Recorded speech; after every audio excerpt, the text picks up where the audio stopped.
Ouais.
audio, so that.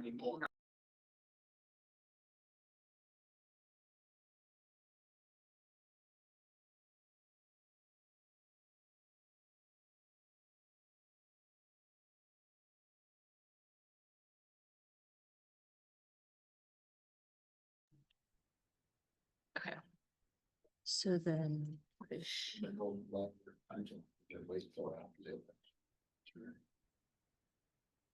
Wait, you want to do this? Scared that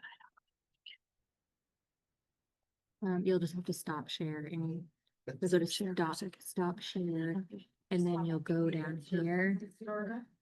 Yep. Wait, Well. you'll go to, not that, you'll stop share and then go to share. That's. And then you'll just click that and then share. They're online. Really? Yeah. Okay. It's not to make sure that very often. Yeah. So high school. You have that. Nail it in. You can pretty much. Yeah.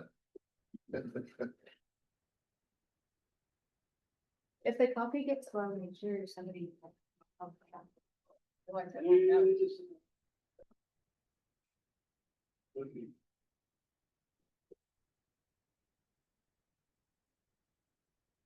You had Logan Jones as a. No, he's. And this was pointing to the wrong year, so we fixed that. So it changed. That's the wish list, cash flow.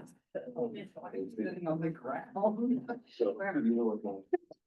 With delusions. Yeah, yeah. And where do you want me to sit? I was gonna say maybe I should just, I don't think the guest has. Maybe I could drive. or do you wanna drive? I can drive. Okay, I'll have you drive, I think. I don't wanna sit right in You front. cramming for the exam? No, Just show me the changes. Well, I won't. Is there Wi-Fi here? Yes. What's the password? Well, it should be guest Wi-Fi, if nothing else. No, I put it at regular city. Otherwise, it's yours. It's the phone number. Okay. Is that what it is? I always forget what it is, but 424255. I'm so sure.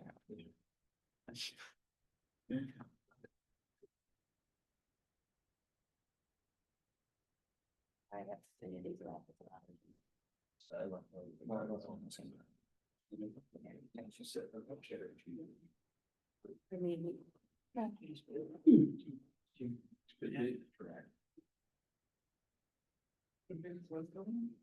Yeah.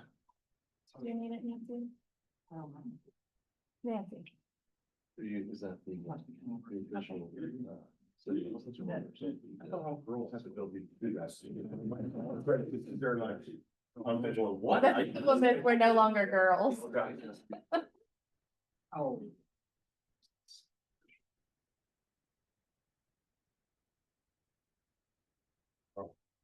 Not a good start, more than for the national letter.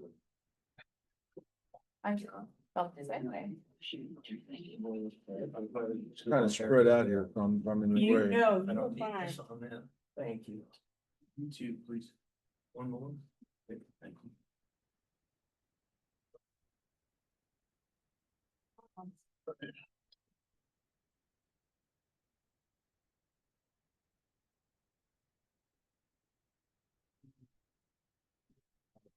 I did sometimes.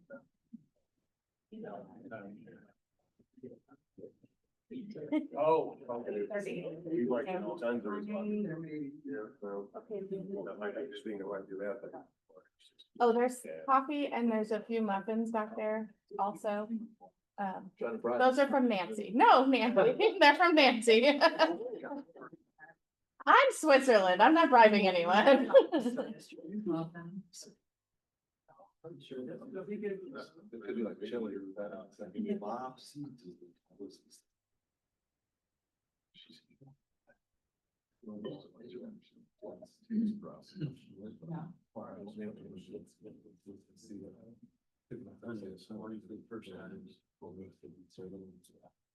What'd you do now?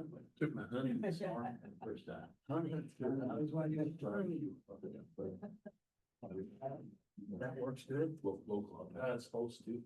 Did you see my note? You got allergies? Yeah. Yeah. Usually around September 1st. Yeah, of course, the week is the worst.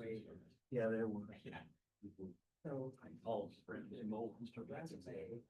That doesn't help. I don't know, Jane didn't know.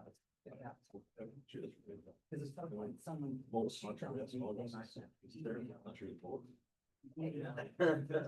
Okay.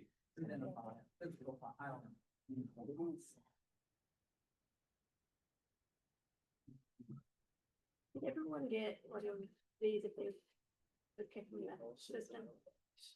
Did it come in our packet? That's the thing last Did night you that pick- you got here before that. Did you pick, did I get one of these? Is it in the packet? It's You got one last night. I gave it to you. Correct. Well, I put it in your tray. You might not have got it. Oh, sorry. So, That's okay, we have It's extra. here. We'll You get may it for not you. have corrected, that's- okay, so. It's just a KBS one. Yeah, that's what we were, we never got that. Very good. Mayor doesn't have one either. Okay, John. It said it on my computer. Yeah, someone was waiting in the lobby. I didn't let them in, so. I just minimized it. It doesn't say it on here. That's the admin one. Oh, second. It doesn't say anyone's waiting in here, right? No, and if they got on without us, Needing it, yeah. that's weird. I don't. I wonder if it's someone internally that used my meeting notice or something. Cause it was a Teams thing. That's exactly what it is. Yeah. Thank you, Lisa. Is it even this in this? Oh. Yeah. I'll make That's you what keeps talk. coming back. I've got, You can put tape. let's get started. Okay? He's playing. I'm ready. I don't have my gavel down here, but let's go ahead and get started. Okay. How's that? That works. I'd like to call to order the meeting and the budget meeting for the Common Council for August the 22nd. Please have roll call Presiding Officer Mayor Dean Vonderhyde, here. Councilmember John Schrader, Here. Councilmember Chad Legan, Present. Councilmember Vince Helming, Here. Councilmember Paul Lori, Present. Councilmember Kevin Manley, Here. Councilmember Nancy Eckerly, Here. Councilmember Phil Moody, Here. Clerk Treasurer Kirsten Kenise here. In order to have a quorum, a majority of the council members must be in attendance. All of the members are in attendance, which is a majority, therefore there is a quorum for this meeting. If you would take a moment for your silent personal reflection.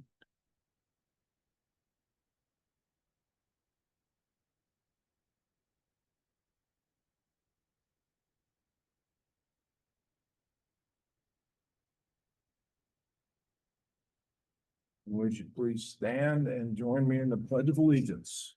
I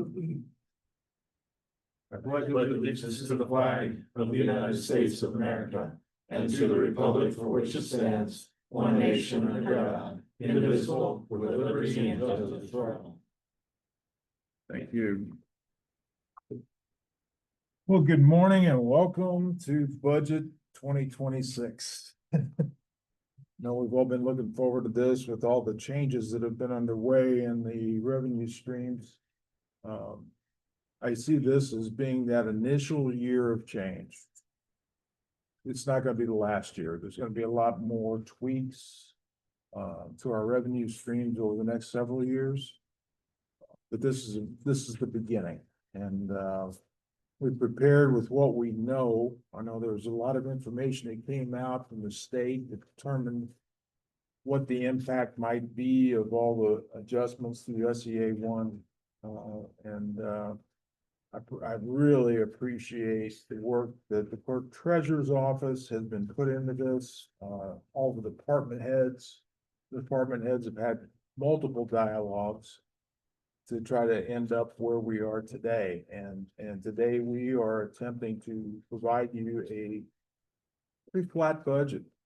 We went into this with a target of being flat from last year, knowing that, we didn't know what the end result would be of our tax, but at the end, I think we'll go through the numbers, but we will have some additional funds that we could allocate toward the wishes of the department heads, okay?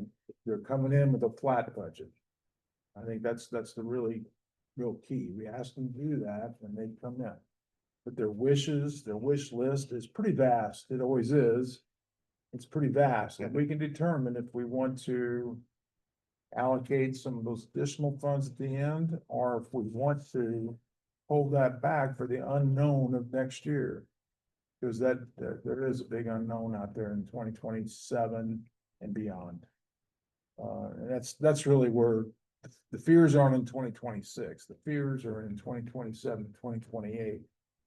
We will be part of that solution though, as we go forward, having the tools in front of us to be able to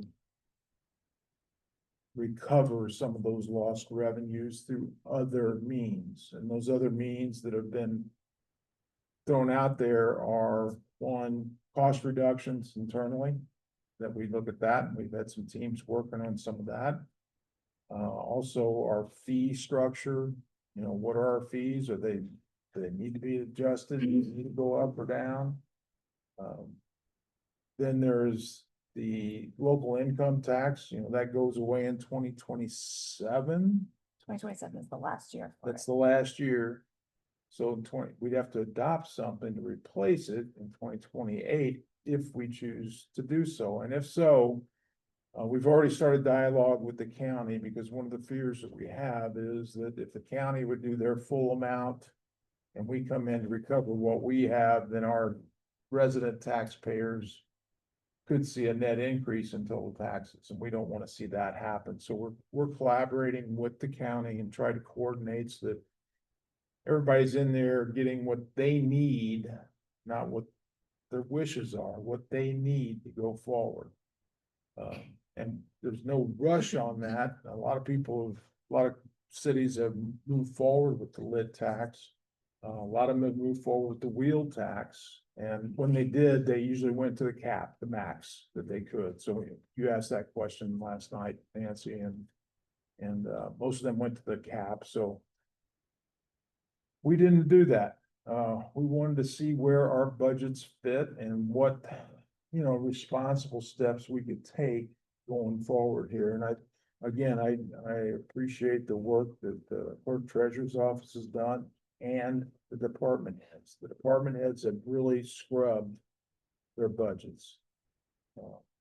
They found things they didn't even know existed in there. So thanks to the pointing out of some of the staff right here. Karma spent endless hours along with Kirsten in trying to digest this information financially and get it to us. Did want to let you know that with regards to the Regional Wellness Center, okay, that is not in this budget. Correct? Okay. It's on the wish list. It's on the wish list. And the Regional Wellness Center, we received notification just the other day that we did not receive the DCIP invitation to move forward on their grant.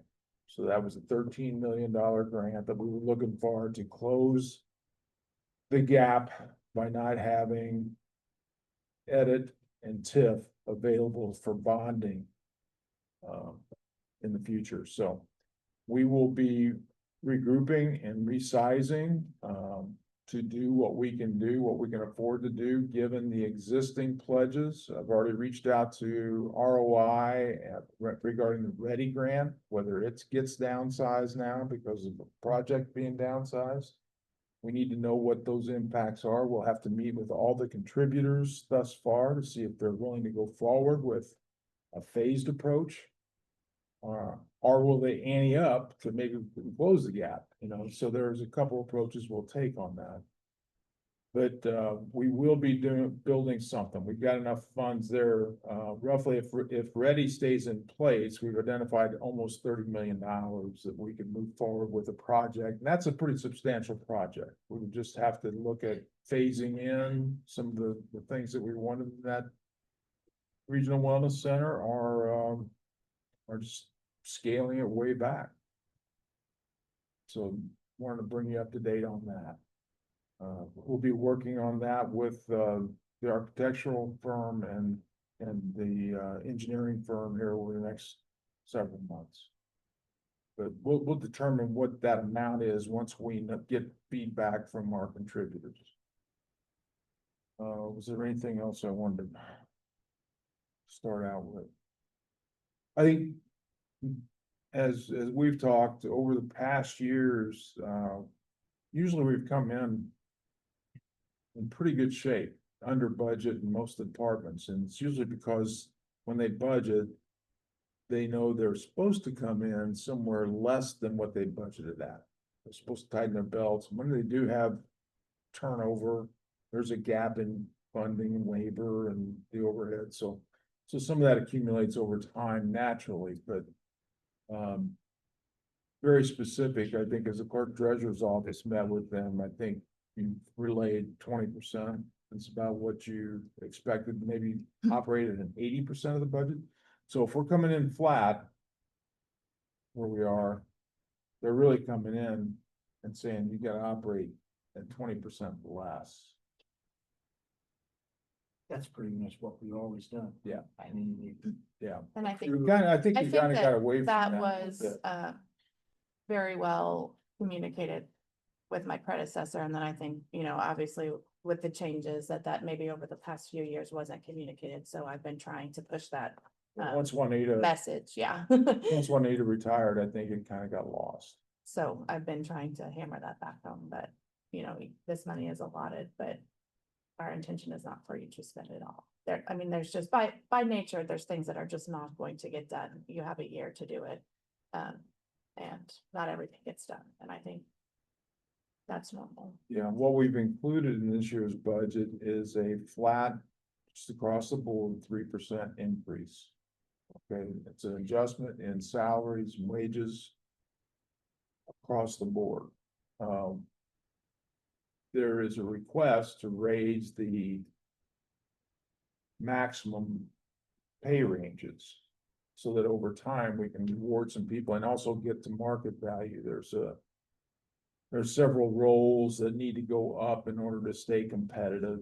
But we're not gonna do it overnight, and with the constraints we have on budgeting this year, we felt like a 3% across the board would be something that would be palatable, and we can move forward and then they reevaluate maybe mid-year this year and see if we need to allocate or do something, see how we're running. The other thing that was brought out this year, it was new for one of our new department leaders, is that you can't spend your budget the first half.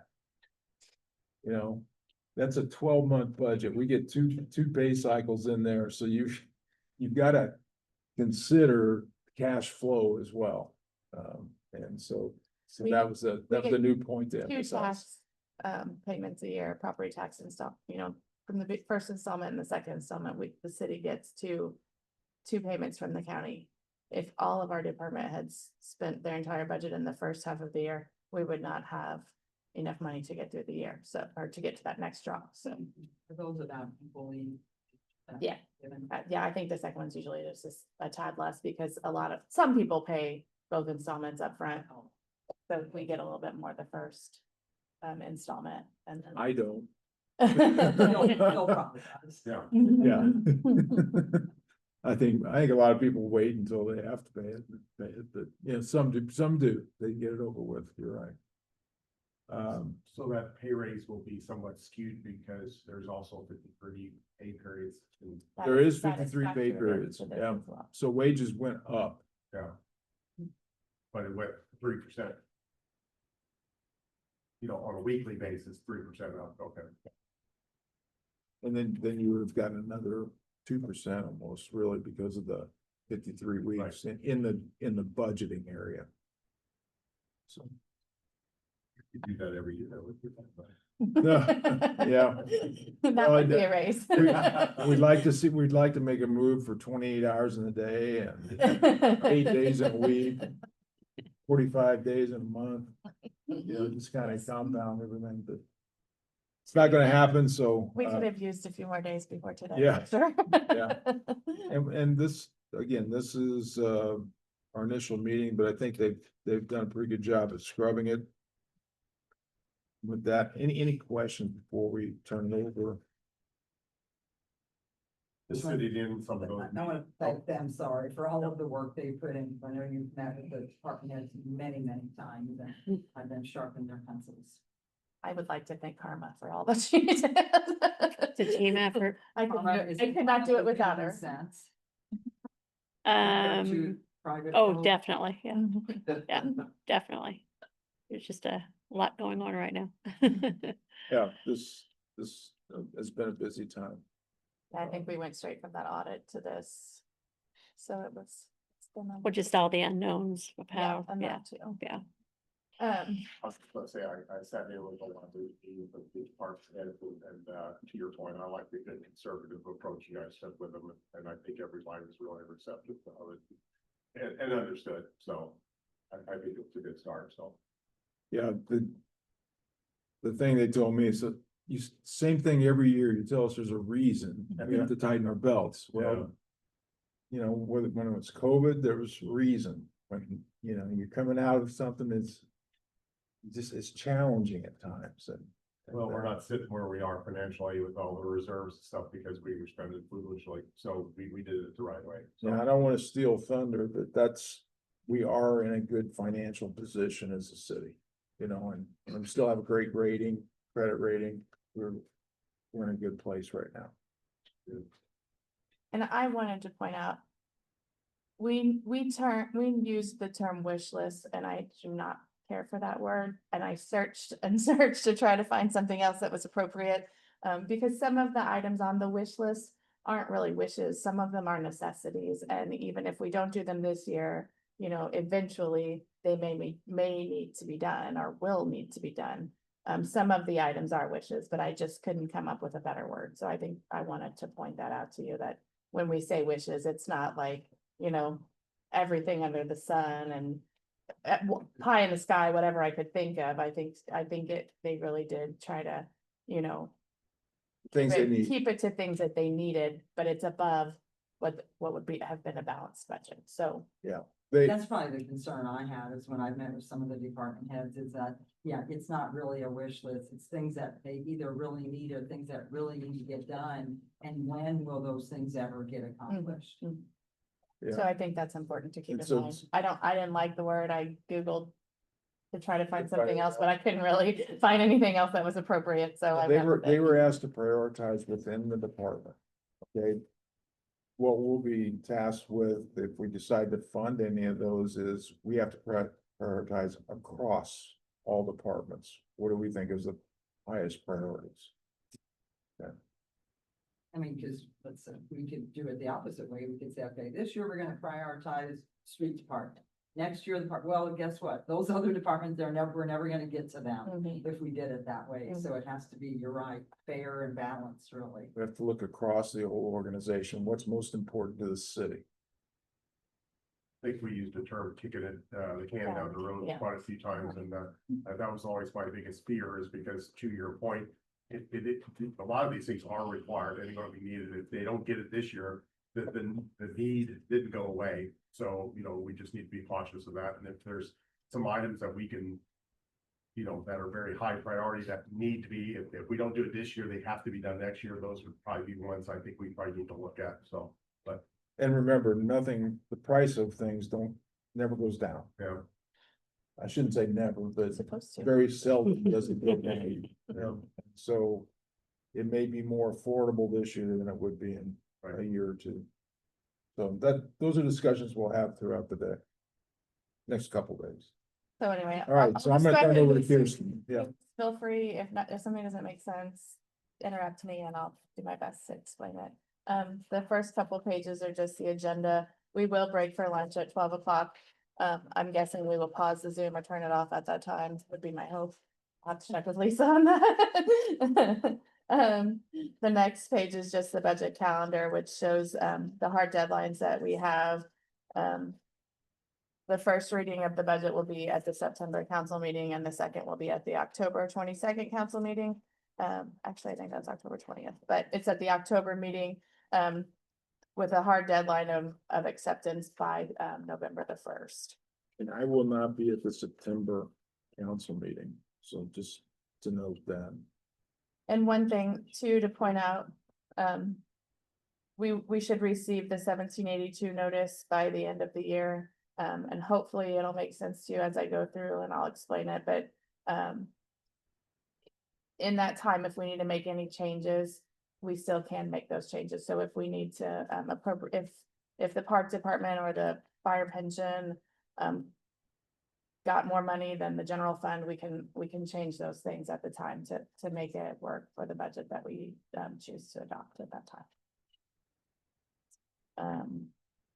The next are just some definitions that I like to refer to and sometimes need to remember what they are. So I thought I'd throw them in there for you to refer back to if need be. And then to the meat of it. This slide indicates how we factor what our maximum levy will be. We take the 2025 max levy, which was the top number, the 9.6. We were allowed a 4% growth quotient again this year, which takes us to an estimated new money, $387,000. So our initial max levy is $10,066,000. This cum cap development is a credit, so that's added back into the funds as well as the debt service, which takes us to the maximum amount of money that we can receive is $11.2 million. This year, the estimated effect of the circuit breaker is incredibly high. Just for reference, last year it was about $778,000. This year it's 1.2 million, and that is the all the credits that were implemented with the changes in the taxes. So I think everyone is supposed to get about a $300 credit, every taxpayer, and that number is factored into there. We used the GLGF's estimate. We took their advice. They could be wrong. So last year, the GLGF advised us to use a $500,000 circuit breaker, but we felt at that time that we were uncertain that that would happen, and we went with 775,000. It was 778,000. So it could be wrong. And I think, in short of parceling out every property in the city of Jasper, I mean, we have no way of really knowing, and that is an estimate. How is the county gonna handle that? I think they got new software that was implemented, They're but just gonna cross the board type thing is what they're doing? well, it's supposed to be factored into their software. And I know Sandy had multiple meetings and trainings on how this new software was gonna work. That would show this, so. Because I'm sure we'll get questions, even if they go down, we'll still probably get questions because some went up 35% last year and some went up 5%, some went down. And if everything is across the board, straight across the board, we're gonna get the same questions, such as our neighbor's gonna say, well, I got $500 off mine. And you'll see in a later slide that the city of Jasper's net assessed value remained pretty much flat from last year. So that will, I think, by virtue, cause our tax rate to be higher than it was in the past.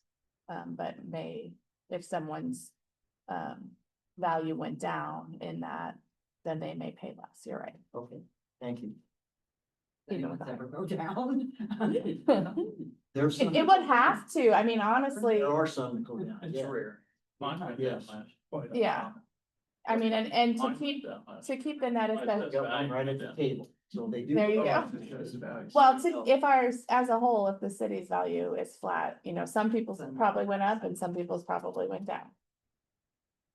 So the end result is the maximum amount of tax dollars that we receive is $10,086,000. Last year was $10,055,000. We're getting just a shade more than what we did last year. I would consider it flat.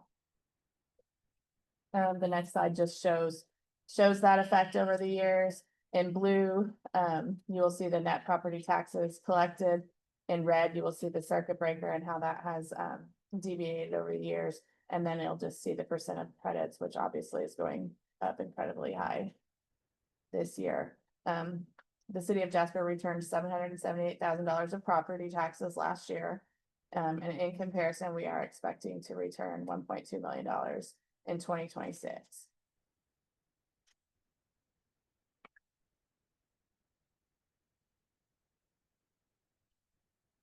The next slide shows the city of Jasper proposed budget, 2026 proposed is in the middle column. We are proposing $26,253,061, which is actually a net decrease of $1.8 million. However, our wish list totals $5 million, which would then increase the budget of about $3 million over the years.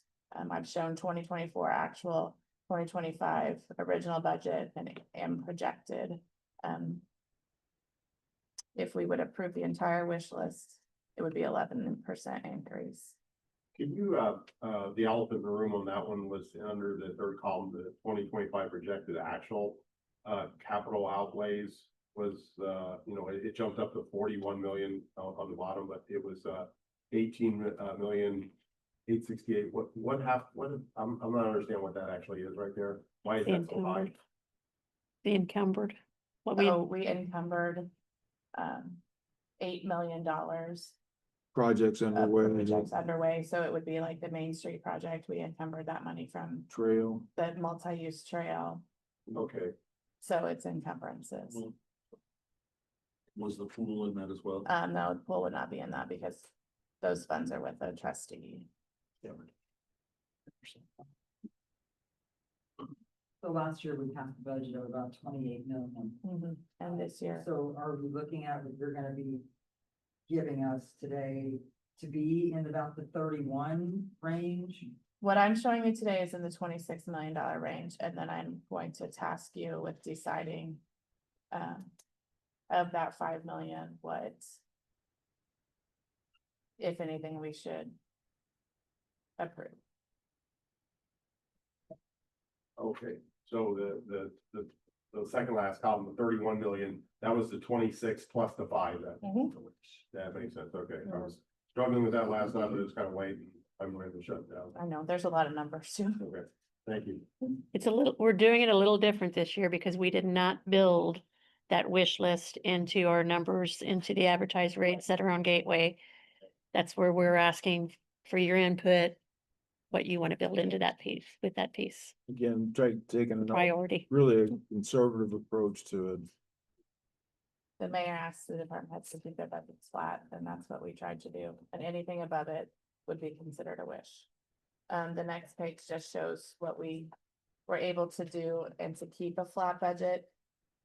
So if you remember last year or this year, earlier in the year, we sort of asked some of the department heads to put things on pause. Or asked them if there was anything that they could remove from this year's budget. So with that, some of our cash balances increased for the year.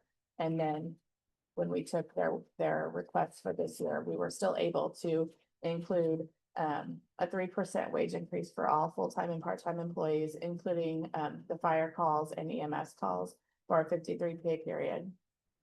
We kept the longevity pay for full-time employees at the same rate. We decreased, the department has decreased in overall their supply budget by 1%, services and charges, which are contractual services, by 6%, capital purchases by 38%, and then just by virtue of the debt schedules, our debt increase payments will increase by 13%. So we have an approximate net decrease in our budgeted expenses of 7%. The wish list pretty much in that capital outlay, And there's wages, the wish list. it's mostly wages and capital outlay. The 3% wage increase, like compared to Honeyburg in the county, I think what did like 2% or something like that. County went 2%. Huntingburg is gonna go 3 to 5. It's by individual. I think last year Honeyburg was 5. But Yeah. They're adjusting to market conditions. It's what I was told. So some roles will be at more than other roles. And then the next page I thought was interesting, the slides. I wanted to show where our money was being spent compared to last year, because I know the initiative too was to take care of our employees. So you can compare to last year, we did, increase our personnel services from 38% to 44% of our proposed budget. And then you can see the supplies went down 1%, but it doesn't show that on here, but services and charges, capital outlay went down. That was where the major decrease was, when people decided to put off some capital purchases. And we are a service organization, so, I mean, that's what we do, provide services to the Do residents. we have any idea how we stack up that way? I mean, from a services standpoint with like Huntingburg or with any other communities? Is that In information? total, no, I don't. We know. don't get, is that not available to us or? Probably, We can probably ask them for some of that It'd be data. interesting to know Yeah, it because would. it's important. I mean, the person, I mean, those services are very important and. But it'd be nice to know where we stand in relationship to others. Kevin, one thing we know is Honeyburg doesn't do door-to-door traction pickup. yeah, it's true. That is Yeah, it service. depends on what services they provide. Right. That would be interesting. Most people don't, most communities don't do the rubbish either, Right. recycling curbside. So yeah, there's some things there we can compare to. But you could actually ask what services, like if they don't provide those services, and that'll give us. And as we've talked, I think some of the services we provide differentiates us from other communities. Absolutely. It's part of our identity, our brand. I'll go back, didn't talk about it early on, I meant to, about our brand, what are we? Who are we? And what is it that we are willing to give up and or we're not willing to give up? Because as people come into Jasper, as they live here, their expectations are set. And in our brand, we talk about we're very organized, very clean, we're safe. Those are the things that we hear the most. That it's well kept, it's well manicured. That's the differentiator. If you travel, if you go anywhere, there's no place like Jasper. I mean that. There just isn't. They don't take care of their streets and they don't take care of their walking paths and things, and that, And we could say, well, let's just get rid of rubbish pickup. Right. I think that would make a world of difference in how our community looks. oh, If absolutely, we didn't provide that. absolutely. Yeah. That's. It that's would. Amazing what that does. So things like that, on the table. I wouldn't be a fan of eliminating rubbish pickup or trash pickup and contracting that out because then it's a variable you have no control over. When you control it, you do something about it. That's I think if you eliminate any of those things that add the pride to our community, I think your phone would go off the hook. You just eliminate rubbish and find out how many phone calls you get. It would be unbelievable Yeah. because it would. And in a year, when our community might look like. That's right. It would be different. we'd have trees laying around. We have enough of those, even Yeah. with what we have. Exactly. So I meant to start out early on about that discussion as well, because I think it is important that as council and the identity of the community, what do we stand for? What are we willing to give up or not willing to give up is pretty important. I think in our budget, we have to look at what supports the brand. What we definitely don't want to cut anything in those areas that would take that back in any way, shape or form. And then in a way, that kind of goes back to our personnel also, because they're the one providing those services. Right. And I will say, I believe that we spend enough time, Gail does a really good job of screening individuals that will, live up to our brand. That they will live up to the expectations of the residents, willing to help, I've shared before where we had gas department or water department people out on the road going to a fix, but then there's a little lady that's got a flat tire and they stop to help change the tire. Those kind of services, you just don't get that in every city, It's a kind of a family, it's a community, it's everybody coming together. I think there too, it's well communicated through the department heads and everything, what that expectation is, and when they're out. Yeah. They're living, so. Sorry, No, you're fine. This slide is a little different than the ones, for those of you who keep it, probably Nancy, to compare from year to year. We did a little something different. We showed the 2026 advertised property. So this is what we're asking you to approve to advertise, and you will notice that it's high. The DLGF recommended that because of all of the unknowns that we advertise high this year, and they will bring it down to what the maximum allowed will be. And then just for reference, we showed the 2025 property taxes received, less the circuit breaker. And then the next column is the 2025, or I'm sorry, the 2026 estimated max levy. So that's that maximum 11.2 million that I talked about. The next column shows the circuit breaker effect. And then the final column, dollars needed to fund the budget. That is what we need to fund the 2026 proposed budget that you'll see throughout today and Wednesday. $9.7 million. So Kirsten, why do they want us to advertise so much higher? So, and that goes back to the circuit breaker. They want to ensure that we can receive the maximum amount of Okay. tax dollars. That explains. Not fully understanding the circuit breaker effect just yet. Also, if we advertise high in the park, I'm sorry, in the general, if the general fund needs more money than the park, because the park has a healthier fund balance, we could, if we wanted to approve more things in the general fund this year, we could, transfer some money there in December. Thank you. What does that do to advertised rate? We have that yet? It's coming up. Hang on. It increases it, Chad. But again, those are just advertised numbers, and the DLGF will bring them down to what they need to be. So, I mean, it's not really, we're not getting $7.5 million in the general fund. We're not getting a $12 million total property. Right. The next page shows the 2026 advertised property taxes to be $12,080,000.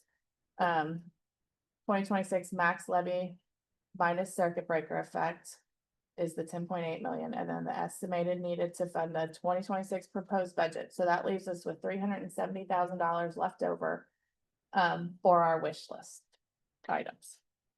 And that is to keep us, and that keeps us at the target fund balance that we need. Which I think I'll talk about here in a minute, but you'll have the opportunity to decide if something that is on the wish list is more important and we need to dip into our cash balances, or if we would choose to try to keep our cash balances up this year because we don't know what the next several years will be. I want to point out too, I'm going to try to mention where things might be different in the coming years. This year, we were allowed a 4% growth quotient that is expected to trend down to 0 over the next few years, with the tax credits remaining the same. So we will, if you flip back to that page, that first page, where it shows. Nobody's probably retained a 4% growth anywhere anyhow, so that was always overstated. If you back to this page where we take our last year's max levy and add that 4% growth quotient, and that gives us $387,000 in new tax money. That number will continue to go down to 0 eventually, but the 1.2 million in credits will probably stay the same unless something changes. So we will have a negative effect. It will have a negative Reductions will have to be made somewhere, eventually, reductions in the. unless we decide at some point to offset it through a wheel tax, through a lit tax, or if they make some changes. or if the government makes. Legislatively, which has been discussion as well. Kirsten, that's confusing, isn't it? You're saying the 1.2 should remain static. I don't know that it will necessarily remain static, But you will still have the veterans, I think veterans were getting a tax credit, elderly are getting a tax credit. Those things will remain no matter what the property value is. So I do think that they will remain higher than what they have in the past. I don't know that necessarily it will remain 1.2% or 1.2 million, but I do think that, there's been some credits implemented that will Are these stay. new credits then? They're new credits. Those are new So we, okay. Growth quotient's going to zero. That's Yes. what they say. That's what they tell me. Well, that could be several years out though. Let's That's- It's couple years supposed to out. go over the next couple of years. It's supposed to go down to zero. Places, it does go down to zero. You know, we're lucky that Yeah. we even get close to 4%. We're lucky. What's considered elderly, I'm asking for. I don't really know. You do qualify. You will.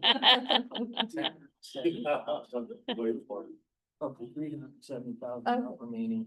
You have yours, you've got your list of what you want, what you think we need to do to run the city.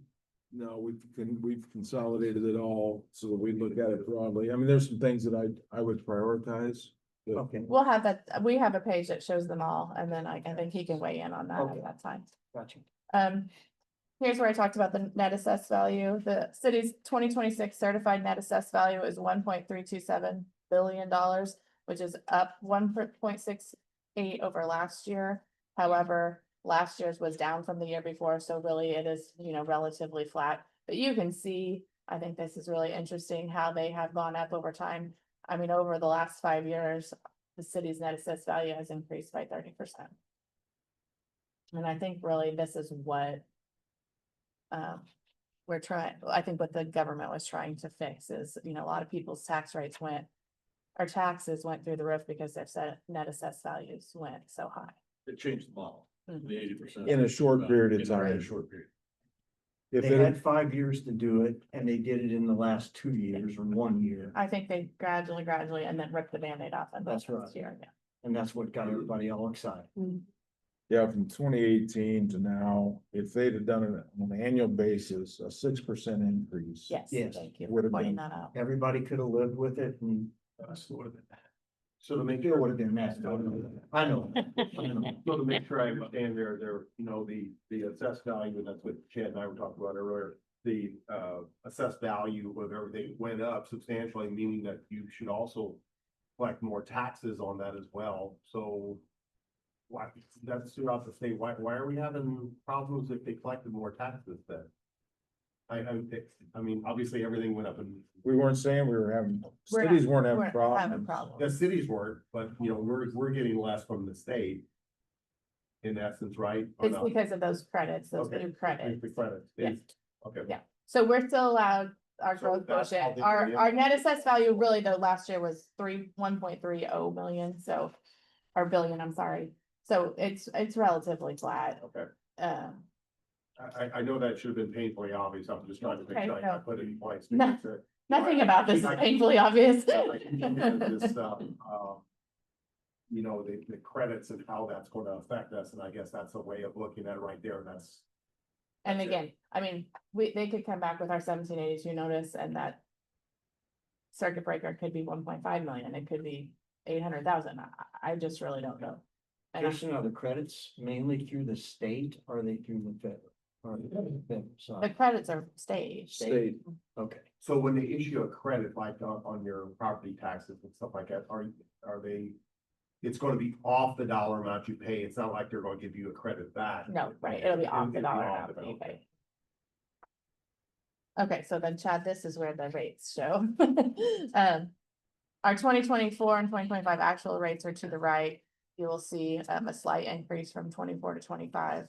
And then our advertised property rates are in the middle. And by advertising high, we're pushing the advertised rate up to 1.2%. It was 0.99 last year. It doesn't show on here, but even though it went up from 24 to 25, our actual rate, it has decreased by 2% over the last 5 years. And that is again, because of the net assessed values increasing, we were able to bring our rate lower and still collect the maximum amount of money. And I feel that due to the flat net assessed value and the increase in the circuit breaker credits, that it will cause the 2026 rate to be higher than it was last year. That's my personal crystal ball. If the rate goes down, but your value goes up, that changes. It's really in the end what you pay, the dollar amount that you pay. The net dollars is what counts. What matters, yeah.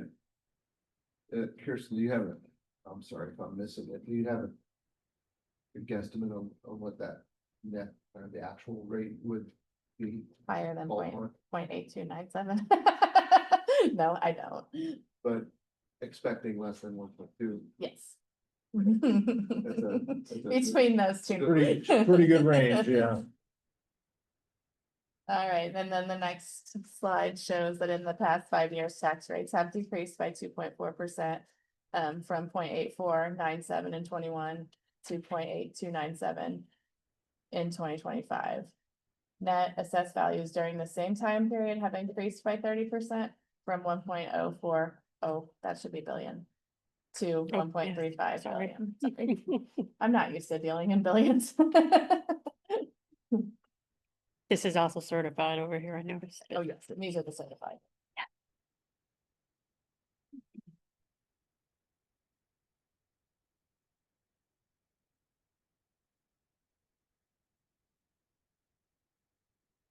So the next few slides will show our fund balances. And I wanted to point out, that the recommendation that I have been given is that municipalities should maintain fund balances between 4 and 6 months or 30 to 50% of their yearly budget. So we're targeting, the general fund balance to be 4.1 million, after this budget.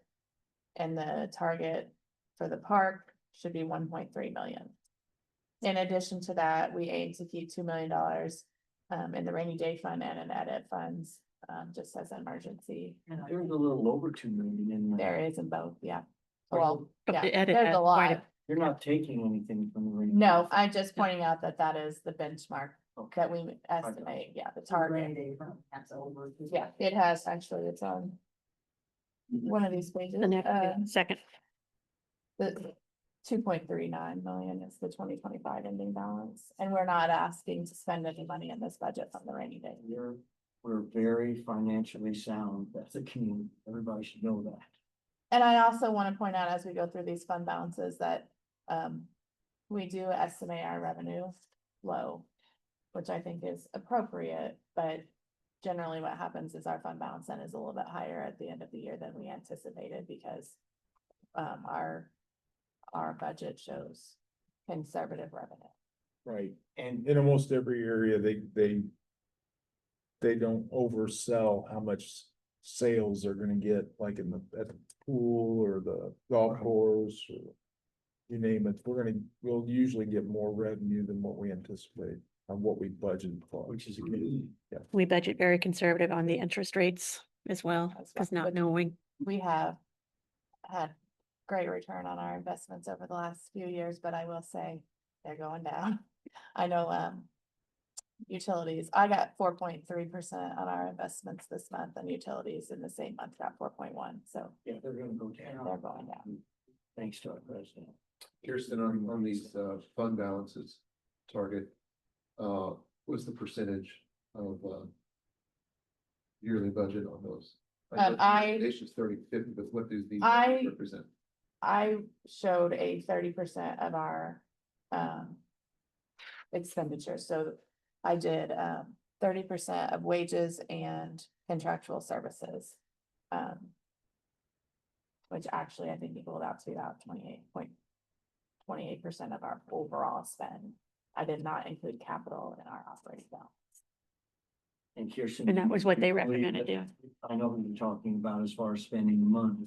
But do they understand now how that works so that we don't have to worry about spending all their budget for 6 months? Yes, Okay. I think so. I mean, All right. if they don't, I don't know how else to tell them. On one quick comment on the rainy day fund, at some point, it might be worth a discernment as to whether or not that's still an appropriate number. When I first came in, we were looking at about a $20 million budget in that range. Now we're getting close to 30 now. So at what point does 2 million no longer? Does the state give us any feedback on what that should be? That's just what we. That's just what we have internally, I think, as a city come up with. I will I say, think it Baker Tilly has kind of coached us on that in the past, you know, around, to have around 2 million, so. there is legislation in place too that would allow us, to transfer a certain percentage of our unused budget at the end of the year to the rainy day fund. If we wanted to, save money for a specific project or something like that. I gotta ask that, ask my question, what funds the rainy day fund? It's excess, yeah. Well, right now, all that funds the rainy day fund is interest. Yeah. So, but in the past, we had transferred unused portion of our budget into the rainy day fund to build that. Rainy day funds in. Not since I've been years. there, I don't know. I mean, we didn't look at the back to see that. I could probably go back. To Chad's comment, though, the higher our budget Mhm. gets, the less percentage is in that rainy day. fund, Right. Really hard. And should we increase And that? it should be increased. That's something to think about, yeah. Switch to these. Right on my mind, so you want me to do it? Okay, I gotta switch this. Hang on, hurry. That's okay. I didn't even know if it was pulled up. Yeah, she told me to do stop share. And then.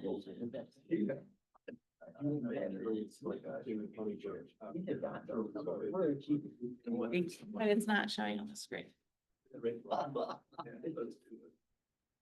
I wonder why it's not showing on. Your screen sharing. I don't know.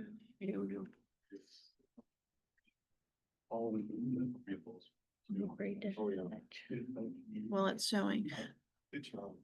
I'm not, I don't know how to get the fund balances up here, but they are showing to the people that are on Zoom and you have them in front of you, so. Here's one more thing, when you get you have nothing else to do, Bill was, Bill brought up a good point, wonder if maybe we could get a feel from other municipalities, what, as a percentage of their overall budget, what their base Sure. funds look like for comparison's sake. Well, I will say, all that information is probably on the Yeah. DLGF website. Okay. You could probably go through. So I look forward to getting Bill's report of next. Will do. That would be worth having. Yeah, I'll take that action and share with Kirsten to give to you guys. Well, I guess I'll head off to then. But something we can do anything about it, we could further evaluate ours, because if we're only putting interest into ours, it may be wise. It's been several years since we contributed. I don't know the year, the last time it's been done, but it's been several years. all right. I don't know if you want me to just go through and read these, or if you've had time to study. Now I'm on the fund balances. So I Okay. can't get it on that screen for some reason, but It's in a is, different file. I don't know, but it is showing to the people. Is there anything in particular to point out that, you know, Yeah, I think that what's important to point out is, you know, to compare the 2024 ending balance to the 2025 ending balance, projected ending balances. They are decreasing. We have been spending money. We've been doing some, you know, pretty major projects over the past couple of years. Which are set to be done. We're pretty much done with the trail. We're pretty much done with the Main downtown. Street be down here. Mhm. Month. So that spending can decrease a little bit.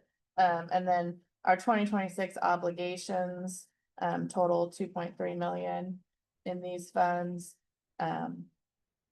Which would make our ending balances pretty much flat to what they were in 2025, 21,247,000 in total.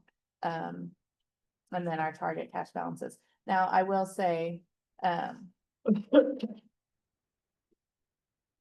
it's important to note on these, the general fund is really, you know, where our tax rate, that's a tax rate fund. So that will have a bearing on our budget. We're asking you to keep the target balance of 4.1 million. And this is where you see if we fund what we have in the budget now in the 2026 proposed, that would leave us with an ending balance in the general fund of $5.1 million. Which is about $1 million over our target, and the general fund wish list. Take us accounts. under that. Yeah, and it's 1.3 million, which would take us under our target. if we did all the things in the general fund wish list. And then, Did- all- Do you want to share how this one's at risk too with the oh, yes. white? And this is one thing that I wanted to point out as something that is at risk that I think you guys need to understand. A lot of times we talk about edit and we think of the fund that the mayor has a plan for. But we receive actually close to 7 million in income tax. About 3 million of that goes to edit, and the other 4 million is certified shares from the county, and it goes to our general fund revenue. So when we say that edit is going away, the local income tax is going away. So that $4 million that we budget for in our revenue would be going away. And that's where they want us to replace it with a wheel tax or. Local income tax. And I just thought it was interesting that our target cash balance is $4.1 million and we receive $4 million from the county in local income tax to fund our budget. That funds our cash balance. If we lose that and don't replace it, I mean, we will drastically have to cut. Even the rainy day fund's not enough to make. Well, we wouldn't want to use it for that anyway. No, we wouldn't want to, but I mean, if we had to fall for So most of the options of raising additional taxes, and stuff like that, really aren't optional. We're gonna have to do something that. They are not optional if we want to maintain our brand, our services that we provide to the people. Unless they make changes Unless- with the legislature. But we shouldn't make any, I'm sorry, Paul. Go ahead, please, please. We shouldn't make any decisions until we know exactly what's going to happen. I don't think, these people that are jumping ahead, I don't think is the way to go for us. The sky is That's not my opinion. falling. Pardon me? The sky is not falling. And we don't Right. know what'll take such place. Right, Right. it That's- could that's change. what I'm saying, So yeah. much that they're gonna. Exactly. There's gonna be a lot more changes coming, I think. I That think was so. gonna be my comment too. If you're implementing that lid tax today, you're kind of double dipping for one way or the rest. Oh, yeah. You're gonna have them both. You're building a fund, but you're getting these projects ahead. We don't want to do On that. 28th, and it goes away completely. But I Wait think till that goes into effect. as we walked through this budget process and we were inputting the revenue and we input that, I just thought it needs to be noted that, Yes. that our general fund receives $4 million in revenue from local income tax. And we will have to replace that. That is not property tax revenue, Right, that's there- income tax. There's a revenue. lag on revenues we're getting from property taxes, but there would not be on income tax or real taxes. I don't know what the lag would be. I don't know. Not as There- great. It would probably be There's a monthly lag. distribution would be my guess, or It currently is. You think that, I would say year. I'm- You think it would be monthly? I don't know how. I don't- I have no idea. I have no I think idea. it'd be year. You get it next year. I still think there would be a Yeah. lag, Deal that, tax, that you would be they collect it paying all year, in and then you get a through check. your paycheck all year long, Yeah. and then the following year Yeah. we would get a distribution would be my guess. They're not gonna be paying us every month. But Those are things to, we would have time to respond once yes, and still be ahead of the game. Yeah. are equal to. They've So- given us dates where we have to apply if we want to do a will tax, for example. And we'll work closely with Robert Norris with the DLGF on some of those things. But- There's a timeframe for. That's where Kirsten That's asked. Probably why those other counties are. Well, if you wanted to implement the wheel tax for January 1, it has to be done by September 1st. So that was, I think I sent you guys an email a while back about it. If we want to do this, we gotta hurry up and do it, but We don't. want to it. your point, yeah. And Until that we real tax, understand. when they say they're passing it to $40, that's $40 extra on every license plate that you have, is that correct? In the That's city of right, in the Jasper. city In of the Jasper. city of And you Jasper. will continue to pay the county, Already has a real tax. the Yes. county, and we do receive our share of that. So they do pass through. But that doesn't say that the county's not gonna come back and do it as well. They already have it. They have it already. But They could increase their it. levy. I don't think so. I think they're at the max. Yeah, I don't know if they're I at the think- max. I don't know if they're at the max or not. Yeah, but- I was thinking that they could Devin's increase just that. at 25. Maybe not. I don't know. And they're doing theirs right now. When we put these we put things on pause. We actually, in the future, we'll talk about it if I get to the edit funds, but that edit will grow over the next couple of years. Because we're not putting new projects in it. You know, we've used, we used allocated toward a lot of projects, a lot of departments to supplement their budgets. That's gone. Yep, you'll see it in his edit plan that Yeah. through 2027, he give. I hate saying that, I know. supplies the street department with $325,000 for, that they need to do. So after 2027, that $325,000 has been taken out of the plan because we don't know what the funding sources are after. And we'll have to figure that out down the road, but we don't need to figure it out today. Right. But it is important to note that Yes. these are some of the changes that are currently, Yep. and that is, we will continue to receive that money through 2027, 2028. But we What's- can't wait till then. We would have to make some changes in 27, I think. Maybe even 26, depending on the lag, When we receive the information. right? Kirsten, And that's something you're staying on top of. on fund balances here, I've just, something caught my eye, on fire pension, Mhm. down about 80,000. Police is too, but it not same degree, so is that, I mean, in comparison to the previous years, that. So those are- That's significant. The police pension is the retired officers, correct? Mhm. So I don't know how else to say this, but there's only a few remaining on that, so it should continue to trend down. And that's think of that's which So fire I'm wondering how much is being and fire paid, as well. is 80,000 a year being paid out, for example? Cause it went down by 80,000? 60, well, I know the fire is 69,000, and then the obligations in 2026. There was a couple deaths, Right. you know. Oh, yes. Last So- year, we had 3 firefighters that passed. Yeah. So that got paid out, and on the police, there's 1 officer and 3 spouses remaining in that plan. So it's dwindling down, and Well, it, this will go away. correct, Mhm. It's not what we're doing currently. Right. with new laws. correct. These are the old plans, Yeah. Okay, so at some point, this is expected to be a 0, is that right? Mhm. Okay, that's the. that's it. Well, No longer. unless I'm sorry. someone lives forever, then. Right. Yeah, a spouse can't collect on. on fire, they do not, but the police, they do. They can't. Steve Wagner's the, I think, oh, I'm sorry. No, there's 2. There's 2. Steve Yeah, and Steve, Smith. Steve and Mayor Schmidt, yes. I apologize too. So anyway, then you go down to Park and Recreation and you'll see that that's where, we have a target ending balance, in 2025 of 2.7, and, or I'm sorry, we're expecting to have 2.7 million ending balance in 2025. Our target cash balance is really only needed to be about 1.3. With the 2026 obligations, it would take us to 1.8 million. Their wish list is $197,000 long, which would keep them, if that was funded, it would keep them above their targeted cash balance of 1.3 million. Again, I know it's confusing, but that's where I kind of talked about if we get our 1782 notice and we have approved more for our general, then the park general, and we need to take from park at that time, we could make those decisions. And Tom's aware that we're asking him to bring his down. He's had, Could move from the general to the park, just can't. we can do either way, We as could- long as we keep those advertised, we can't go above what those advertised rates are, so. Our You dollars are. guys have this all figured out. It's clear as mud.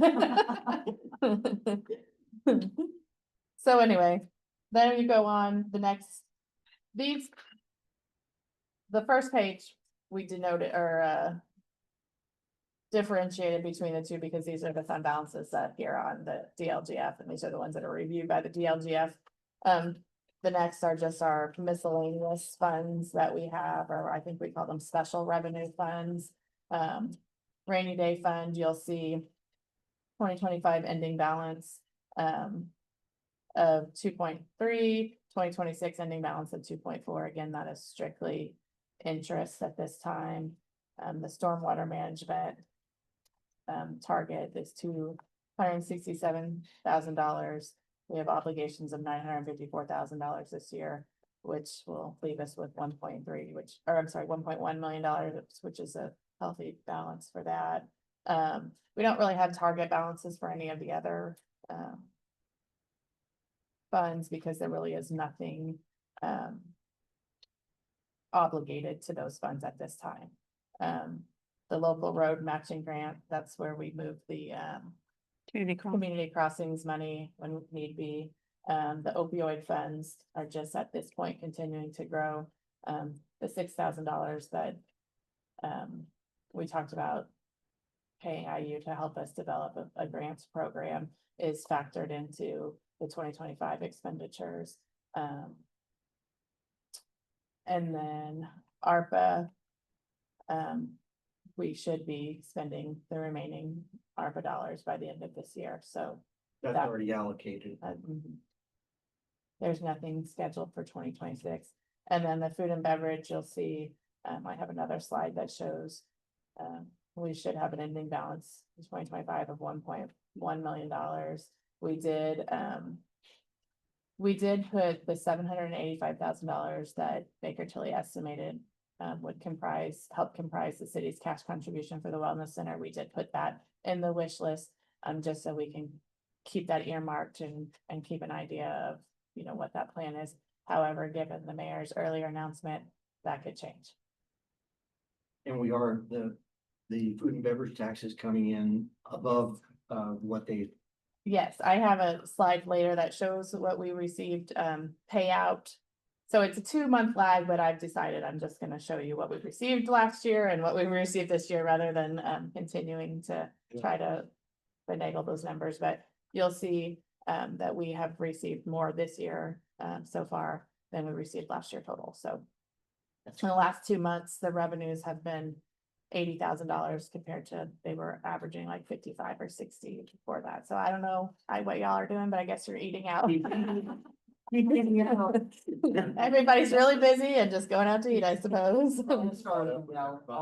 Are we caught up with people that weren't paying? that's a big part. And the other thing might be price increases. If restaurants raise their prices, then that's going to Helps us. help that fund. By all of that. And then the Geo Bond project, I have another slide for that, the project fund, but that really should be spent by the end of this year, either as we finish up the downtown and the multi-use trail. The next page is restricted fund balances, but they're donation balances. And I thought it was important for, I skipped the tips. I'm sorry, I skipped the tips. Skipped the tips.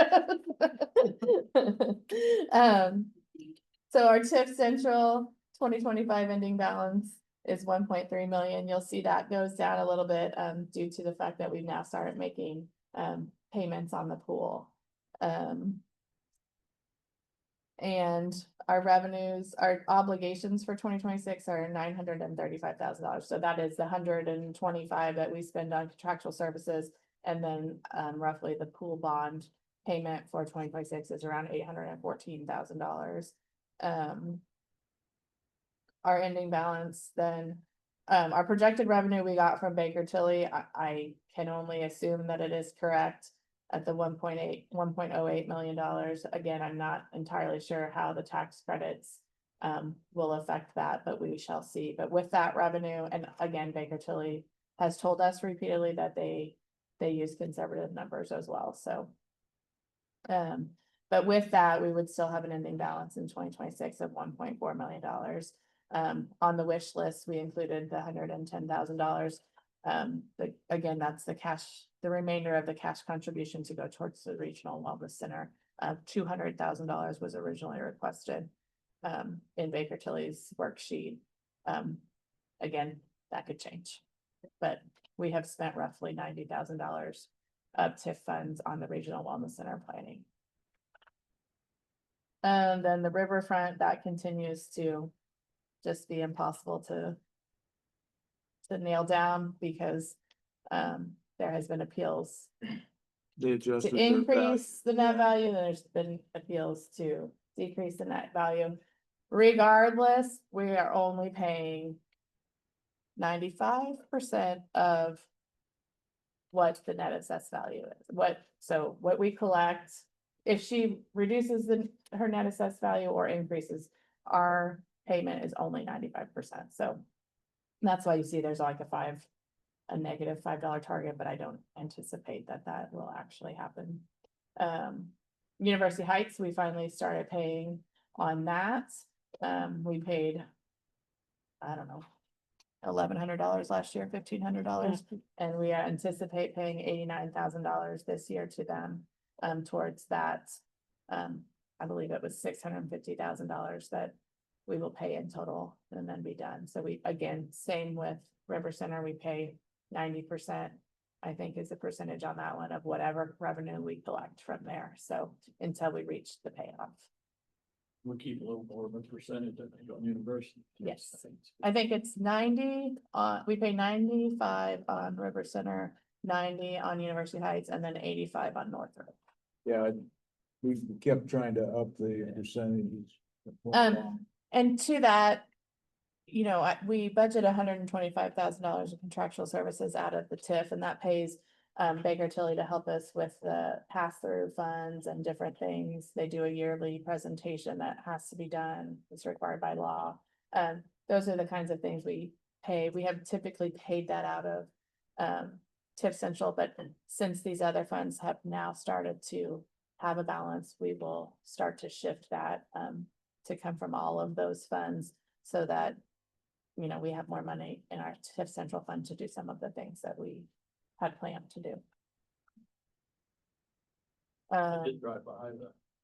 Northridge. In Northridge, they have got the one street paved, you got about 15-20 lots ready to be built on. Exciting. And that's not even on here. No, because we won't start paying until 27 or 28, I don't think. Right. And then the next is our restricted fund balances, which is our donations, and I thought it was important to show that we have all of these donation funds available to use, and that if there is something, you know, over and above the wish list that we could possibly, you know, pay for with a donation, that could be done. I always think it's, you know, it's interesting to see that the park department has $840,000, $830,000 in donation funds sitting there that could be used, you know. Some of them are restricted, like the Pro shop. pro shop, that's the money that we're collecting Right. to go towards a new pro shop, and then we have the new, How much do we have in that fund? Do we know? $174,000 will be this year's ending balance. Okay. Last year's was 145, so this year we increased the beer. So the it's still percentage. 40,000 beers. We get, but now 50%. We changed that. 50% of the alcohol sales revenue goes into that fund. And don't we move on the Whitish Raider complex down there, everything over 65,000 is supposed to go into the clubhouse fund. That's what we agreed to. Nothing's been done with that yet, Okay, so that would have to be discussed. Yes. Okay. we, that's They have what we other- they agreed have from the other very, things they very have to take beginning. care of Too, though. What's that, John? I said there's other maintenance issues they need to. Well, probably they take care of. said 65,000 was I what they, know. what they were, Break even. yeah, But break even. They gotta keep the condition of the course up, or you won't get play, so. It's No, bad, I'm just talking about I the know. complex. I know, but before they spend that for the. Future pro shop, they need to take care of the course first. Yeah. Well, it's bad year with the rain and Yeah. Well, it everybody's hurting. was rain out of the kills that, it's winter. Yeah. Also, if you jump up to the police, there's some things to note, I think, in there, the continuing education fund. That's something that we've talked to Chief about, possibly some of his wishes could, his rifle, I think, requests could be paid for out of there. Also, if he wants to increase his training, he could pay for some of his training, additional training out of there.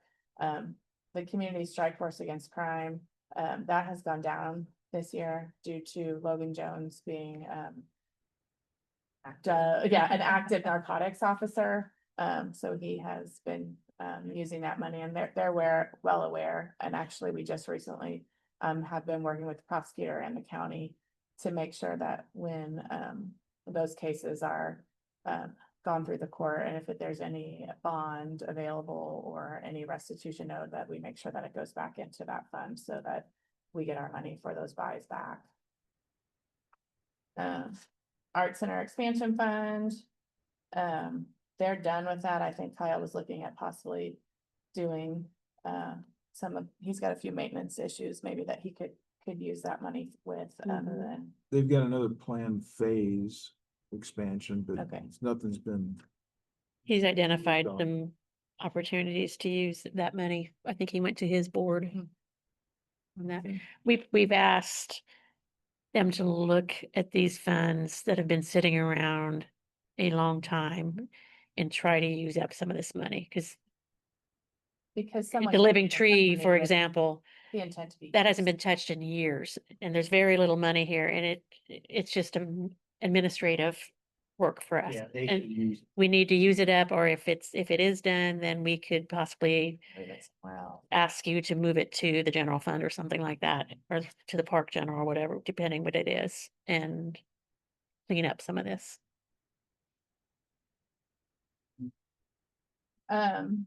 And then the next slides are just some definitions and explanations of our. Okay, now pause, Oh, I'm sorry. I gotta go back. I gotta go back. I don't want to close it down. This zooming is all new to me.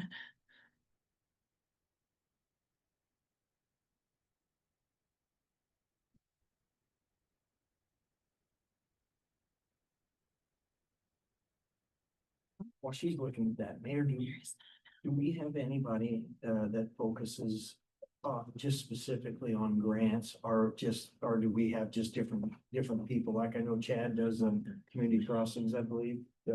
And then That's not there. Chad and Jeff collaborate, work on Yeah. identifying the areas to go into the community crossings. Josh is doing quite a few grants, but we rely on Region 15 to do our application. Yeah.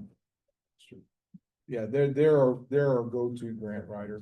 They help us with the DCIP grant that I just commented on earlier. They help us with any major federal grants. Any federal grants we really gave it. And there's a lot of heavy concern right now, because a lot of those federal grants are chopping block. They're being withdrawn. They are pulling a lot of what they do.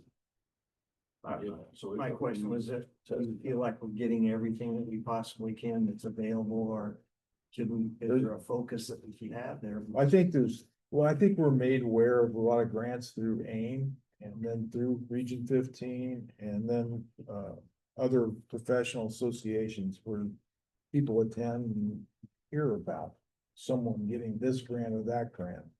And I think once we hear about it, then we can start investigating and find out if it's makes sense. I know on the Right now, I'm okay with. the art side, there is a lot of grants out there that are available. I think we get kind of get the same arts grants every year. I mean, he's applying for like through Friends of the Arts and Yeah, Lily has got to focus on the arts this year. And they've committed a lot of money. And so he has been involved in a couple of day conferences about these arts. I think you're involved too, Region 15, so. about the grants.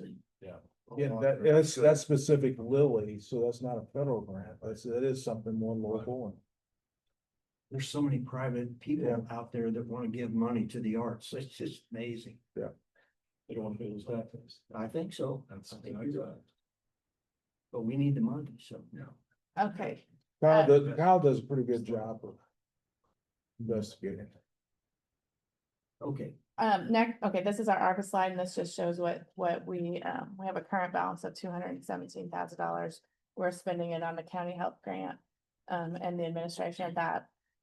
Our excess contract for the year, which I did want to point out, has been now moved to the 2026 budget and is factored into there, as opposed to ARPA at this point.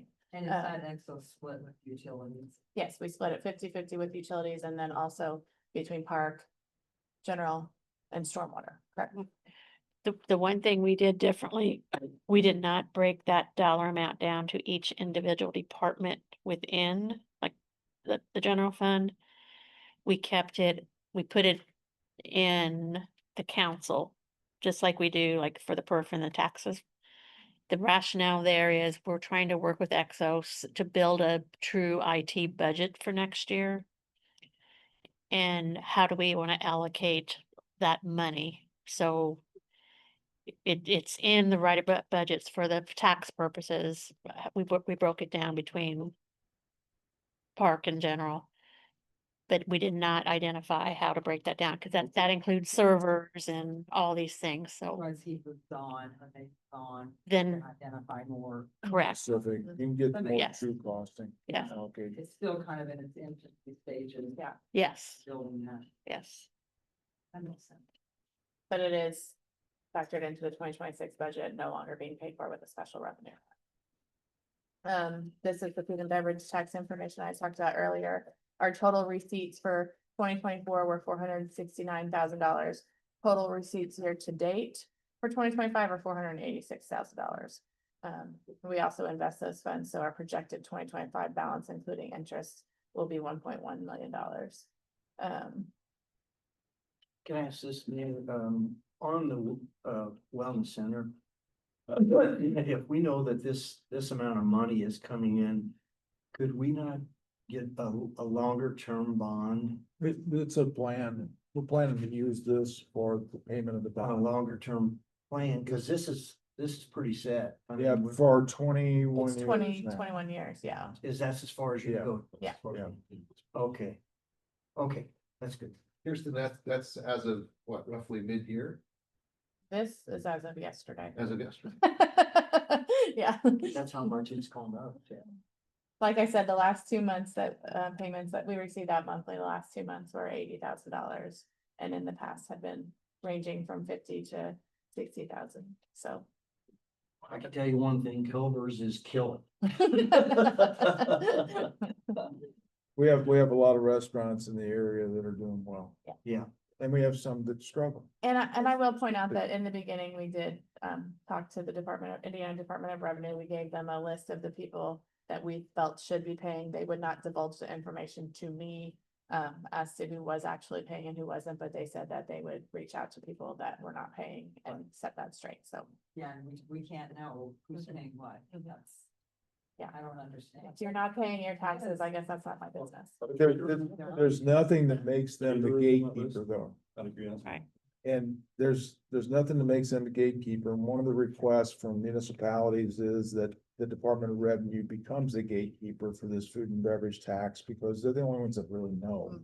Yeah, they won't tell us. Yeah, and And it's not a good, like, you can't just look at your receipt and determine if someone's paying or not. So that was a big thing in the beginning. Lots of people would bring me their receipts and they would say, these people don't have the food and beverage tax on here. Well, maybe they baked it into their prices and are Yeah. just paying it. I don't know that. Some do. Some pass it on, some increase their Some prices. specifically say Jasper food tax Yeah. or something like that. Yeah, I think I've seen one that was even less nice than that.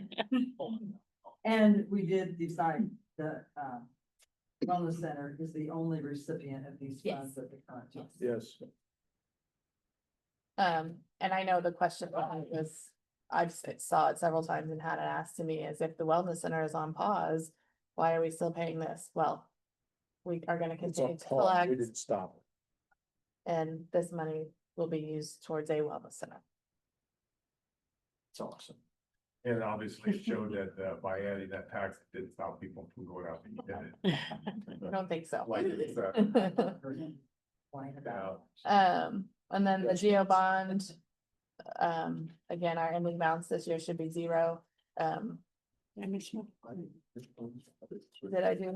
Did I skip Oh. one? it. Oh, opioid, yeah.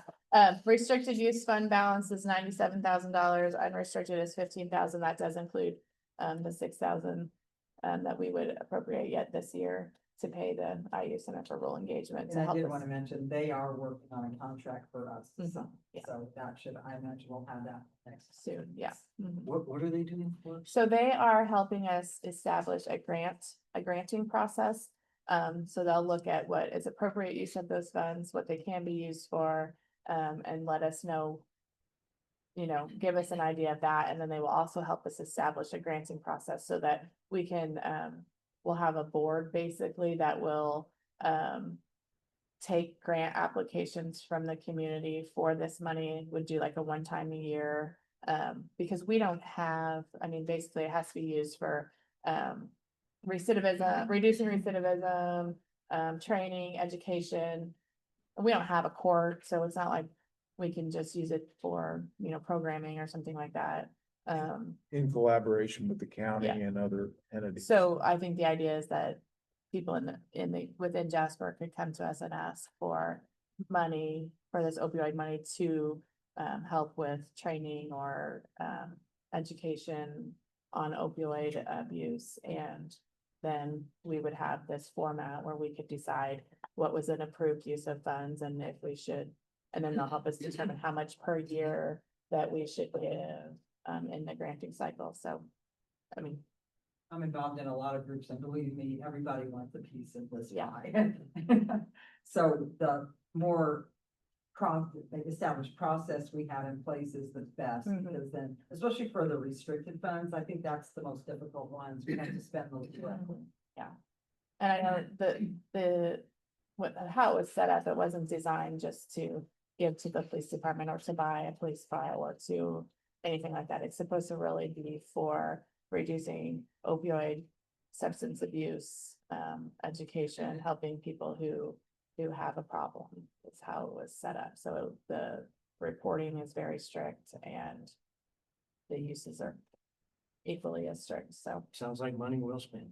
I think it will be, and it really isn't all through the IU Center for Rural Engagement. I know, There's but- other organizations involved also, which will be more like the experts in the field. But they are gonna have a student intern assigned to this project.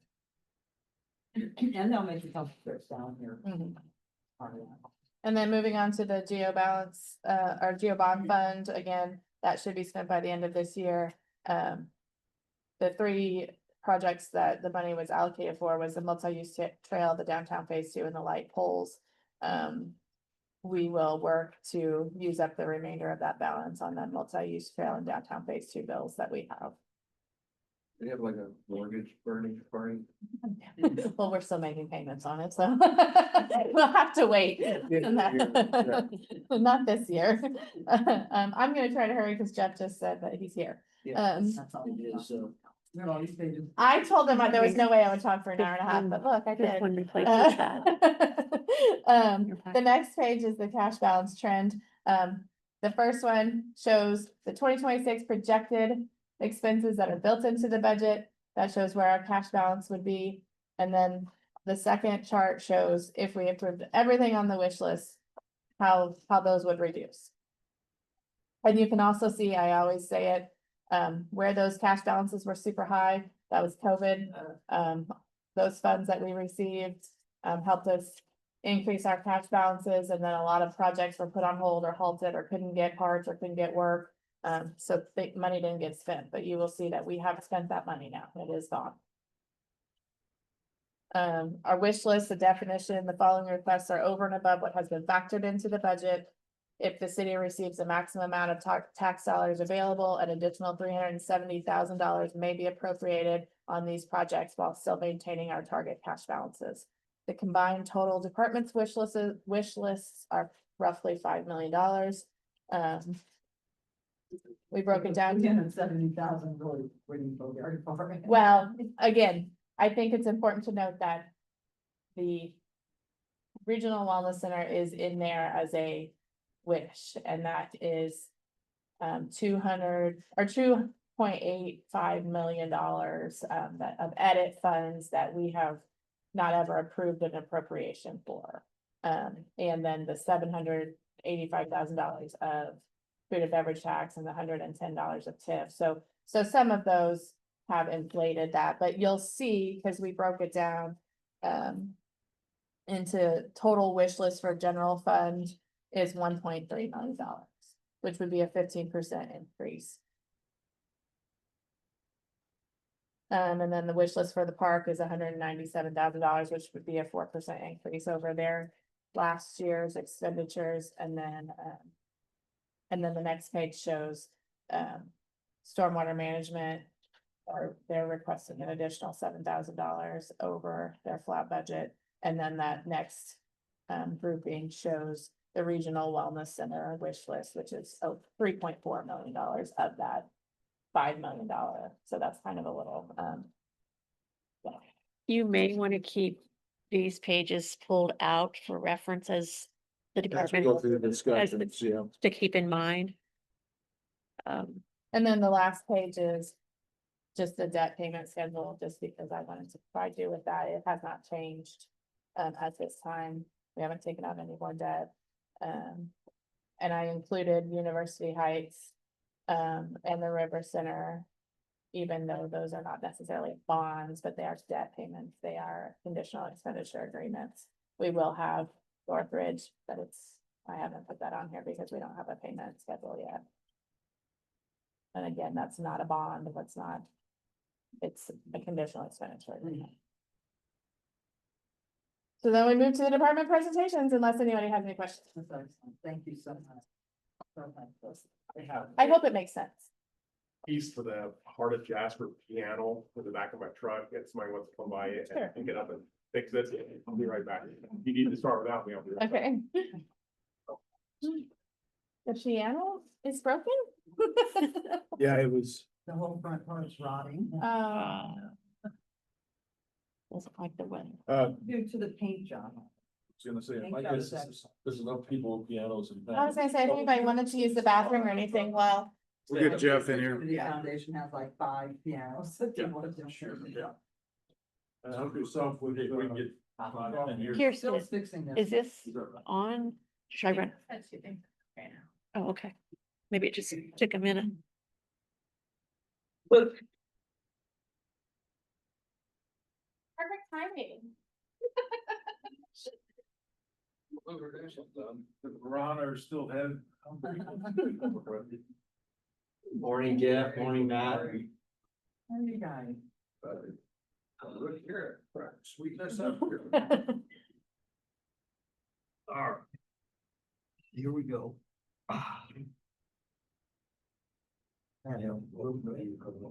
Just a second. Just a little. Yeah, a little. I can't say a lot, but a little. Also, the buffet was in here, I thought out there. I should have. Use that. We got food. Need some almond food.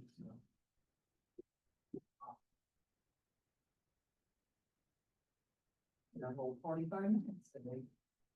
Yeah. I don't know, we're at 9:01, so here's some great time in like 45 minutes. By 1 minute. By 1 minute, I didn't think I'd ever talk for that long, but Jeff probably knew better than that. He's like, tries to get his mail and run, I think, besides having to talk to me. Week or so, the door's been closed, so I've been able to. Yeah.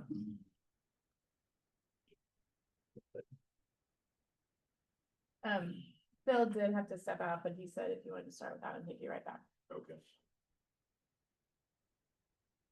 We can start. Start? Yeah. All right. Yeah, there it Okay. Funny enough, again, thank you to Cara and Kirsten for always doing these slides for us, makes this a lot simpler, and I know it's a lot of work for them. They do a good job, so a big thank you to them for doing this. So, a lot of these slides are gonna be the same as what they were last year. This one in particular, the only thing that really changed in this one was the second bullet point, and in which we're the only pavement preservation we're doing this year is a rejuvenator, because that's something we've always done to 2 years out from when we paved that street. We go in and put that rejuvenator on there. Works as kind of a sunscreen to kind of keep I could get into it all, the maltines and asphalt all together. So it works really good. As a matter of fact, the contractor always, when he does it, he always finds a spot where he puts a trash bag over the area and doesn't spray that area, so that we can, as years go on, we can watch that to see how it deteriorates against the area that was treated. And one year when we paved Leslie Drive, he said he didn't know, but I think he did. But he did it right across the street from my house, so I have one that I can always watch. So, yeah, he did it in front of the people across the street, right in front of their mailbox. And I said, well, and maybe he didn't know it, but I said, if he'd known it, I wish he would have done it in front of my mailbox. So, but anyhow, so. But anyhow, so again, we do feel that that's a good thing, and it does, like I said, you can see that area, and of course, when my neighbors see me go out and take my hand and rub it across the asphalt to compare the two, they think I'm nuts, but or it just confirms what they suspect, I should say. So, but anyhow, so again, the budget with the community crossing grant or with the downtown just doesn't give us a lot of money to do the other two. So anyhow, but so just to bring you up to speed on that one. So all right, so we're still doing a lot of projects. Pie chart kind of breaks things down, tells you where we're spending money, and so a big chunk of that is personnel, and that's a good thing. So. You still maintain the landfill. And we are, we just submitted our quarterly, and just this morning I got my reply back from them that things look good and continue doing what you're doing. So, yeah, I know, that last paragraph always says, continue doing what you're doing. It never says, things are so good, maybe you should quit. But that's, again, I have my own opinion. And just so everybody knows, we had investigated the putting a solar field out there, and that's been turned down by IMPA as not being feasible. So we have no plans to move forward with that anymore. We're hoping to get approval from IDEM to turn it over to someone else then to maintain, but Perfect spots, not farmland, nothing. Nobody would complain. it's just that the federal funds, federal grants that were out there for those kind of investments are no longer there, so it doesn't make it feasible. Jeff, over the years, has your personnel remained about the same, your numbers? It has, yes. Yeah, I mean, we're the same staff as what we've had. We haven't, I can't tell you the last time we added a person. All we're doing now is infilling with the retirements. Right. And, but yeah, we haven't added anybody. And, I know since 2016, we haven't, But should we? I guess we're not, here's why I bring it up. Okay, we have all the walking paths that we didn't have years ago that need to be maintained. They're all in the right of ways. All the right of ways that we have in our community are not being maintained by the homeowners. And it's deteriorating is what it is. And I'm not blaming anyone. I'm saying that we've added all this. And I don't know that we've added any additional personnel to take care of it, or is it important to us to keep that in top shape? Because it isn't now. right. I know, if you look, Monday, I seen it, and Johnson grass appears to be coming up on that Northwood Avenue. And, that was sodded, and so it had to have been a root that was in that soil that they backfilled with. And so, again, I talked to Alan, our one of our mower guys, about spraying it, and then I got thinking, now, wait a minute, it's still under a contract. I'm not sure that's not a warranty issue. I think that's something we need to discuss with them. So we'll bring that up. We'll talk with engineering about it. We're about to present to them. We've done some inspection work on some of the inlets and things out there too. But to get back to your question, I digress. Yeah, I mean, we just don't have the manpower to take care of the way it should be. I agree. I mean, there's areas where you can see grass growing over the curb in those areas, and it's like, it's been a horrible summer for weeds. They're just growing everywhere, and they're taking over, running over the curbs. It seems like nobody, has a weed eater anymore. I'm amazed at how many people go out and use Roundup around our utilities, because they simply don't want a weed eat around them. And then, we had one out on Division Road just recently call and said it was washing back there behind his house. And I went, looked and said, he called Chad Monday, Chad called, or it called me, and I said, Chad, I said, it's gonna continue to keep washing if he keeps using Roundup. And, so again, you can't use Roundup for those kinds of things, but especially when it's in a drainage way. To tag on to Kevin's question about the, walking paths, does your department maintain those? Does the park department maintain those? Who actually got like stuck with them? Good question. And that's something that Tom and I, or Rob and I probably need to sit down and talk about who's doing what and why it should be theirs. Kathy Lane is being maintained by the park golf course, actually, because they've got their mowers right there, and so they've gone down and mowed that area. Now, once you get out of the rock yard area, going back up towards Striker Construction or Jasper Equipment, I'm not sure who's maintaining that one. So I used to my waistline tells me that I used to walk more than I do, and I haven't been on some of those. I haven't kept a real close eye on a lot of that, which I need to. That is something that we want to investigate, is what is the opportunity there for a mowing crew, or, A centralized mowing. centralized mowing crew? Because we've got it, every department's mowing. We're spending a lot of money on equipment and all the departments, keeping that up to date.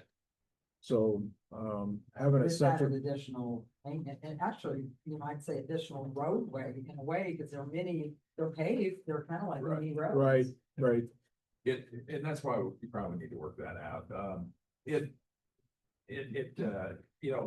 We help out over at the parklands, mowing that down once a year.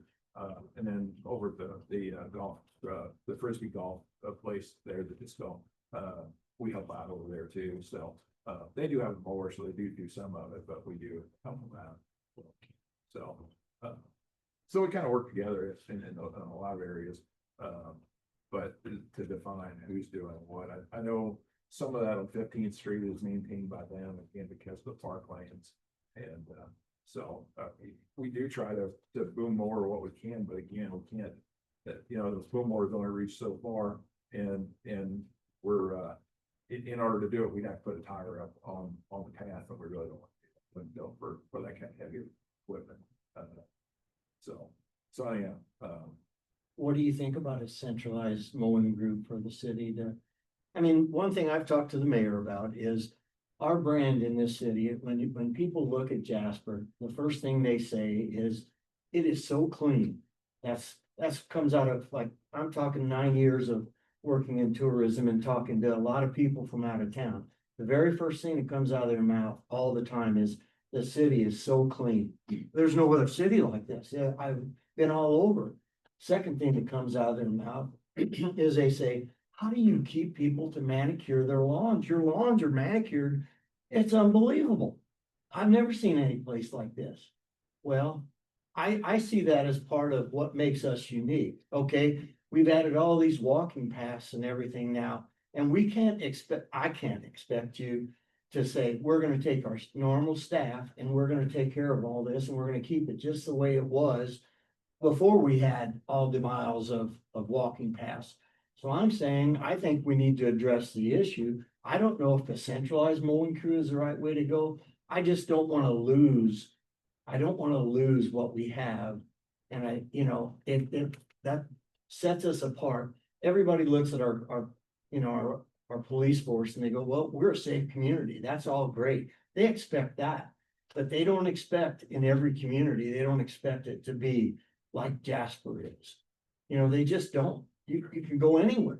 I mean, you don't see what we have. I think we've identified there's over 11.5 miles of trail right now. And in that 11.5 miles, that might be something we could put out for bid for contracting. you know. Would they take care of the right of ways too then, or next to it? Because every path is in the right of way. Am I not? That's accurate, isn't it? Correct. Okay, so the city actually owns that path and we own the right of way before it. There's only a few places, like I said, that the new section goes over to the golf driving range, that's off the right of way. And, you know, like I said, the Kathy Lane, once it turns, it goes up the hill, it's kind of out of the right of way there too, so, but for the most of the majority, I'm sure 90% of it's in the right of way. And I know when you and I had conversations about it, you said, well, the homeowners in some areas help you and some areas they don't. And the ones that they don't, they just seem to, you know, crop up when you drive down the road, all of a sudden it's beautiful. And then you got an area that's got stuff up this high. So we'll take that into consideration. I don't want to take anything. No, off I'm just, Jeff's time here. that's it. Jeff. I got my wrote down, point. I wrote down to address that ownership, that's. Okay, that's fine.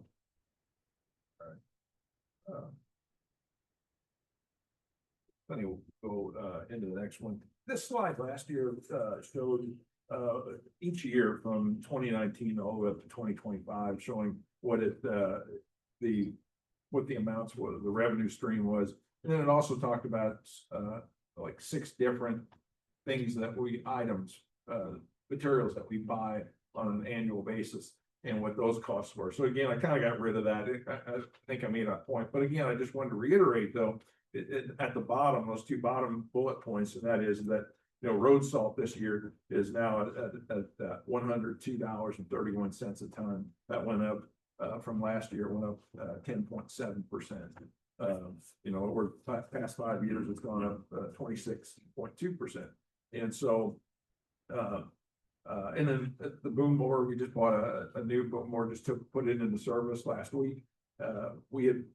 When we originally bought the one that we traded in 2006, we paid $73,000 for it, and this one we bought was $189,500. Yeah, an increase of 157%. Yeah, now, So- what did you like budgeted for that? Yeah, Had you estimated it to be that high? yeah, we kind of had, we done some research, so we knew it was gonna be up there.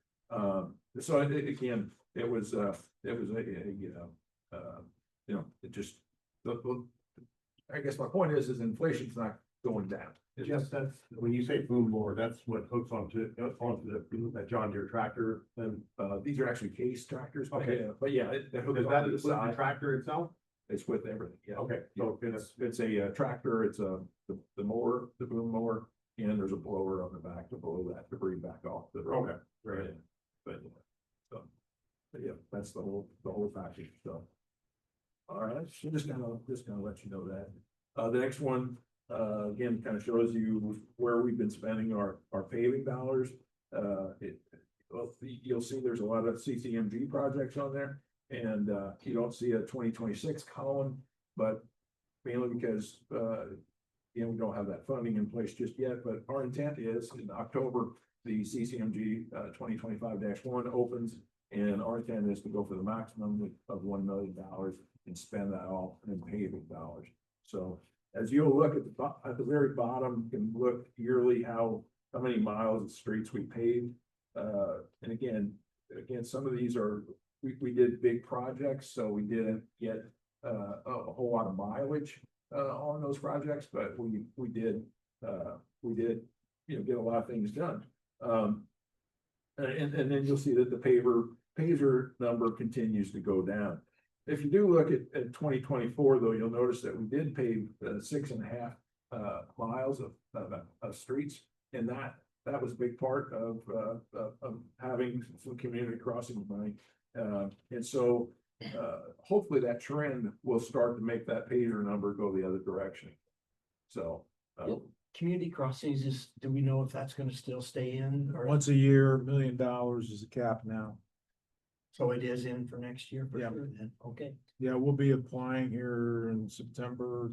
October is the October's the deadline. October 1st closes October 1st, and we will definitely submit a proposal. And we're still a 1-to-1 match. Yes. Yeah. Yes. So yeah, so our budget of you know, 1.6, 1.7 becomes 2.6, 2.7. So.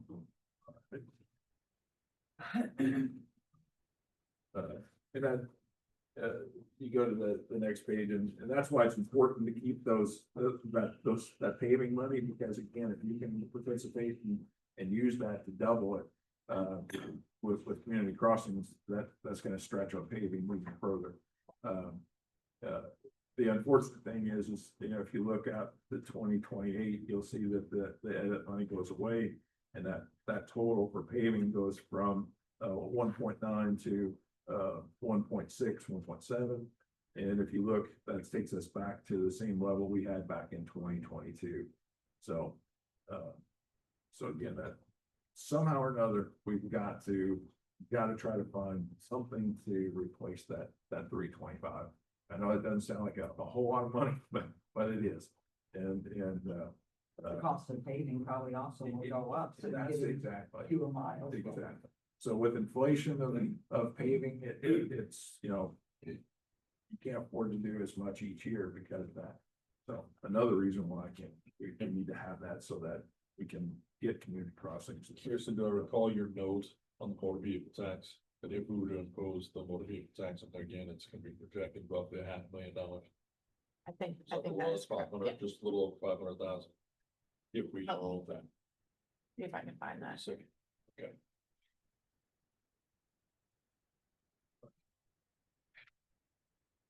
Right?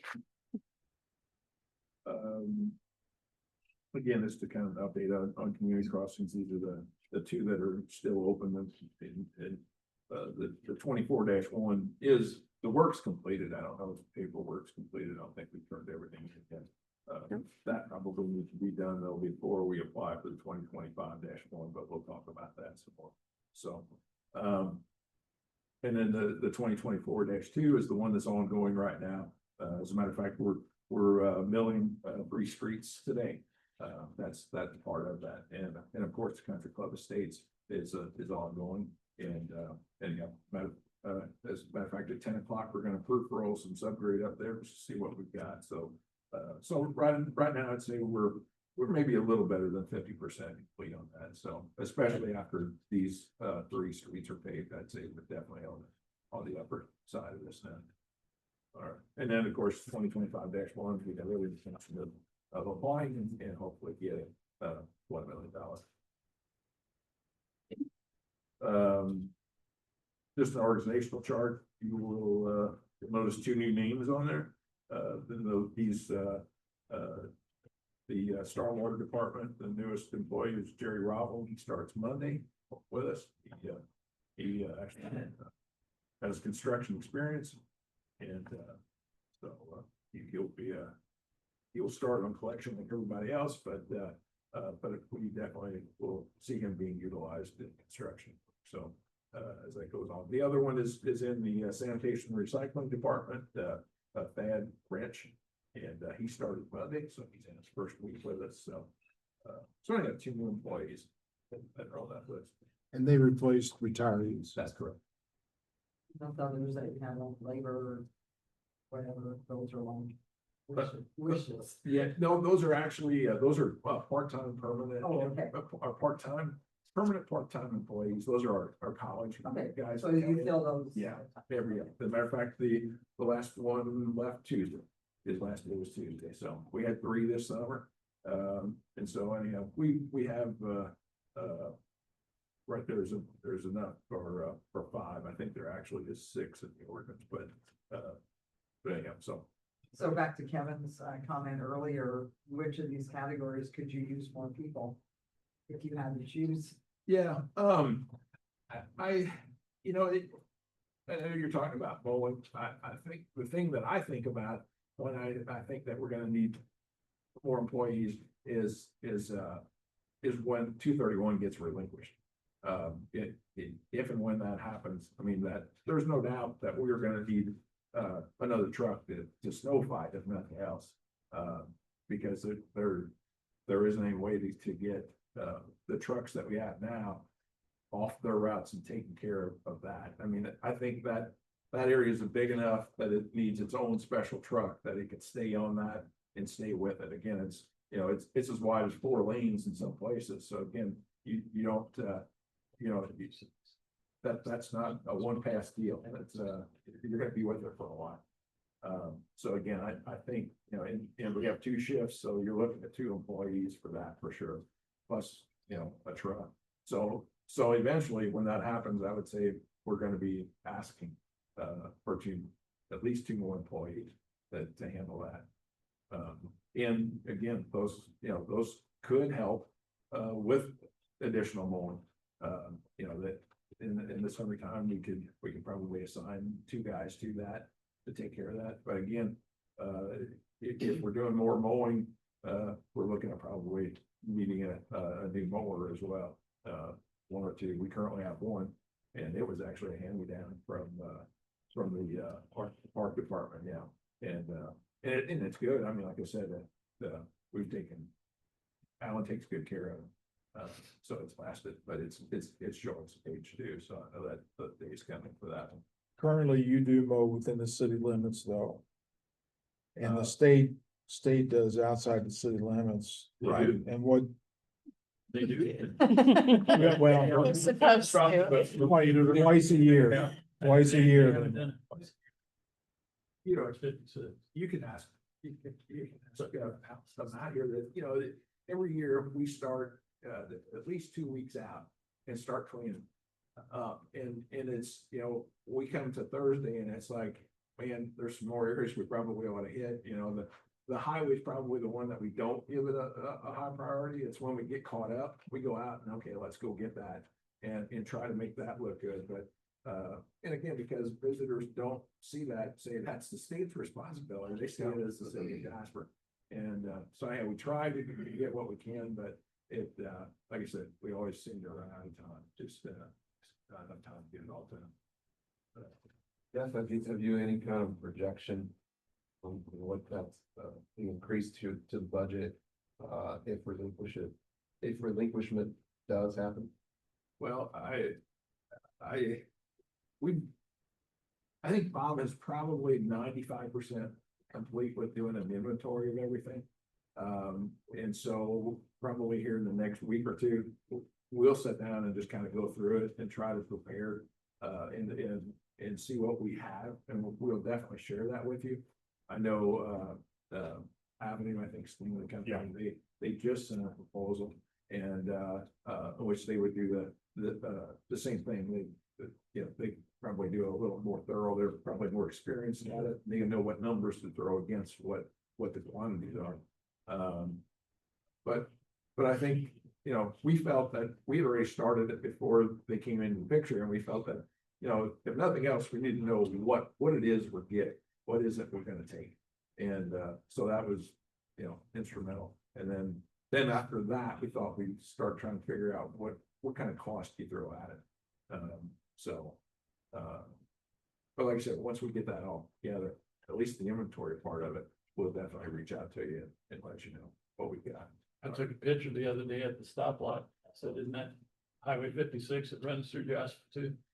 Yes, Not only 231. right, exactly. Yeah, I mean, they're From the Y on it. Yeah. 56 north, yeah. Yeah. State Highway 56, no running north. So again, I mean, I gather, and I know we're gonna want to try and keep it up in a little better shape than what's being kept today for our standards. However, there's gotta be some kind of a cost share there again with state funds. And that is a federal highway, my memory serves as well. So that'd be federal money there too. Yeah, should be. 231 federal. Highway. Yep. So there's a lot of open questions on that one. Before. We're not rushing to take it over. Yes. We're gonna get our facts together before we ever make any kind of agreement. I think it's important that we study it well. We wanna know if and when the time comes, what we're accepting and under what conditions.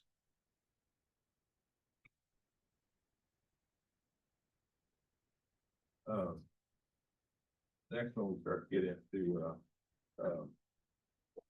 some of the different categories that we have here. You know, so we've got,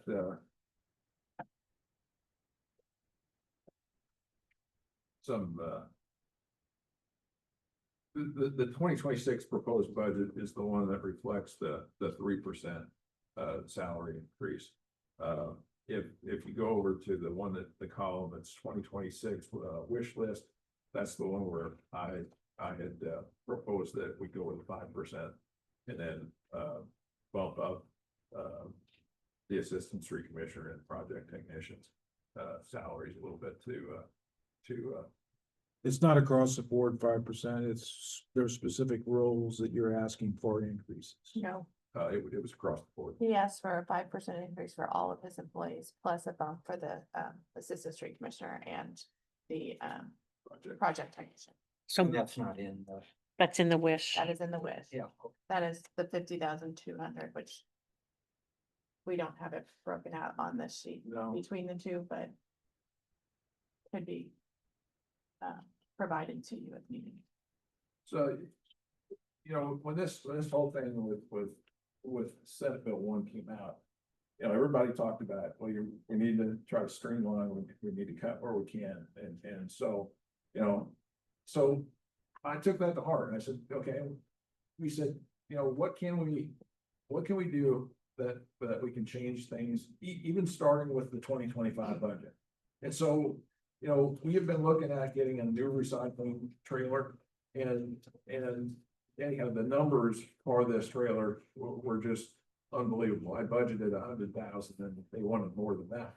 And I said, this trailer that we use, whenever a truck would break down or we go out with double collection, or if we send 2 crews out in inclement weather, bad weather. And so we would use it, but not a whole lot. And so again, I'm sitting there and I'm thinking, we got to rethink this. So I said, let's pull that one out and we'll take this away. We need to replace it sometime. It's old and it's showing its age and needs a little tender loving care right now. But again, I think we rethink and try to come up with a different plan, a different way to go with this thing. So we're going to research that in 2026 and see what, so it may appear in 2027, but for right now, it's not. Okay. So that was one thing we removed. The other was the rubbish truck, and we were going to replace that. And then, it's one of those things that when you ask the question, how much, and how much will you give us? They give us a number and then they tell you, well, we're in this case, so we'll give you 15,000 for the truck. Now, I'm sorry, but that truck's worth more than 15,000 to us if we kept it. And so that makes no sense to me. So I said, you know what? We're going to keep that because that truck is more organized. Right now, we send out 2 trucks each day to pick up yard waste. One of them is the rubbish truck, which looks like a trash truck and has a low threshold plate, makes it easier to dump containers and bags into. The other is a 1-ton. And these 1-tons have a lot higher threshold. Exactly. And it's strain on the back. And, I'm amazed that we have a lot of young guys on there. So, but otherwise I'm always amazed that we don't have more sprains and strains. But anyhow, so I'm thinking, why wouldn't we keep that truck and just get a new one because we need one, but let's just spend some money on this, the old one, and make it work. And that way we have 2 more ergonomic vehicles on our staff and more efficient. They'll just it'll work more efficient. Now I know that's adding another truck to our fleet, but again, so again, we scratched that. That was $150,000. So we took that off, and it's going to be on the 2026 budget. And I increased it to 175 for 2 reasons. One, I took the trade-in value out, and the other is I'm not sure the 10,000 is even going to cover inflation, the way things are going. So again, that's why we pulled that one away. We had like $2,500 we used in small engine stuff, and again, it's sometimes we use it, sometimes we don't. We hold it just in case a chainsaw goes down, and a couple weed eaters or blowers go down. We got that money for those. So again, we pulled that out. So what I'm saying is that we cut out of the 2025 $252,000 and said, okay, we need to try to streamline a little bit. Let's save a little bit of money. And so again, in doing that, and still asking for a 5% raise for our staff, and these increases for the assistant in Project Tech. That still brings us into a negative, which is, a 1%, if you look. Decrease. Decrease in last year's budget. I guess, Jeff, I didn't, this kind of depicts what you were saying. It's, Yeah. it's later in the slide as far as what you're removing. Yeah, if you go to the one that shows the 3-year capital asset plan, that's about 2 pages back. The one that Carmen has up there, that depicts what I just explained. If you look at the 2025, you'll see the 3 items that we cut from this year's budget. But Jeff, I personally think, but what if you have one back injury? If that truck is not what you need to have in order to do the job. One back injury, you can buy yourself a truck. You know, I mean. Right. And that's why we need to replace it because it's older. But I do think that it may cost us a little bit more to maintain the old one and keep it. But I do think that it will, having 2 of those more ergonomic trucks will definitely, as you said. I think that's smart. Yeah. I mean, you don't wanna give up that truck for $15,000. It's worth more than that to us. Have we ever investigated getting one of the rubbish cranes trucks? Have you guys looked at one of those? Yeah, it's, I know Washington has one. And that's one of those deals that they have a real problem with yard waste collection, in which people just go out and throw their stuff to the curb in one big heaping pot. And they always talk in conferences. They always say, I don't know how you train your residents to do it the right way. They said, ours just kind of tree down, throw it out there and expect us to come get it. And that's kind of what that truck does. Sure. But I think the way we have it now, I mean, everybody follows the rules. Oh, yeah, a couple of times a year, we get somebody that's just unreasonable and doesn't want to do it and refuses to do it. We have those residents, but again, we work it out and make it work. So again, I'm not like I said, I don't really see the need for that truck, but I know that they brought them, we've demoed them, we've seen them, but like I said, I don't see the need. So, during storm damage, it might be nice to have, but again, we've got backhoes and loaders, that telehandler, all those can go out. And they do that. Yeah. I've seen them do. Yeah, so. And also to add to the rubbish truck. We use that double collection routes, like cardboard. So one of our bigger trucks will go down. We have 2 of them to help out schedule line. I'm for that, We because I use it worry on about traffic. back injury. So, so again, like I said, that's on that previous slide that shows what happened. And then it shows what 2026 is. It has that new rubbish truck on there with the 175.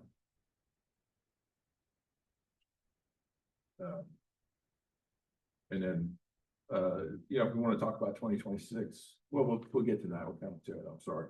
So, Where you want me to go? yeah, we'll go back to the general fund one. Okay.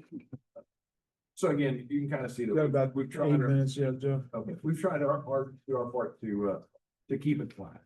So, and that's why I asked for, a 5% and bump the assistant projects up. So anyway, so we'll get into that some more before we wrap it up. I'll keep moving here. If you go to the supplies, the only real increase there is that 25,000. We have a floor heat reading heat in our vehicle storage building. We put it in when we first got it, and last year we had a service tech come in to look at it. We're having a little bit of problem, and he was wowed that this thing has lasted as long as it had. He said he hasn't seen one of these boiler units system that we have. He said the brand. He said he hadn't seen one of them last this long. And he said, I'm just telling you that your days are numbered, it's coming. He said, you're gonna have to replace that thing. So we went and said, okay, what if we do replace it, what's it gonna cost us? And they gave us an estimate, just slightly under 25,000. So that's why that account, the third line item, normally we keep 15,000 just for building and maintenance repairs, but we're gonna add 25 to that, which makes it $40,000 total this year in that account. Because again, we're gonna be proactive. We're not gonna wait for that thing to go out. We're gonna replace it before it happens because we're starting to see problems with it. Okay. That is a wish list item. Yes. Yeah. Yeah, wish list, exactly. Let me go to the next one, is services. Again, looking down the road, I know that we're looking at, not, some of our equipment in capital is not going to be there. We're not gonna have the funds to do everything that we'd like to replace. We have to hang on to things a little bit longer. So each one of our repair categories there, you'll see under the account description is garage and motor repairs. I've asked for a 10% increase in those because that's where the parts we're purchasing part of those vehicles. So I've asked for an increase in each one of those. So again, you're looking at 10,000 in one of them, 6,000 in the next one, 3,000 in the third one, and 3,500 in the last one. So again, I'm just assuming that we're going to see some increases in that category, repairs. And then the other is the contractual services in the refuse department. Again, grinding these tree limbs and yard waste is getting more and more expensive all the time. And the pile's growing more each year, it seems like. Right now, we could start grinding tomorrow. That's how big that pile is back there. So, again, we've transferred some money from other accounts to cover this year because I do think it's gonna go over. But I do want to bump that up $5,000 just to try to cover that cost.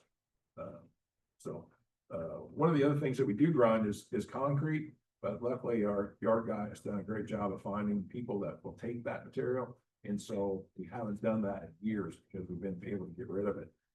So hopefully that keeps up because that's even more expensive than grinding yard waste and tree limbs. And then the other is the increase that we asked for would be the landfill dumping fees. That keeps going up every year. They're increasing on us. And so again, I just wanted to, this year, I think we're going to be all right. We don't have to transfer any funds. After the increase, we're going to be real close to being at a zero balance at the end of the year, which is where we want to be. But I do think that next year will increase again. So I want to make sure we got a little bit more built in to cover that charge. Are we going to Blackfoot or are we going to Velbin? Where do we get, We go to Blackfoot. Blackfoot, yep. Have we price checked them against Velbin in the last couple of years or? We haven't, Velbin, yeah, I think most of theirs is construction. But they do, I mean, I know they do. I'm always curious whether they bury everything there or whether they don't take some of theirs to Blackfoot as well. So, but yeah, we haven't compared in a while if they continue to tip up and tip up. That's a good point. I can research that to see just if they Quick phone call. yeah. So. So these expenses, Jeff, on a wish list, they're not really a wish list. They're just anticipated. That's what I tried to Additional explain at the expense, beginning, that these wishes aren't really wishes. That's not a great term for them. Yeah. It's So- it's over and above our existing, But Budget. these are not in the budget. correct. That's right. Yeah, to So that's gonna me, eat the $370,000 up pretty quick.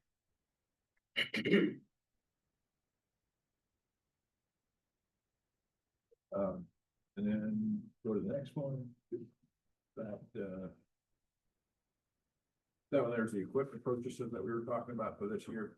Again, talking about small engines, 2,500, the rubbish truck, 175.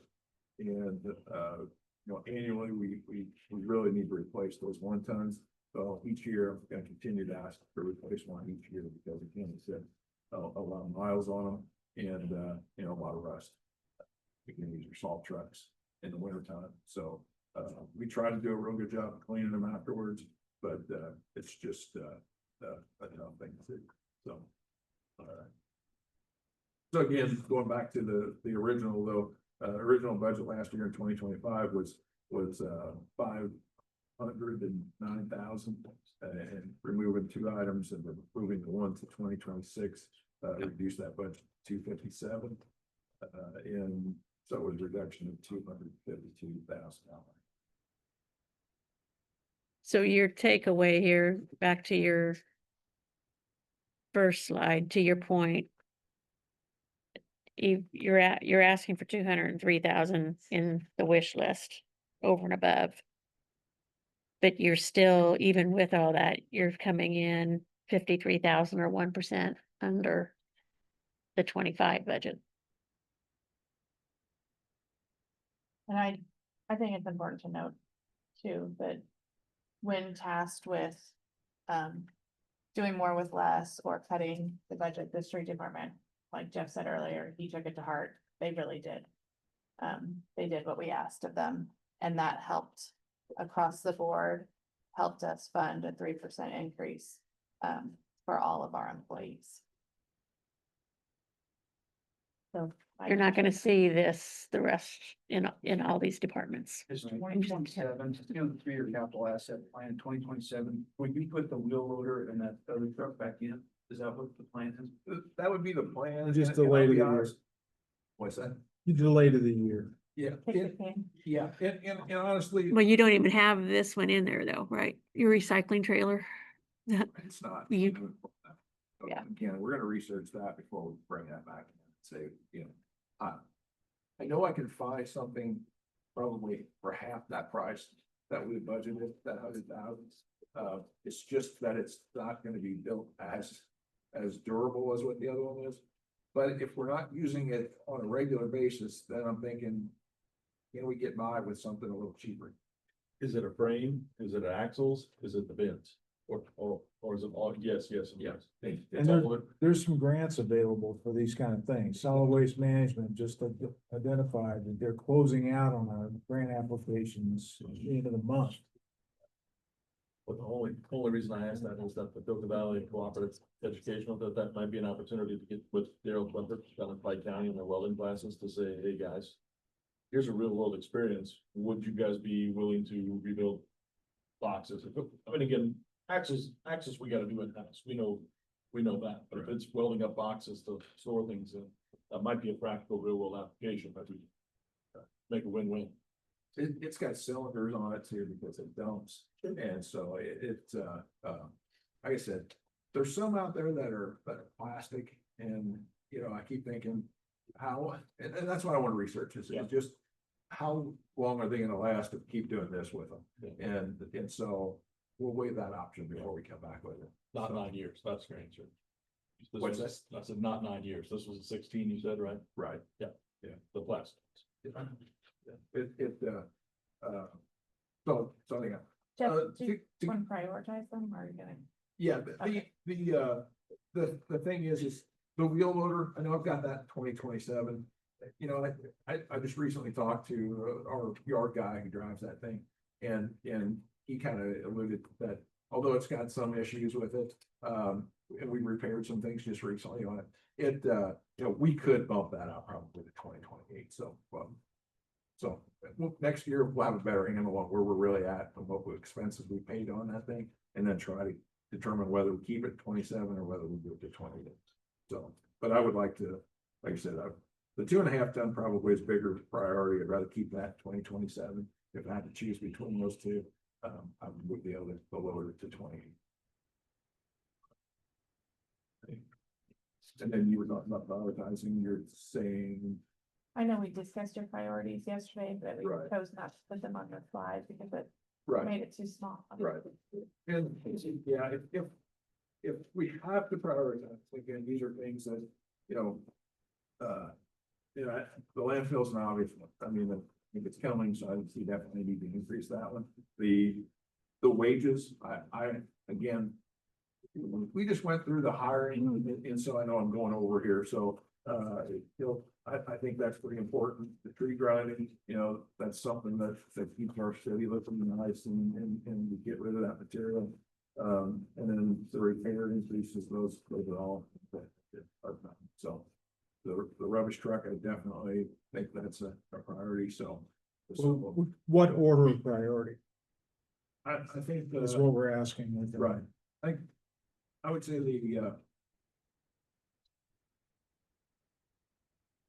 I'd say the rubbish truck we need to do. And then from there, I would say the landfill's next. Um, I would say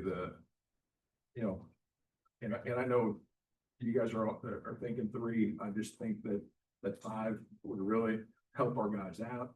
I think wages are a big thing. That would be my next priority. I would say tree grinding and then repairs after that. So if I had top 5, it would be the rubbish truck, it would be landfill, increased fees, wages increased, tree grinding, and then the repairs. Or the equipment. So, let me wrap up real quick, okay? I do want to point out that on this slide that we've referred to, that Kirsten went over this morning, this perf here is for all of the general fund. That's not just Jeff's people. That's where, that's budgeted under the public works. So when you're looking at that piece, So if you were to take street department up to 5%, that wouldn't be that total amount. It would be. it's everybody portion- else's it would requests be a as portion of well. that. It includes every wage increase over and above 3%. It does not include the park or stormwater employees. This is, Because those those are separate. fund, but it includes all of the general fund employees. Requests, so I think that it's a little misleading, but if we would have to factor that percentage. If you chose to take the street department employees to 5, there would be an increase in part as well, but not That's- 55,000. Yeah, it's part of that number. It's not the entire amount. So your order was 1 rubbish truck, 2 landfill, 3 wages, 4 tree grinding, and 5 repairs. And a lot of those, like I said, a lot of those are just things that I think we're gonna wind up seeing going money for. So it's gonna be a matter of, if we run over, I'm gonna have to play, gonna pay Peter, we're gonna rob Peter to pay Paul, that's what this thing, so we're gonna wind up stealing it from another account. The street farm, so something else is gonna suffer, but, so I need to wrap up, I know I'm already 5 over, sorry. Inflation, not slowing down. So having the same amount of money to pave every year means we pay less. And so that's just the way inflation works, and you know that, and so the need to replace the lost edit fund by 2028, again, how we do that, I don't know, but in order to maximize our pavement preservation, paving, in CCMG money, we've gotta have that money, we need to have that to maintain those things. And that's not even mentioning special projects. I mean, those things pop up too. So, how do you fund it? I don't know. Lower it, wheel tax, pave less.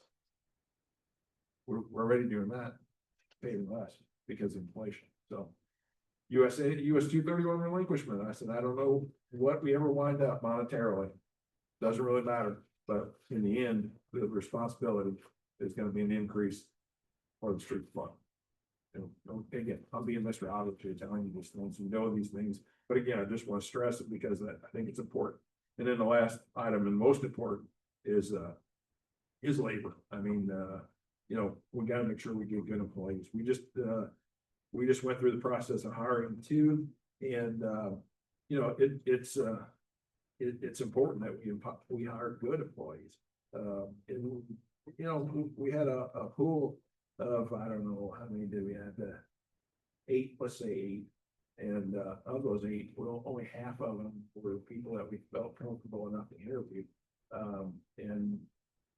Those 4, 3 of them qualified to come, that I would say, yes, we can hire these guys. So, anyhow, as a matter of fact, one of them returned us down, basically because of his age and perf.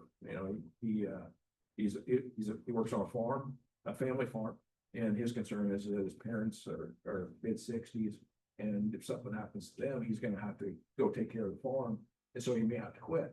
In which that could happen within 10 years. And if that did, he feels like, you know, that perf that he built up isn't his until the 10th year. And so it was one of the reasons why he backed out. But anyhow, so again, the wages are important, you know, not only to attract good employees, but to keep good employees. And, our guys are good. They do a good job. So, you know, you don't have to go far from here to see the quality of work that, all right, over on Clay Street right now, they're doing a fantastic job. So that, you know, one of those deals that we worked with and coordinated with Mr. Ewan.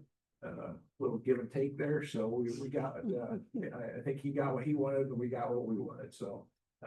So anyhow, it's turns out sometimes we have to do those things. Which again leads me back to our management team, those guys, Matt and Bob, as well as Jim. They make this whole thing work, and that's why it's as good as it is. All right? Yeah. Okay. Again, All right. appreciate you guys in the communication. Matt, you've gone above and beyond. Up at our house, we happened to notice that the storm sewer was collapsing just a few weeks ago, and the guys came up, got it knocked out here in about a week and a half. So it's fantastic, and again, saved a lot, because I think it was undercut pretty good ways underneath the street at 15th and Leopold. So that's a pretty important intersection for workflow to get through there. So They're involved in almost every department's work, because utilities, all the work that's being done replacing utilities right now. Street departments there with them working hand in hand. There's a lot going on there. We spent a lot of time this year, patching, water line trenches. So, I mean, a lot of time, that was time that, we could spend on a construction project, but anyway, needed to be done, so. And I guess we're out of time, I know, but in the packet, he did a nice job of laying out some of these projects for the storm sewers and sidewalks, just for your leisurely reading. Unfortunately, a lot of those are the same thing that you had last year. We didn't get to those projects. Those are, some of those are big, storm sewer projects in which we have to hire a contractor out to do that. You're gonna hear more about that, I would assume, from Chad here shortly. But anyhow, those are, that's some money those are areas that we need to be sure and read those. The sidewalks, same deal. The list is the same it was last year, because we didn't get that. We didn't get to take care of those. They need it, but we just haven't had time to get to them. Again, our crew did a great job down, and our contractor did the work, but we prepped it, got it ready. But down at Mill Street between 13th and 9th, I mean, that nobody on that west side should be complaining. That was a mess. And That's it a looks huge great. improvement. It looks great. Yeah. So, Just to add to that, you all have probably heard me say it, but when we talk about, replacement revenue and talk about doing less or cutting back, we already don't do everything that we need to do. we also All right, found- thank you. We also found the old foul poultry house. We were digging up there, so. We got a call from the guys that said, hey, we found a wall up and underneath that old sidewalk was the original footer with some of the brick on top of it yet from the old foul poultry house. So that was interesting. I took some pictures of that. Yeah, no. Yeah. So we're supposed to start it with engineering at 10 o'clock. Take a Really? little bit of a break, okay? All right, guys. thanks. Thank you. Thanks, yeah. Yeah. Oh, I know that. This is still on. Absolutely. Thank you. Thank Know where we're at. Okay. We have a 5-minute break. It's still- 3 minutes still on. It's still on. Still on, yeah. It's still on. So how do we address that when we Hey, face? Phil, you heard. Zoom is still. Zoom is still on, just FYI. I'm not gonna say anything bad. Yeah. But to the good, I mean, he's done a great job on his budget. How do we give him, his employees a 5% raise and somebody else has more expenses? That's kind of tough, isn't it? I don't know, that's gonna be a Yeah, I know. And I get it, cause but there again, well, my concern is this, again, that kicking the can down the road thing, because next year he's gonna come back and we're not gonna cut his wages on him, but he still needs that equipment again, so. Pull out all that, it makes it look really Yeah. good, get 5% of that next year. Yeah. Back in. Yeah, I don't have any problem bumping some of the managerial stuff if we have to maintain Good upper level management in there. I don't. Every head that wears the crown. Yeah. No, I didn't. Yeah, that's right. Well, And all the work. yeah. It's not everything. Every manager's gonna go in and ask for all they can, that's every employee. And they've done that And what forever. Kale has done is look across all municipalities and what's being paid in other areas. When he and I sat down, that's kind of where we came to that 3%, felt like that. And you know, in light of, There's some county at 2%, I think 3% is probably fair. Of course, but he would be doing his job if he would be asking, because they are, it was kind of funny. You know. Karen marked up, my wife marked up the calendar, the last 3 times in the last 2 weeks, we carry limbs and stuff for our little green bin down to the curb. Karen puts it down and looks down the road, and there they're sitting there. It's, she goes, swear to God, they're sitting there waiting for him. I mean, it did not sit there for more than 30 seconds, and they came and picked it up. I mean, hiding on your street. yeah. Oh, maybe we got that reputation of, That's good. we might be That's on that naughty list he was talking about, so. I called Chris Kim and I said, Chris, you're a cable guy, can you help with this piano? And he goes, well, let me come take a look at it. He looked at it, he goes, oh my God, that old piano is just deteriorating from sitting outside. And I don't know if they're gonna be able to do, but you know, so I can, Chris can probably find somebody who's got some. What if you guys are familiar with the truck that I was talking about, the ergonomics? Can you turn it off? Is that me? Should be able to mute it. Oh, Stuff, grappling. I don't think you can mute it Pull while right you're up to the sharing. bed, Goes down and scoops. Here, it up I'll stop the into share. into- You can only do it from a cab. That's what Lisa That's why said. I work there, my department there.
It's one of my highlights. Okay, we're We're back home.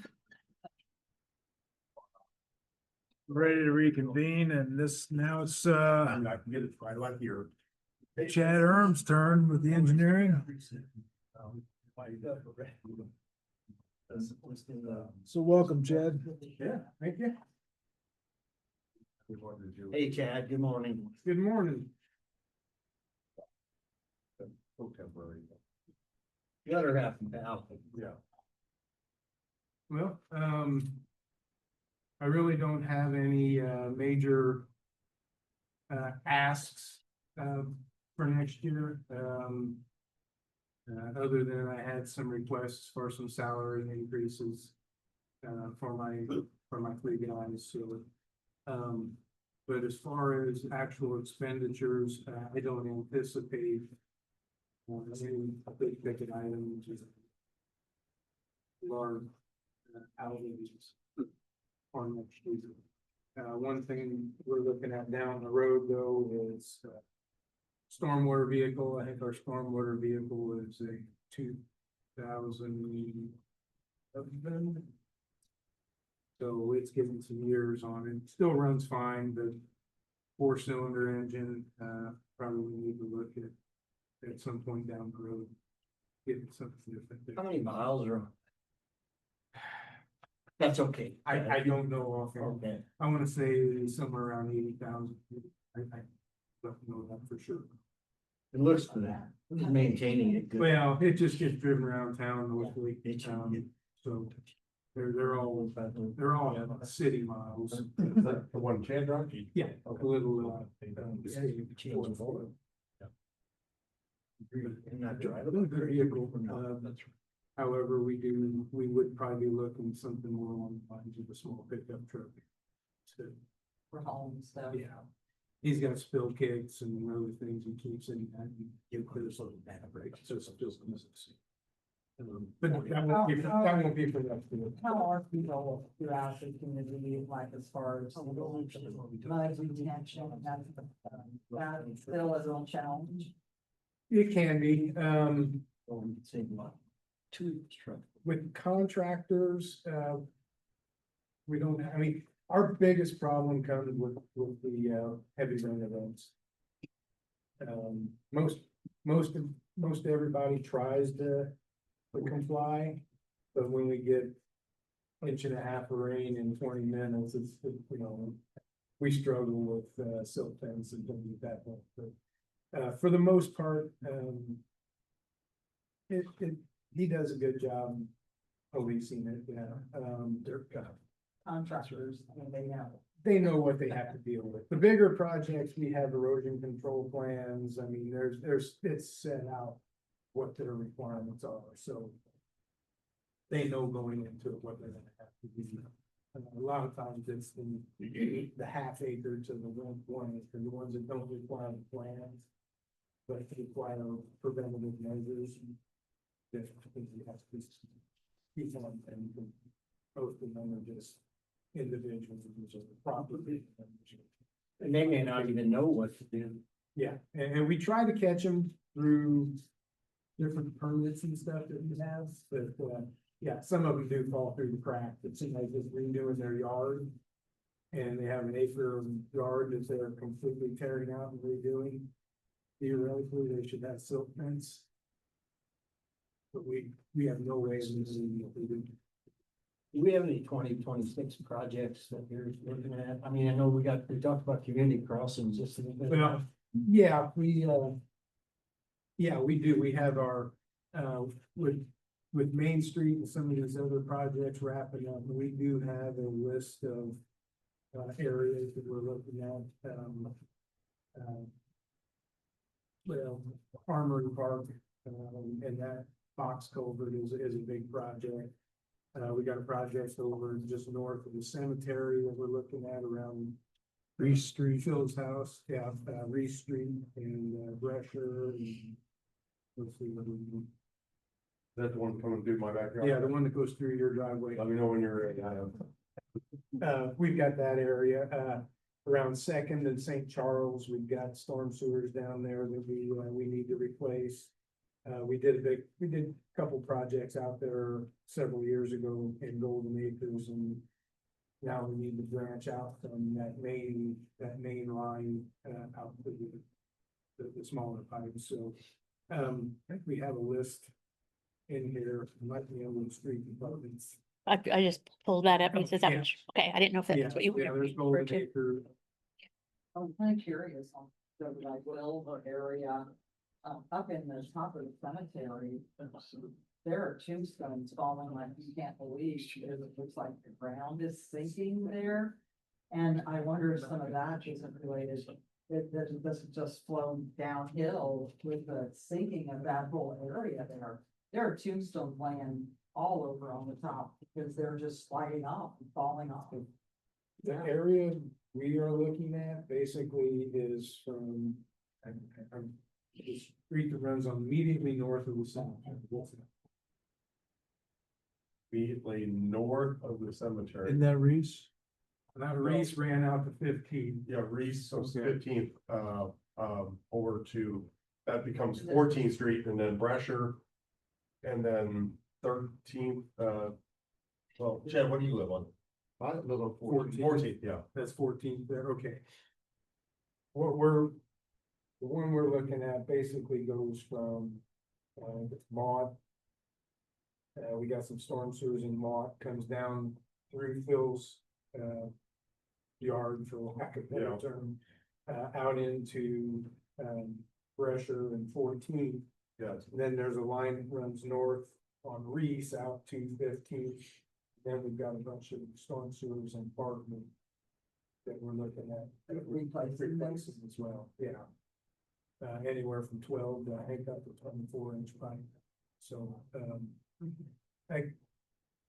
now the main line is the box culvert that runs through the parking lot and then over to the north side of 15th Street. And that catches everything from Parkland south, but, these collect basically everything from 15th Street to the top of the 17th, yeah.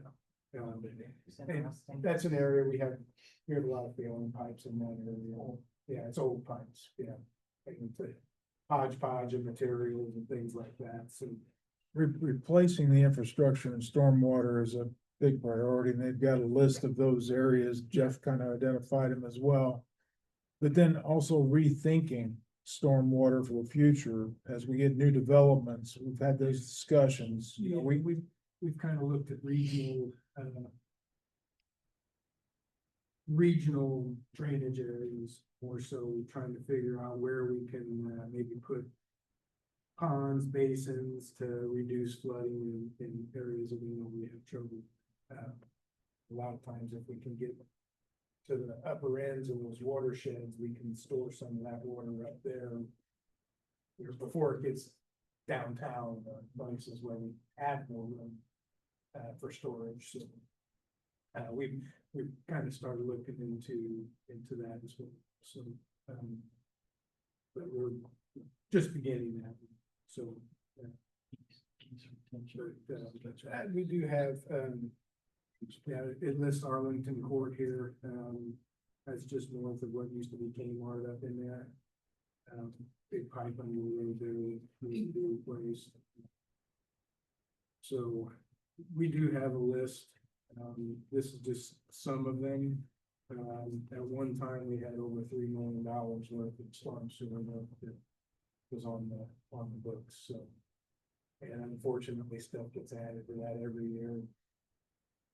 That's the reason we did a rate study 2 year and a half ago, well, 2 years ago. Increased our stormwater user rate to $5 from $3.96. Is that enough? Well, we're gonna look at it every 3 years. We'll go through our list of projects. Every 3 years, we're gonna probably look at a smaller increase. Like I said, that was $1.04, but we haven't done it in 10 years. When we do a project, Chad, do we take, do we figure anything in addition to what that? I guess the way I'm saying, if something is done, back in the old days, they put in the smallest pipe they could possibly put in, there was no. Okay, today, are we looking at least a 25 to 50% increase in whatever we're doing? We try to, yeah. Okay. If we know an area is developing, Yeah, Yeah, we will look at that. We'll try to get an idea. What could happen in that area. okay, Any new development, we do require retention, once it reaches, a certain size. And I think that's basically anything over an acre. okay. So anything smaller than that wouldn't, but, we do look at retaining anything like that that changes. So even, like in regard to, this, potential or proposed development for, it's POF construction over, between 13th and 14th Street by the old wood products, Jasper Lofts. Leopold. Even though that at one time was parking lot, and they still will be required to have retention, for anything that they have there, so. We know we've got problems, down in Vine Street, so, yeah, we will be looking at that pretty closely when that gets developed. So even on infill, we do try to look at things like that. So you're doing a much, much better job than what we probably did maybe 20 or 30 or 40 years ago, so. Well, back in, I think it was 07, we put out our first standards manual. Prior to that, it was just pretty much. shooting Whatever you from the wanted to hip. do, right? Yeah. Yeah, so, and we've changed it 4 or 5 times since then, so added things, Doing a lot changed better, things, that's so for yeah, we try to keep up on it. We got another change coming up here, before the end of the year, so. Change That area by Vine Street definitely was discussed at our council meeting the other evening, and we approved that. Yeah. Yeah, Well- I didn't even ask about that because the street, being what it is, so it slopes so much, so. So there will be retention required. So we'll keep an eye on that. We're not to that point yet. We do have an idea. So somewhere in that project, there will be somewhat of a retention. Yes. It could be underground. Underground storage. Underground, What was okay. discussed. Yeah, probably be, oversized pipes, orifices, or in some places they've actually stored. It doesn't always work best, they try to store water in their parking lots. In some places, specifically what was the old bank property on Market Law, and was their retention because they had no limited space. Right. They actually retain some of their water within their parking lots. Yeah, Like on the surface, yeah, That's up to curb height, yeah. so it did flood corner of their parking lot, and that was by design, so. Chad, on the community crossing grants, I know Yes. like the last couple have been mainly paving projects. Yeah. Can you do specifically a storm sewer? If it's drainage related to a road project, yes. We can't specifically do a storm sewer project unless there's roadway involved. But, I mean, that could be as simple as a mill and resurface, since it can be a storm sewer system. Okay, I didn't know how that worked. But we can't say go behind somebody's house and replace storm sewers behind someone's house with community crossings. So for this budget, you're really flat. More or Other less, than yeah, wages. we've tried to reallocate some things, to account for, wages, but overall, I'm not asking for anything additional. So, On the any relevant. storm sewer, that's police department, that's really not, doesn't flow into your storm So- sewer is not the thing. Storm water. No, No, but the street department does have, I think it's $200,000 that comes out of the storm from materials. They have a line item that they draw out of. Makes that decision. That went from, actually, when we did our rates, our previous rate increase, it went from 1925 to 200. So they do have money available to them from. and they use that basically for storm sewers. Yeah, it's mostly for pipe and inlets and things like that. I think they, concrete, global fill, things associated with repairs and maintenance. And so on. We were just discussing, some Jasper would have out there was involved with many projects. Oh, yeah. Not just infrastructure projects. Oh, yeah, no, they help out a lot of people, oh, yeah. So, yeah, You still. it's 200,000 for that. Shannon, noticed your comment on the last one, it's disappointing to have to replace structures in 0.50 neighborhoods with the older part of the structures. Do you feel you're getting ahead of the downtown as far as? Let me qualify that as saying that we haven't replaced anything, doesn't need to be replaced, but we know we've got a lot of places, so we have problems. Yeah, it's just, I mean, there again, We're trying to- I hope we're not kicking that can down the road. That's gonna cause us a lot of problems. In other words, all of a sudden, we'll have some big projects coming due because we kicked it down the road too far, so to speak. I don't think we're too jumping, but like I said, now that we've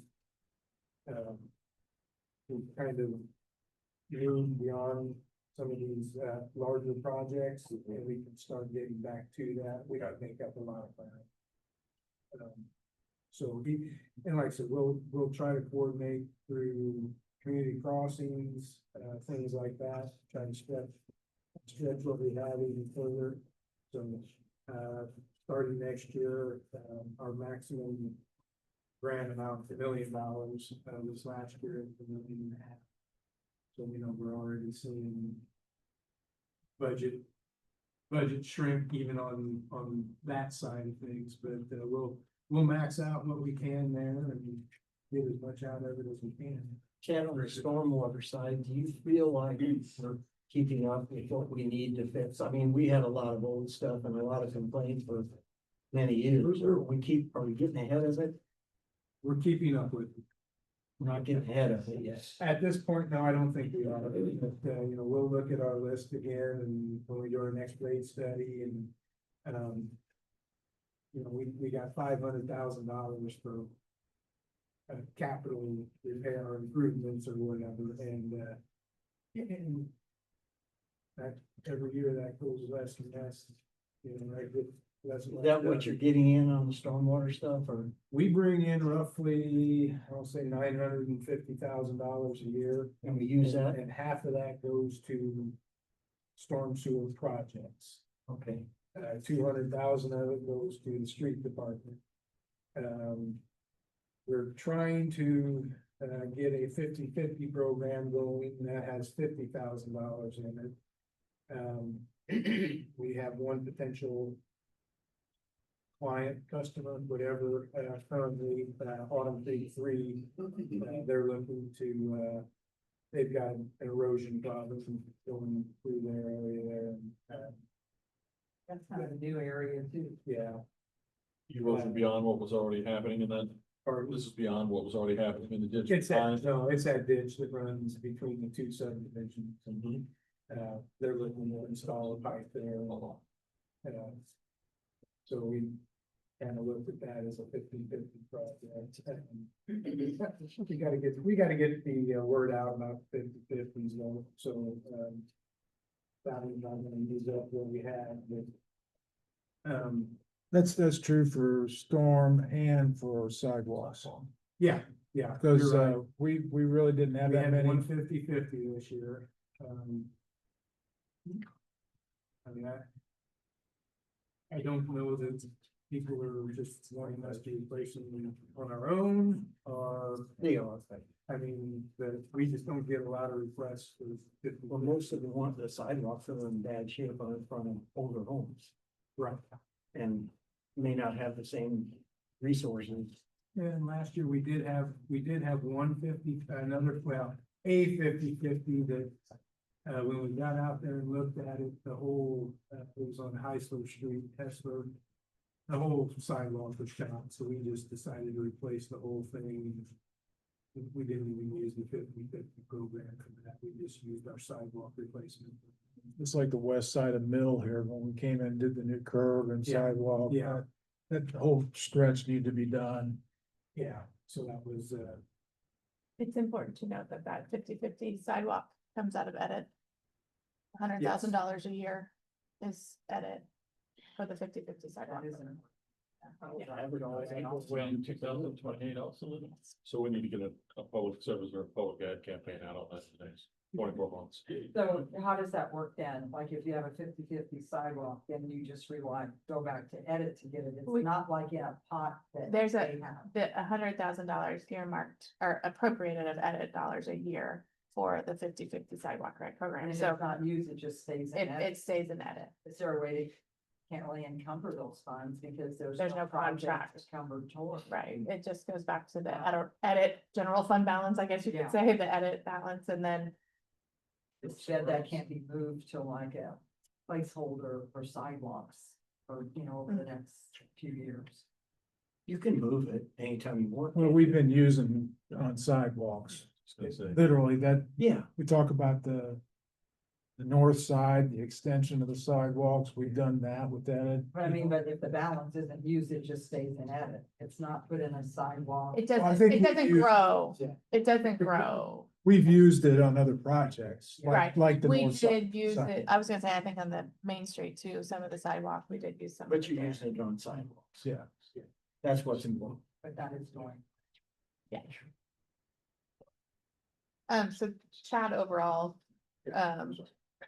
is the only, the only wish list items he's asking for are salaries, so his engineering salaries would, increase the general fund appropriations, his stormwater, though, is strictly out of his stormwater rate funds, so that wouldn't have a bearing on the general fund. The one thing that we also discussed and for Chad's Chad's work responsibilities right now, he's split 50/50 with utilities. He is not like Scott, I believe, 25% of his time goes to stormwater. In reality, Chad should also be allocated to stormwater. He oversees that department.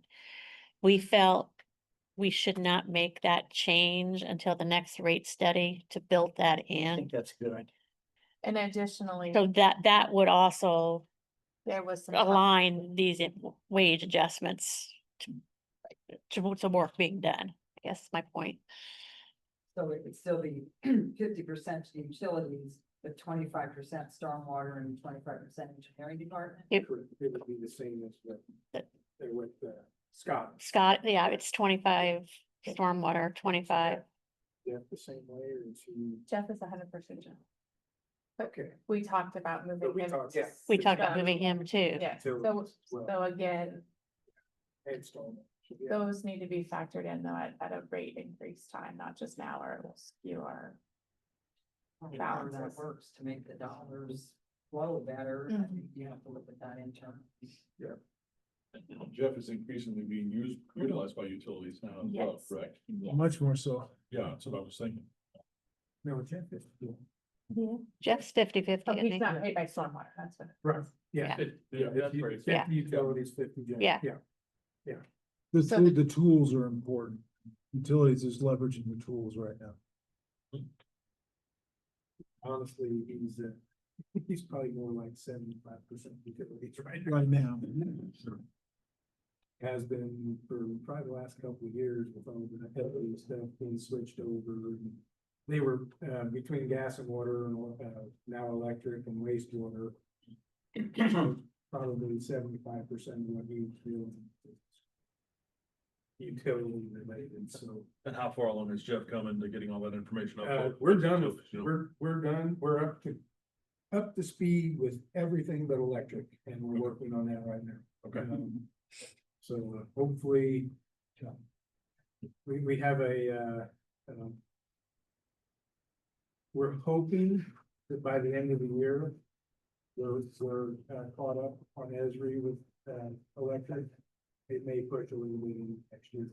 So, That should free up a lot of his time then, right? Yeah, It will, and yeah, bringing everything over from the system they have into Esri, and we got to keep up with updates and everything, whatever's not being up to speed,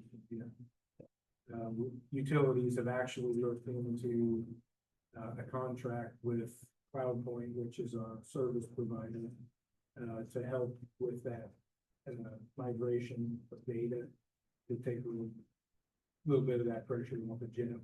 So I don't even know if they approve that or not. Next contract with CloudPoint. I don't know.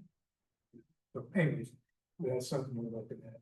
Well, while Chad's here, I did want to make a comment. I think the engineering department, in the past has been underestimated as to how much they're involved in all the projects across the city. You know, utilities projects, street projects, the downtown. They are pulled in a lot of directions, and Chad and Scott are the 2 feet in the street. Jeff, data management, but they do a good job with just those 2 individuals in there. And Chad Monday does a great job in the stormwater, just staying on top of the projects going on. Again, we've got a lot of them across town. Sometimes there's complaints, you know, that we get in because of not getting back immediately, but they're not immediately available. They'll check their voicemail when they can, if they're not able to answer the phone, but they'll get back with them pretty quickly. I've seen that improve quite a bit over the last couple of years. Yeah, the longer you let like a drainage problem linger, the worse it gets. So, Yeah, yeah. yeah, it does. But yeah, that was, from our standpoint, I think we might be the largest city that only had 1 person in its stormwater department. I know Washington has 2. Vincennes has 2.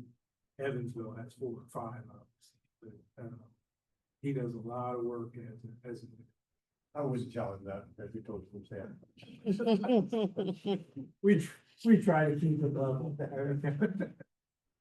Any other questions for Chad or any comments, Chad? Wind up. Well, thank you. Thanks, All Chair. right, thank you. Would you We're good. send our Send the next. police one in. department in? Okay. Thanks, everybody. Thank you. Thank Thanks, you. Chad.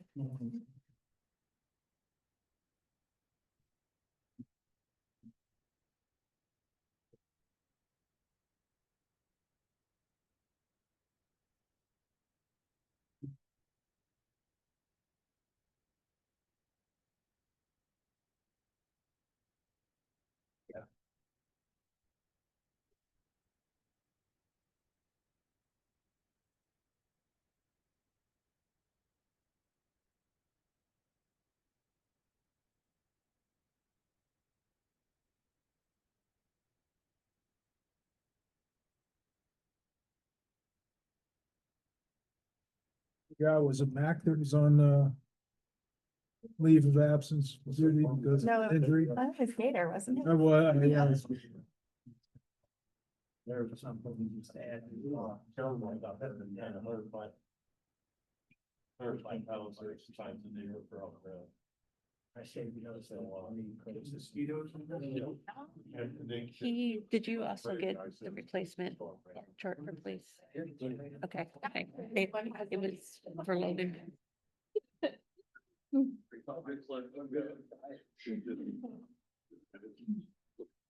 Morning, gentlemen. Morning. Good. Chief, the show is all yours now. That one.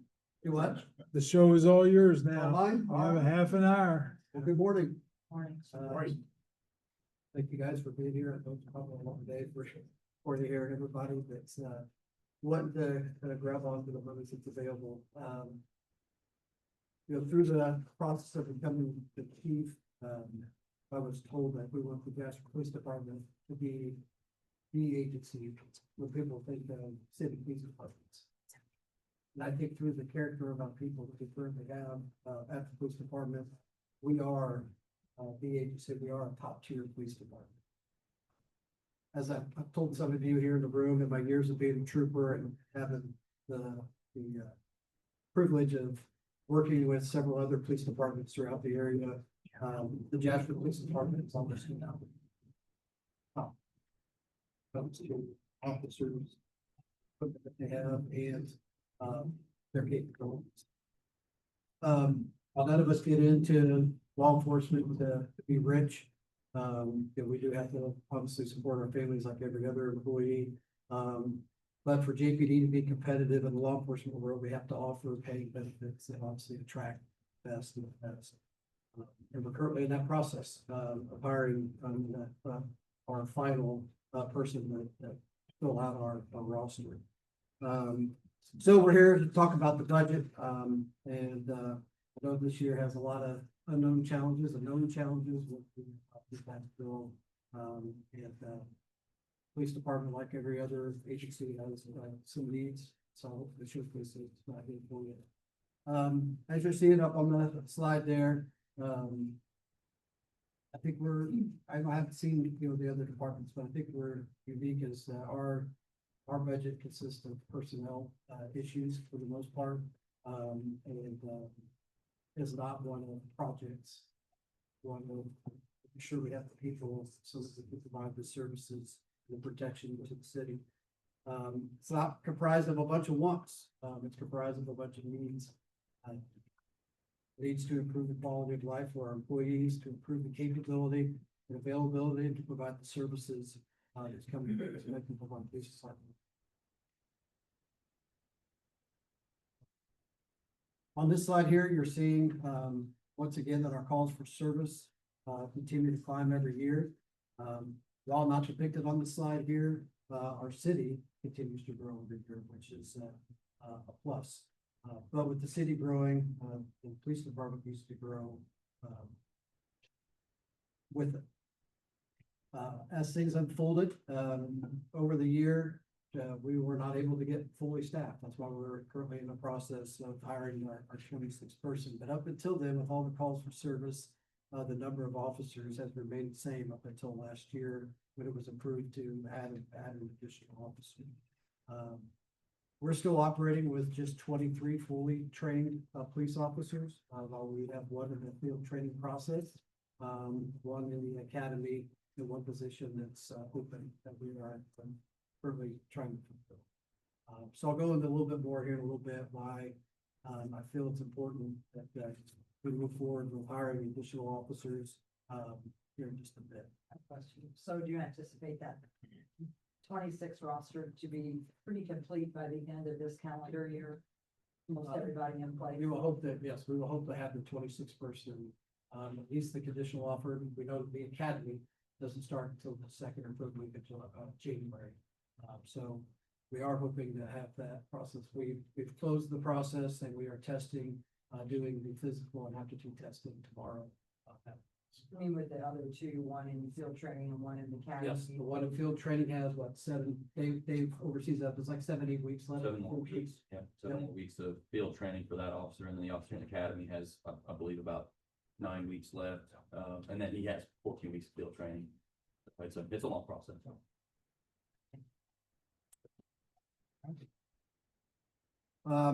Here you see a snapshot of our calls for service over the years, and through July of this year. As I tell the Board of Public Works, Nancy gets to hear it on a monthly basis. When I did my monthly report, you can look at the numbers, but it doesn't tell all the stories. I'm not gonna get too in depth in it. Just overall, police calls for service have gotten more and more complex over the years. The requirements from the courts, and just the calls themselves that we are dealing with. They deal with a lot of people that are in desperate need, whether that be someone with a mental or emotional crisis or someone with addictions that we need to help. These calls oftentimes involve long conversations, building rapport with these people, and sometimes travels to facilities to get them help. Calls involving children and internet crimes are obviously on the rise. Years ago, we didn't have internet crimes, but now that's something that consumes our detectives' times. And initially some of the officers' times until they turn it over to the investigators. Chief, we have one detective, that's 3. We have a detective sergeant, which is Rick Brescher. We have 2 additional full-time detectives. And then we have Logan Jones, who we temporarily assigned over to help out with all the drug because so there's actually 4 in Dollar County. Yeah, Logan's still a patrolman, but he's temporarily assigned over there. We're pulling back over to the patrol side. If that position needs to be. So those investigations are very in depth, and it doesn't include the hours of paperwork and evidence.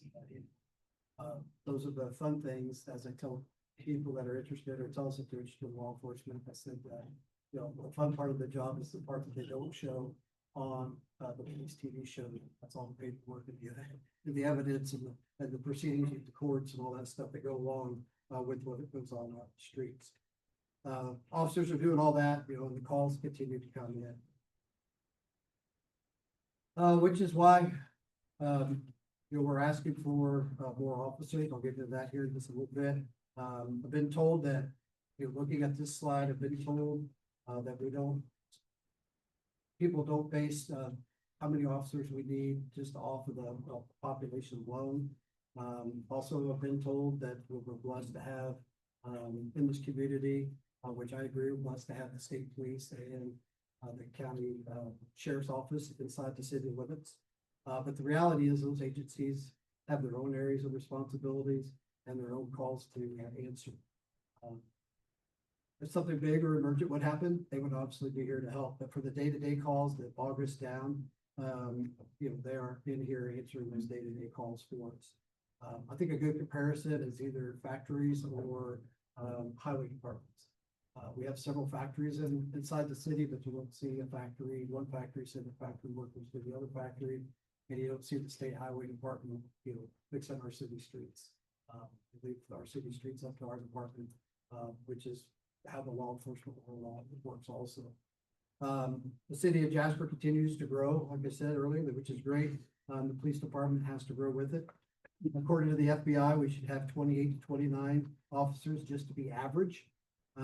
However, within our own city and state, or with our own state and cities of like populations, to be average would be to have 34 officers. As long as I've lived in Jasper, Jasper hasn't become the great city or known as the city it is by wanting to be at or below average. Jasper's always known to be striving to be the best. And so we need to add officers, not to say that we have, you know, the most officers, but so we can properly serve the citizens and those that come to visit us.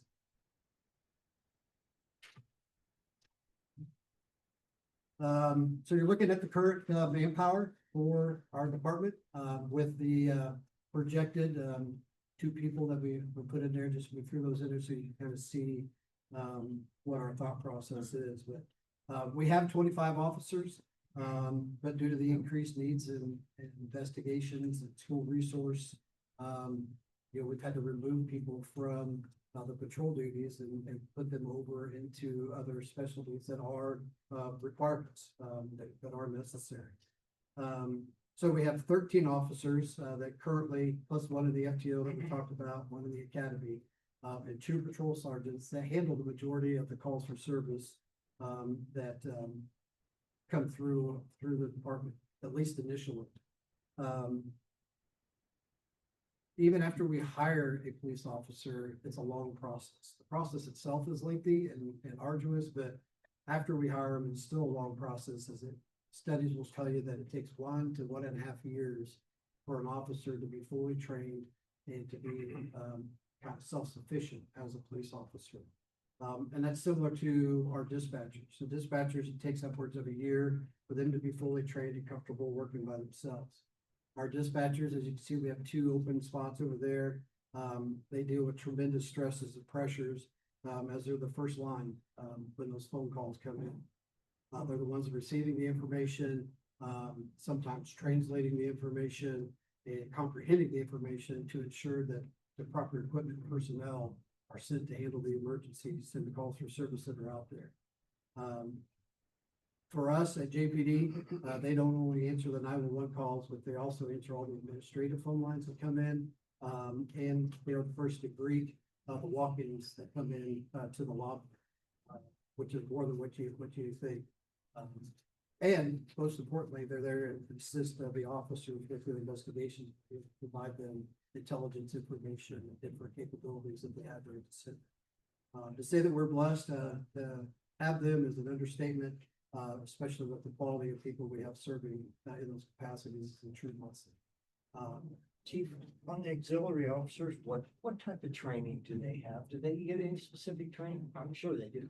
They get some very basic training on traffic direction, handcuffing, because they do have handcuffs on them in the event that they would have to handcuff somebody. Our traffic auxiliary is simply they serve a very good purpose, so we don't have to have officers doing it, and provides a great service. But they are there to provide traffic direction. Like they do events and that's really about it, right? So for the high schools, they're the guys you see directed to traffic and having the majority of the presence there. Last week, if you went out on 56, they were the ones that were directed traffic at the Precious Blood Church picnic. So they get hired by churches and schools to do their jobs. They are very minimal cost to us as we provide them their uniform and some basic items on their belt in the event that they would need it. But for the most part, they are paid for by those that hire them, so whether it's a school or church or whatever. The only only time time- we ever pay them. Yeah, the one time that we ever pay them is when they do stuff actually for the city, which is most of the time is through the arts department. If there's some of their events that they have. Gotcha. Thank you. I think we had that event when that storm came through on this spring with that tree, that electric line. I think they were out there directing that too. Yep. Yeah, and they are very, and so we've kind of used it as a stepping stone. Some of our officers have started as an auxiliary and they've worked their way up. Matter of fact, we have one that's in this current process. Aaron's one of those.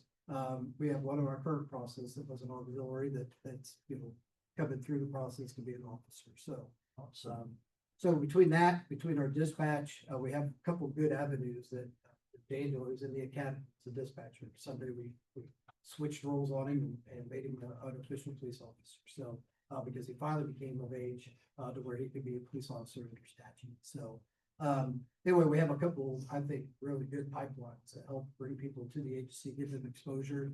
I know that we have a couple in our auxiliary right now that want to be police officers, and they want to get some more experience doing stuff through the traffic auxiliary before making that they are very interested in being police officers. So. All right, Carmen.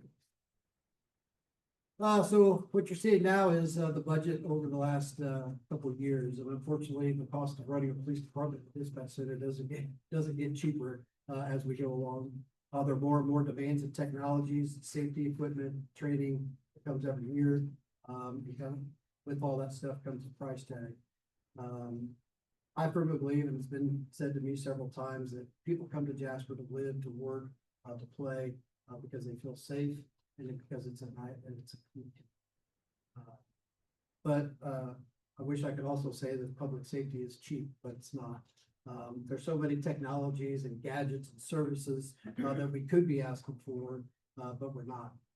We're simply asking for the necessary personnel, the necessary equipment to carry out our duties. And we're asking for some repairs to our building to keep it up. And Chief, anything we can do technology wise, I know you guys are always looking at that, but when you add an officer, it's probably the most expensive thing that we can do in the police department. If there's a technology or something we could invest in that maybe we could expand on or something like that, just keep it in mind, because I think we'd be very receptive to trying to do that if there's something that could help you in that area. All right, thank you. All right, so the slide you're seeing there is the clerk treasurer put together the information here on the slide. And as they have explained to me, the column marked 2026 proposed budget contains the dollar amounts of items that have already been placed in the budget, and those is that real?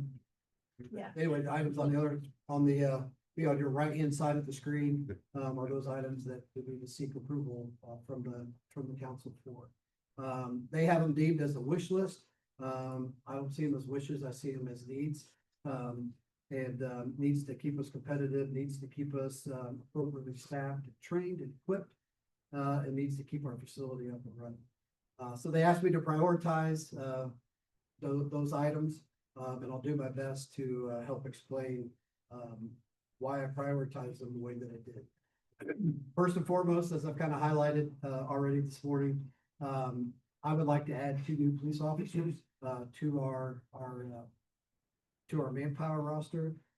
In both of the studies that I conducted, which I used PERF and the Indiana Law Enforcement Academy, one that HR and Kale conducted through AIM, or the Accelerated Indiana Municipalities, show that the average number of officers in like populated cities in Indiana is 34. And the FBI's recommendation is 1.7 officers per 1,000 people. If you do that math, that means that to be average, Jasper needs 28 to 29 officers. So once again, I would like to be at 30 officers by 2028, and then continue to build the force, as the city grows.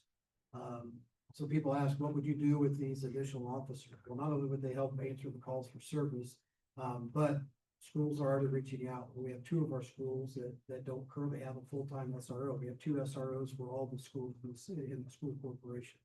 Would they be willing to pay? Would they be willing to do. pay? They for- do. They do. No, I mean the additional ones. I know we have some schools that we don't have, and you said they're reaching out. Yes, School so shortly after school was out last May, the school reached out, and of course they get grants to pay for the officers, or to pay their portion of the officers' pay. That grant process was coming up, and they weren't ready to do it, but they are ready, and after this school year is over, to seek that and to do that. So yes, they do pay. They currently pay us 80% of what we pay for a police officer.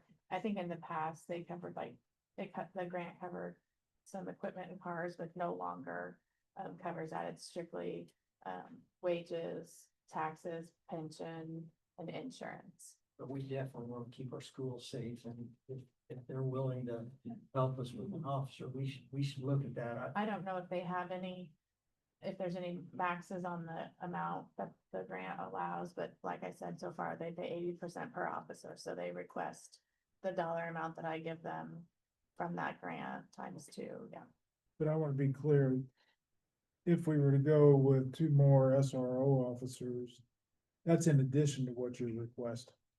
Right, well, I wouldn't put 2 SROs, obviously we need coverage on the road too, but I would be willing to make 1 additional officer an SRO if we were able to get 2. If we're able to get 2 officers, I would strongly consider, because as Kevin said, the school, to me, I did SRO stuff for 10 years, when I was a trooper in my off-duty time, as an off-duty gig, and I quickly saw the importance of building those relationships and what it does, the impact that you have on those kids. So currently we cover the high school, do we cover the middle school? And then Jason and Brian float around to the elementary schools in the mornings. A lot of our detectives will sign on and go sit by the schools and be a presence to those kids in the morning, but during active school hours, there's not somebody full-time in those elementary schools. I often see the Detective Brusher directing traffic at Ireland in the morning. So I think they all don't help out. cover Ireland as a SRO officer. Correct. And we don't cover any of the Catholic schools, right? Right. Holy Trinity, I should say. Okay, correct. So, also, on the priority list, seeking an additional 2% pay raise besides what has been approved for the city, and longevity pay. When you look at the studies that were conducted, both the AIM study and the one that I conducted, to be competitive or to be in that 75th percentile, that 75th percentile for law enforcement was 74,124 base without longevity. So we need a good pay raise to get us to be competitive. And the 75th percentile range for longevity was $6,458 at 10 years, at 12,275 at 20. Looking at that study, Jasper is the lowest when it comes to longevity pay.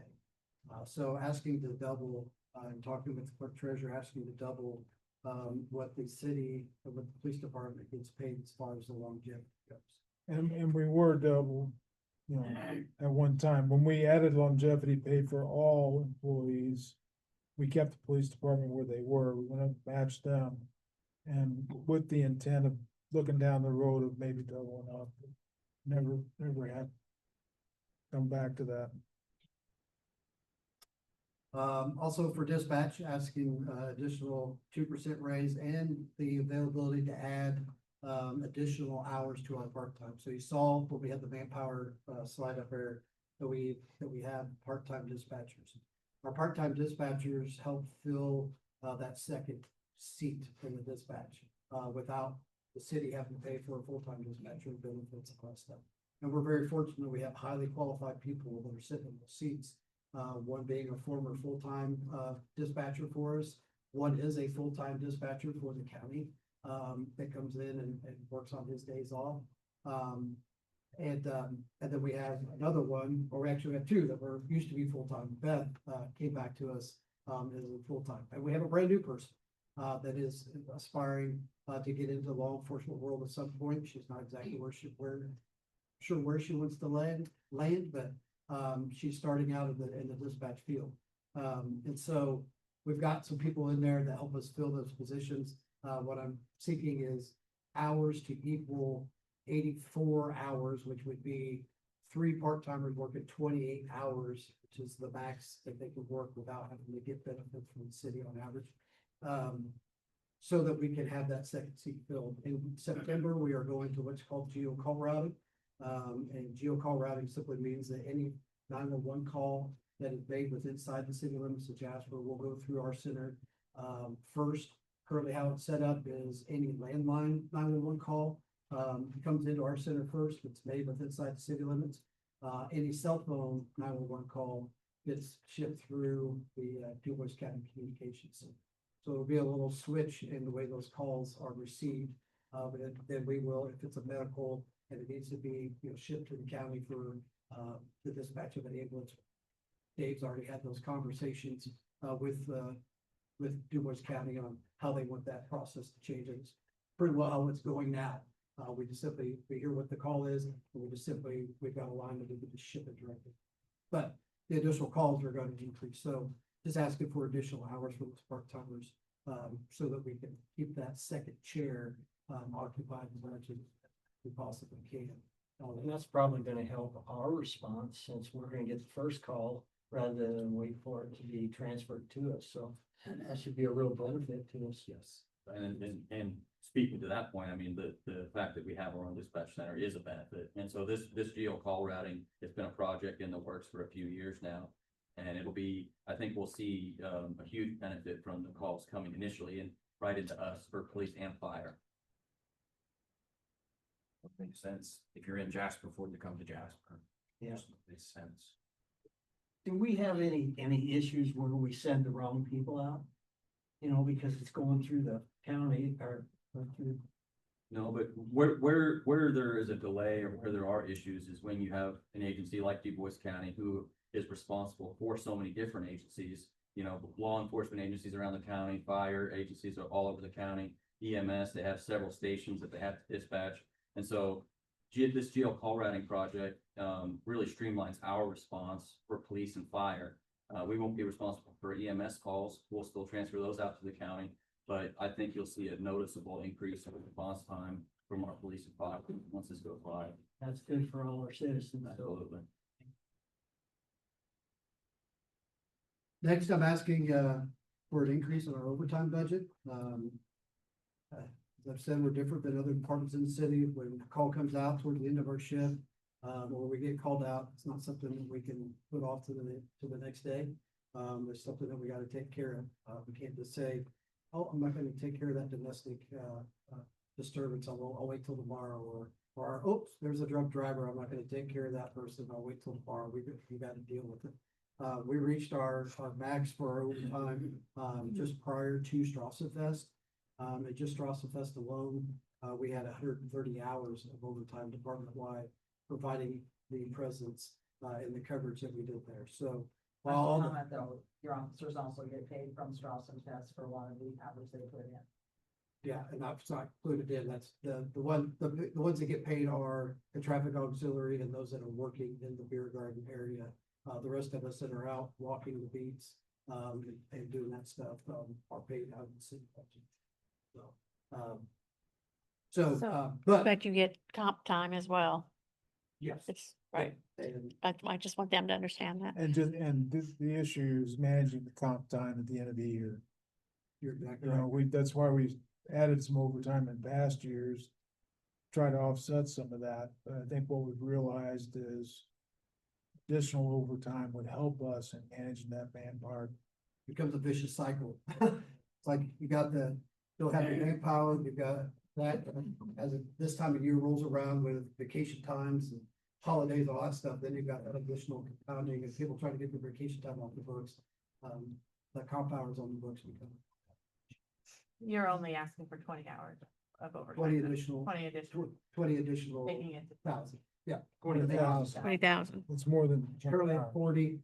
asking for 20,000, sorry. 20,000. Yeah. Yeah. Okay, yeah, I'm not comparing your hours, yeah. But if you're, the thing though, that we gotta keep in mind, in my mind, if you're adding the officers, you would think overtime should be coming down. That's kind of the logic we took in the past. That's our goal. I think eventually it will. I think that the problem, or the thing we need to keep in mind is that it will take a year or to a year and a half to get this officer working the road by themselves. And so for the next year, we're still, you know, if we could get 2 officers, you know, those officers aren't gonna be out on the road working until the end of 2026 or even. But I guess I struggle when I look at your org chart. I'm just gonna be honest. You've got a patrolman over here basically full-time as a detective. Does he ever go out on the road? Do any, you know, David, do you guys help fill in those slots for the overtime? Because when I look at the overtime hours, it's the same officers working that overtime. How do you guys manage that pool of people to work that overtime? To be totally honest, guys are burned out. It's the same guys. Willing to do it. Is that right? Willing to do it? Yeah, it's the same guys. It's the same 3 or 4 guys that want to do it every day. And, but the rest of the guys are. But to that point, you know, our detectives and our SROs, they are willing to help. We help out. You know, we've covered night shifts, day shifts, you know, things like that. The problem is we pull a detective off of their duties to help cover the road. When the road is short, then their duties aren't getting done. And I'm specifically talking Logan in this case, because he is still listed as a patrolman. and- He's a temporary assignment is how it's. Temporary assignment in the narcotics world. There are times where Logan works 18 to 20 hours straight. Because unfortunately, there's many people that don't want to come to the reality that we have a drug Yeah, problem here. and we don't want to pull him. I mean, I Since agree. It's Logan's been in this position, he's had 17 high-level daily arrests. And he's only been doing this position since May, because when we split him over there. And so the work he does is very valuable, I think, to the quality of life. And You know, it Logan's is doing, not easy. he's doing an excellent job, but at what point in a short period of time is he gonna get burned out? He doesn't wanna do that. Right. either. Right, and the good thing is he's got a great team. He's working well with the other agencies. And luckily the sheriff's department is allowed, their folks, so we're working well together. That networking is what it takes. Especially, takes it in all law enforcement aspects, but especially in the drug world, that networking and pooling of resources. Because once it starts going, it snowballs a lot of times. You get one thing and then boom, it snowballs in the next, and time is of the essence. Because, evidence can end up missing real quick, as far as where the drugs are and stuff like that. With these things and the information that gets passed around, to, the offenders and stuff. So they've got to move quick and Yeah, swiftly. We gotta keep it moving, sorry. Do what? We gotta keep you moving. 11 o'clock, you're at the end of your Okay. time, so. All right. sounds Keep good. going. No, you Well, have yeah, it. we want to Alright. get you through. No, Fourth is, Oops, replacement of a total car. didn't go back. So we did have, last month, we did have a total police car, 28 Dodge Charger that was totaled in a crash. Fortunately, no one was seriously injured in that crash. We've received insurance money. Aaron's did a great job, working with the insurance company, but it doesn't cover the cost of the new one, so we're asking, for the money to replace that car.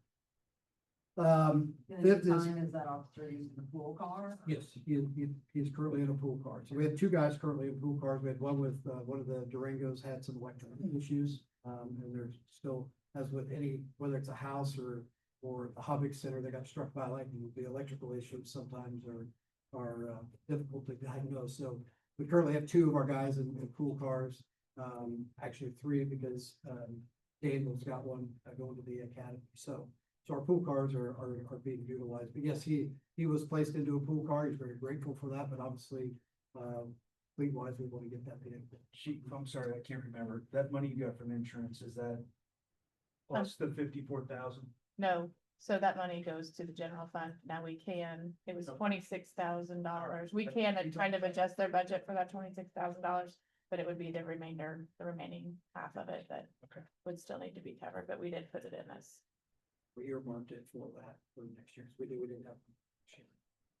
Yeah, I don't know, the 54, I'm not sure where that's coming from, cause it should be like. We got 26, it should be. That's what she's saying. It's Yeah, it's it- the total of it's total, 54. yeah. Gotcha. I'm with you. And the goal for a car, patrol car is to get 9 years out, is that correct? Yeah, so we're on a 9-year rotation with our patrol cars. And he's done a great job of doing that. But you know, the average lifespan of a patrol car that is 3 to 5 years. So we're doubling it. And like I said, a lot of it's because the guys take care of the equipment. And a lot of it's the work that Aaron does behind the scenes, working with the dealerships, the garages and stuff. Making sure that the cars are well maintained, at the lowest cost possible. Part magician, he works a lot of good magic, talking with the garages and stuff, saving a lot. So, In addition to that, replacing that one car, how many other cars do you have in your budget? 3. So that's why every 3, if we do a 3-year rotation, that keeps it on that 9-year, rotating out of the older vehicles. Where is that under in your line item? This is in equipment. Equipment.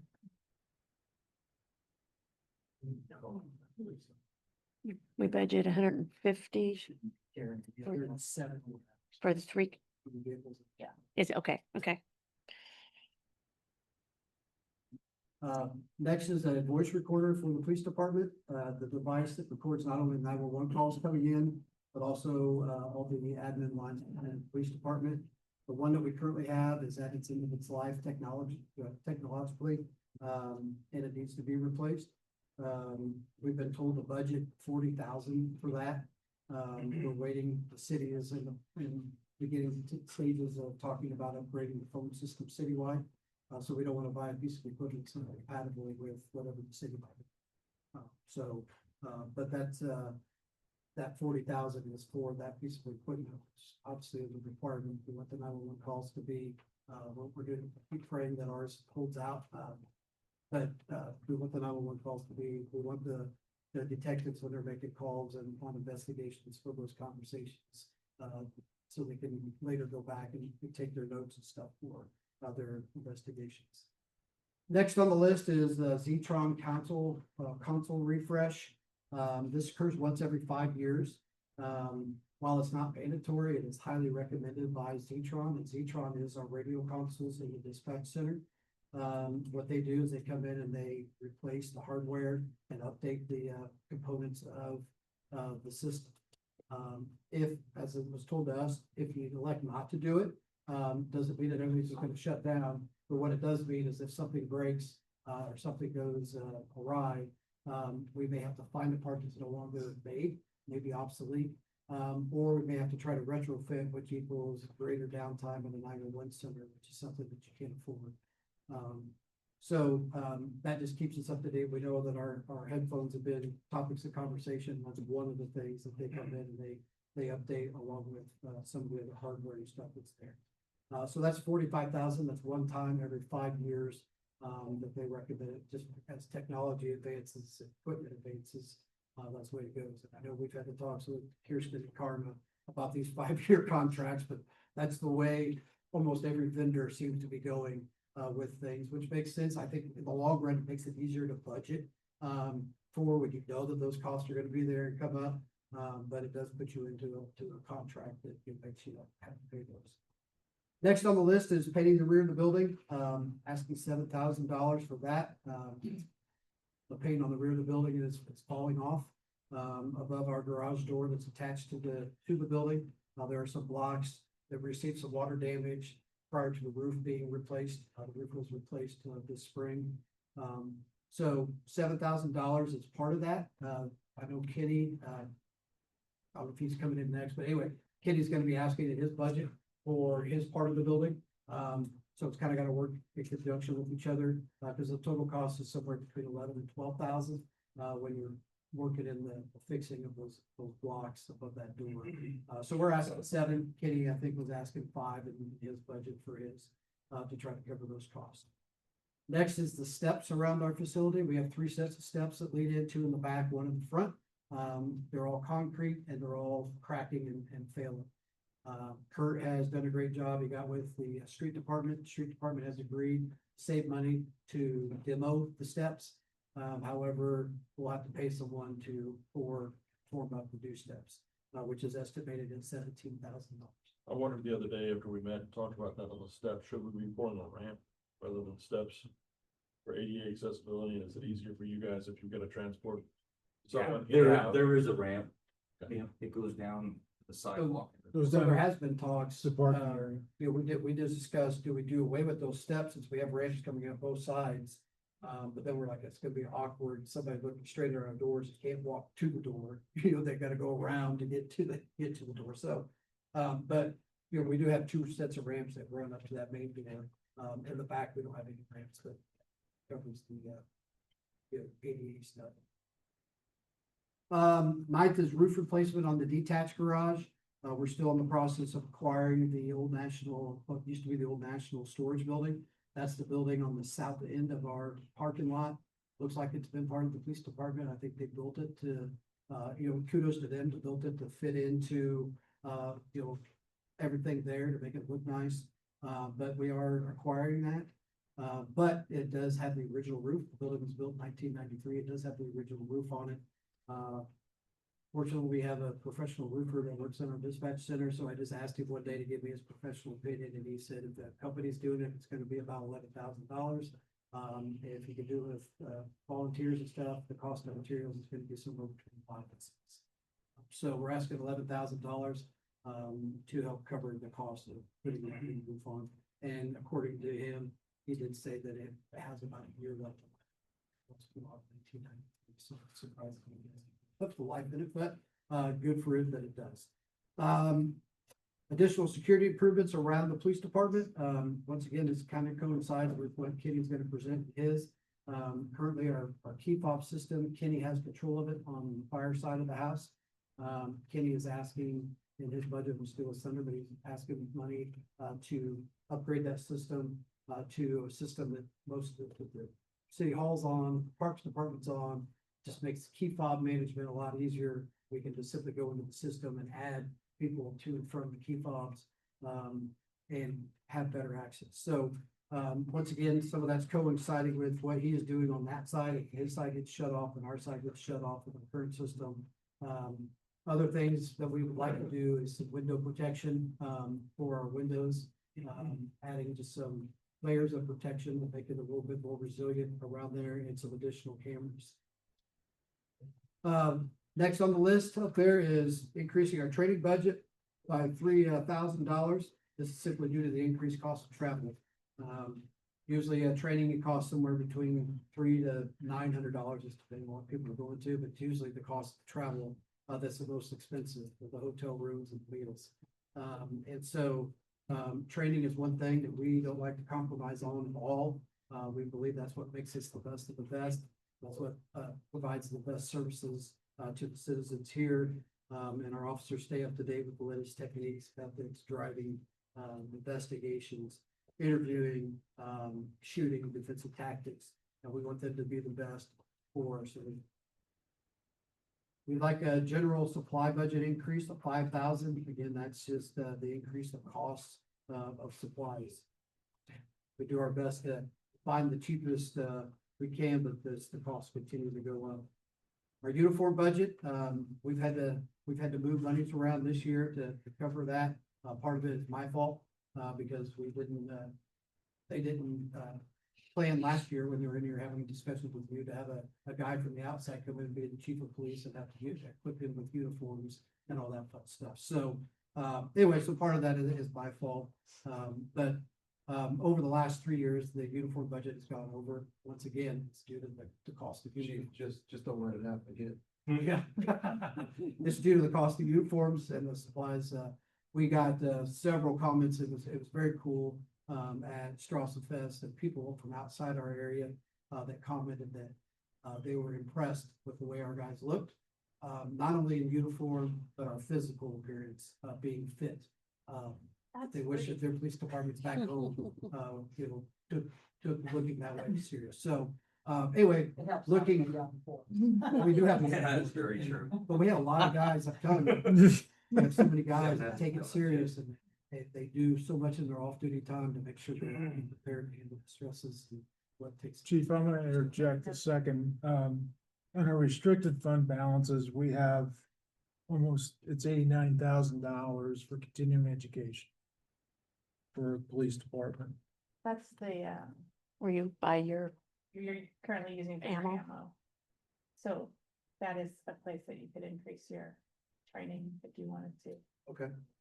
You can use that for training. We discussed, I think it can be used for rifles.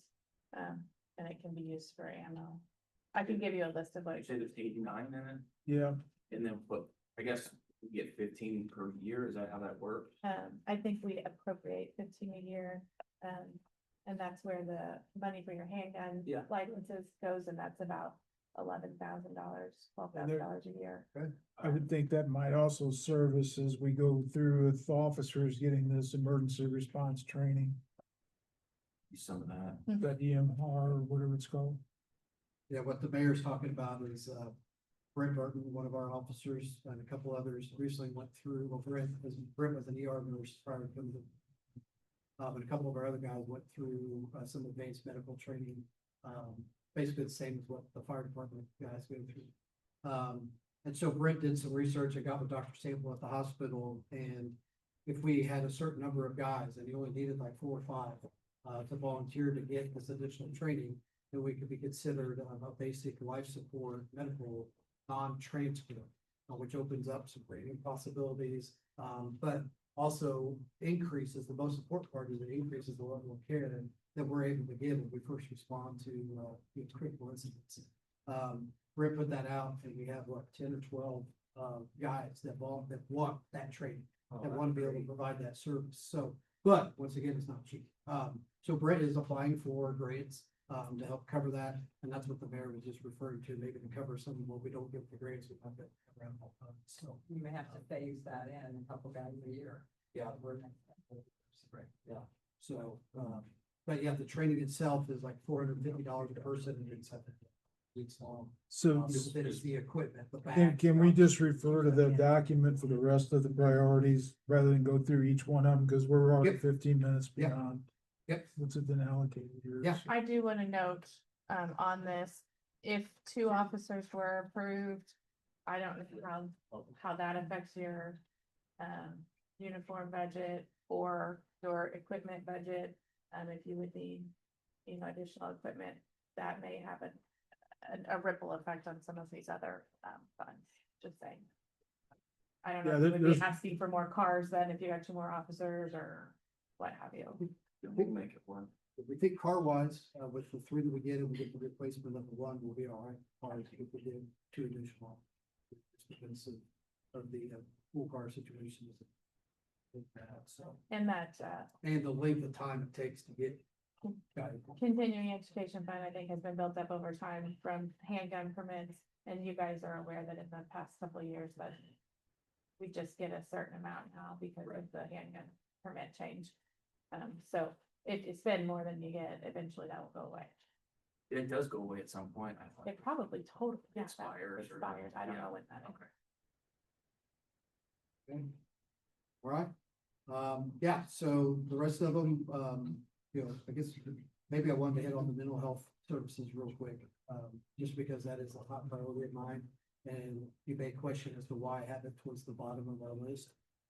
But I'm very prayerful that, if it doesn't get funded through the budget, that we have some granting opportunities, to get that, but the mental health of our guys, and well-being of everyone that works at the police department, is a top priority of mine. So it may not look at it as the way that's on there, but I'm pretty certain that, grading wise and stuff like that, we're gonna be able to find the funds to fund that. So that's why I moved it towards the bottom, because I feel some of those that we wouldn't be able to find grants for, need more attention from you folks as far as the budget goes. So, with that, Just, do what? just to clarify real quick, Oh, are you asking for that supervisor role on the dispatch again? Cause Tuesday. It's on Yeah. there. It's in. He's asking for it Tuesday. okay, Um, okay. I don't know if that's, We have to talk. Yeah. Okay. Okay. I think. Are you guys good? if anyone has questions on the windows, see that on the list.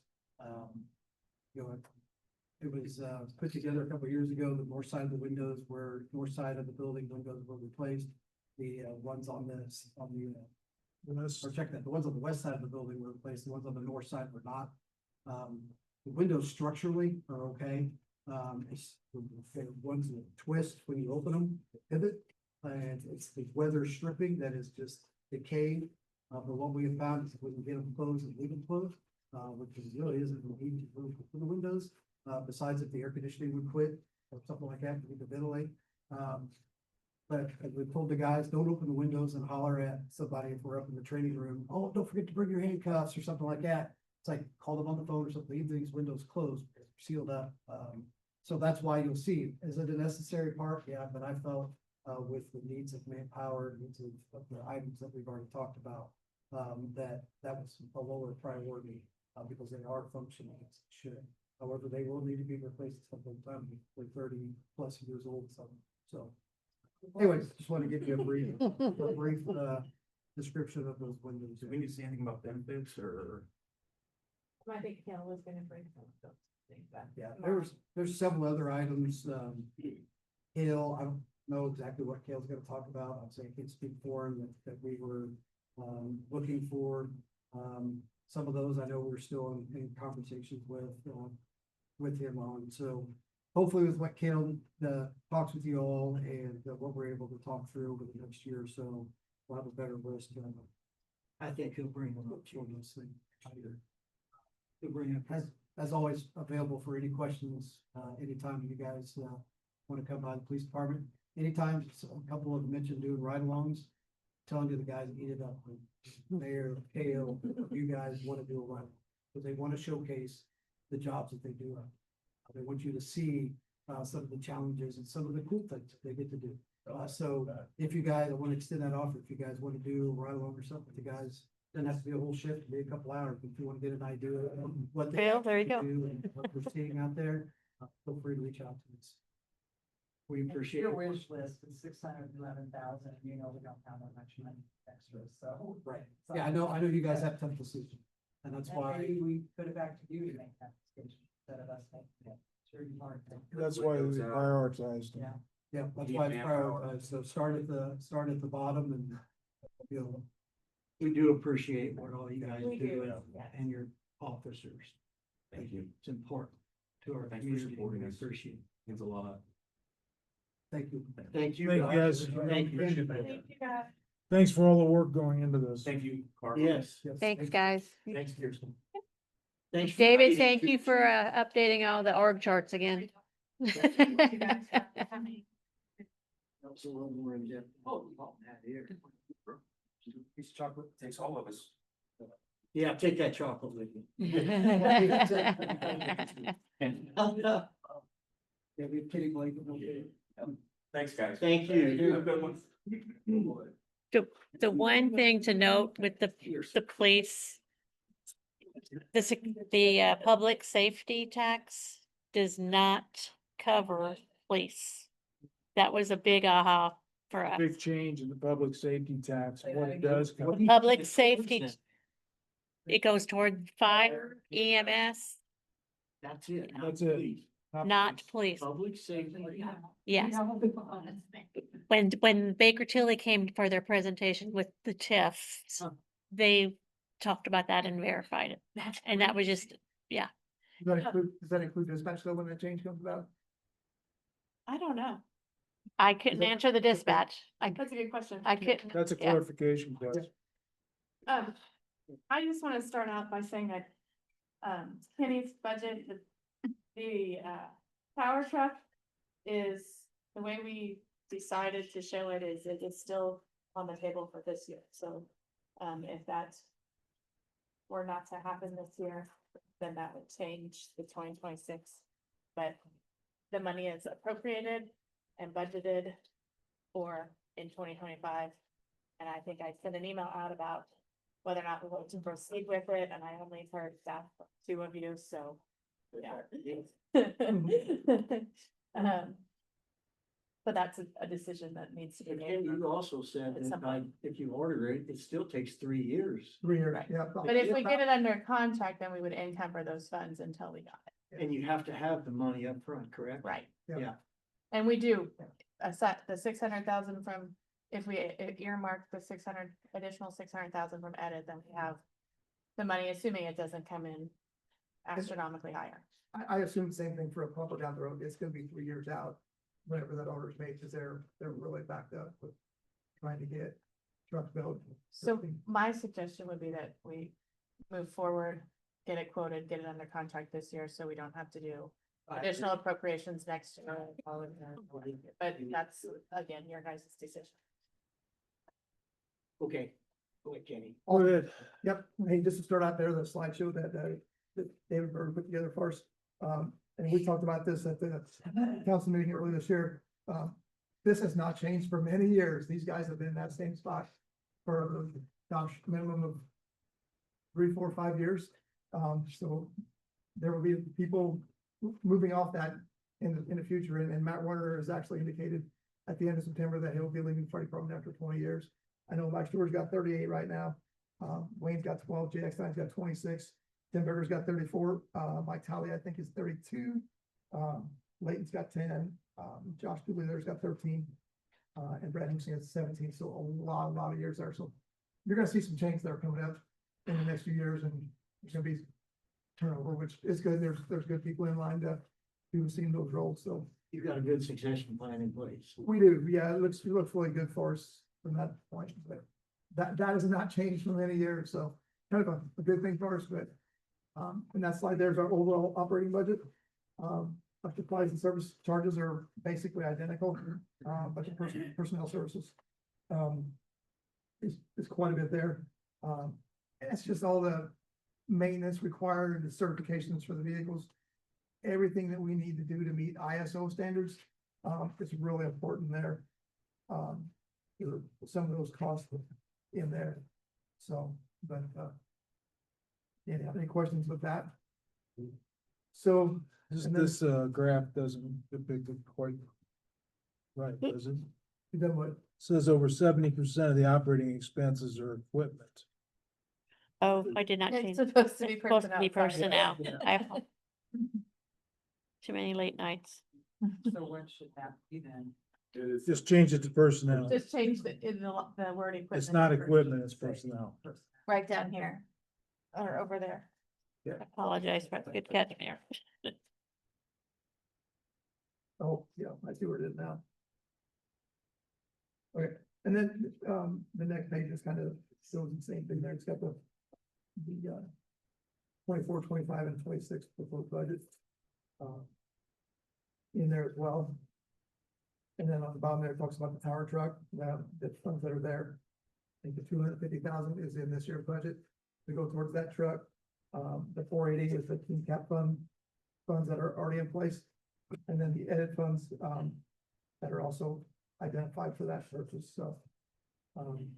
We know prices continue to increase as it does in everything, so, we're hoping to still maintain a 2.1 and hopefully thinking that'll still come in at that cost, so. I don't have a reason it wouldn't at this time. That's what I was talking about earlier. Um,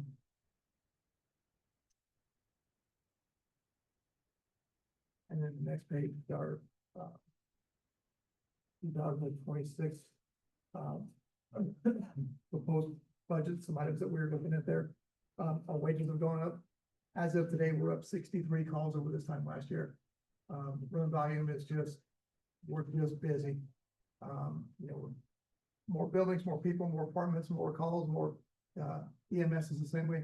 Huntingburg Fire Department, I talked to their fire chief last night, they're up 60 calls over this time last year.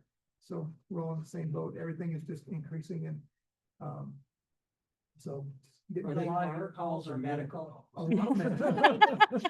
It's stereo. Wow. Yeah. So they are medical though. A big portion are medical, but we're still busy with the fire calls. There's still, you know, there are lightning strikes, you know, pulls us out for calls and things like that, so it's both, but it's more on the medical side.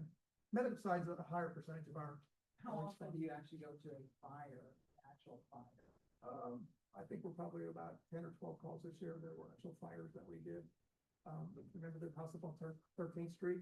That one was that's one you just, like, those don't come that often, and you don't want to see them. But unfortunately it did Sunday morning. And I was gonna talk about that in just a little bit, but, it was Sunday morning and, you know, people were doing their thing. Whether you're at church that morning or whatever, but we get called there and we just couldn't get control of that house. It's an older home and it went from the basement, it went up the interior walls and, you know, putting those firefighters in there is like such a risk, but you have to get in there and put that fire out. And that's what I was gonna talk about. Jasper Engines just came out with training we did at their facility and they put that under Jasper graffiti is what they call it after their employees. And they're encouraging other facilities, like Missouri and places to do the same thing. Reach out to your police and fire departments, have them come out. And police officers actually came out for this as well, to see, and it says Jasper training with Jasper's bravest. And I know we really feel this is the most dangerous job in the city of Jasper. Firefighting is by far the most dangerous job. I mean, when you think about those firefighters crawling in a burning building, wearing their gear and that air pack, and the only thing keeping them alive now is that hose they're taking in that building. And in that case, the truck is a 2,000 miles, 25 years old. Our frontline pumper was out of service for over 2 months. The DEF exhaust fluid device was out of that truck. We couldn't use it, and we were using a 25-year-old truck. It works well, certified, done the job, but we don't want to rely on that to be our frontline equipment for these types. Those guys in that building, that's their lifeline. That hose is keeping them alive. You know, besides that air pack for the air and the gear they're wearing, with the temperatures in that house. In that house, it went up the cavities from the basement to the main floor, and it was up, and the smoke, like, just unbelievable. That first time in my 43 years, we blew the air horn, we blasted it and called Mayday. Like, get out. It's now getting that, it's getting away from us. We can't get this fire. Is there a whole lot of stuff inside the house too that? There was a fair amount, which causes a hotter, faster burning fire. But you know, it's power lines are right in front of the house. It's difficult to, just a lot of obstacles, but hey, at the end of the day, we all did well.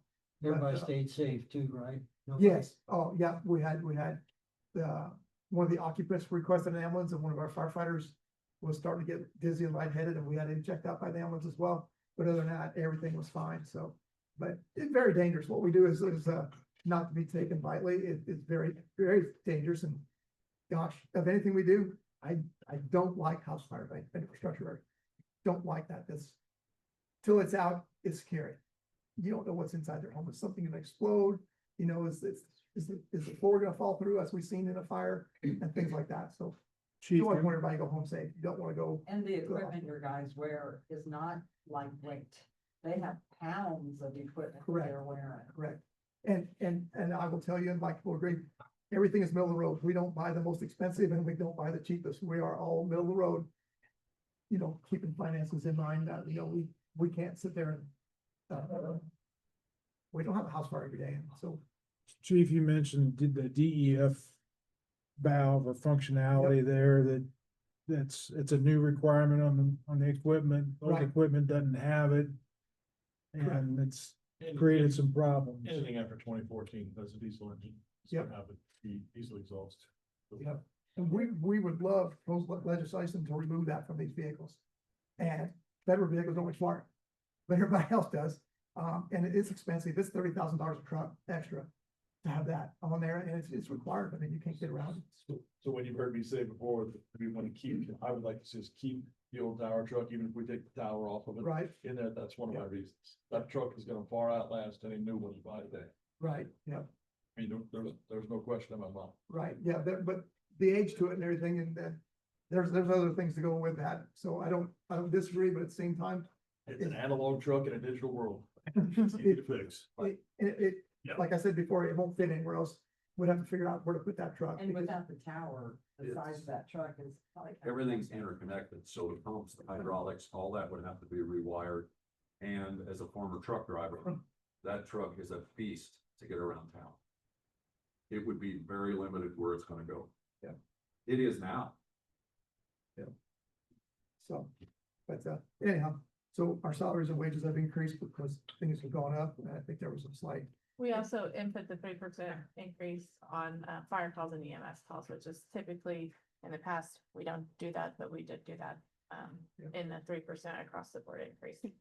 Because they get paid per run, so that's why you did, okay, that makes sense. Correct. It's- Yeah, and right now today it's Our last $19.30 Not every year. so to speak. So it goes on a half to be 1930 times 1/2. So that's per run. So, yeah, and these guys are volunteers, so not much, but hey, it's something. And our uniforms are $4,000. We asked to increase that $20,000 to, these guys deserve a Class A dress uniform. And when you see it, it is a very nice uniform that they would wear. Smaller fire departments in the area have them.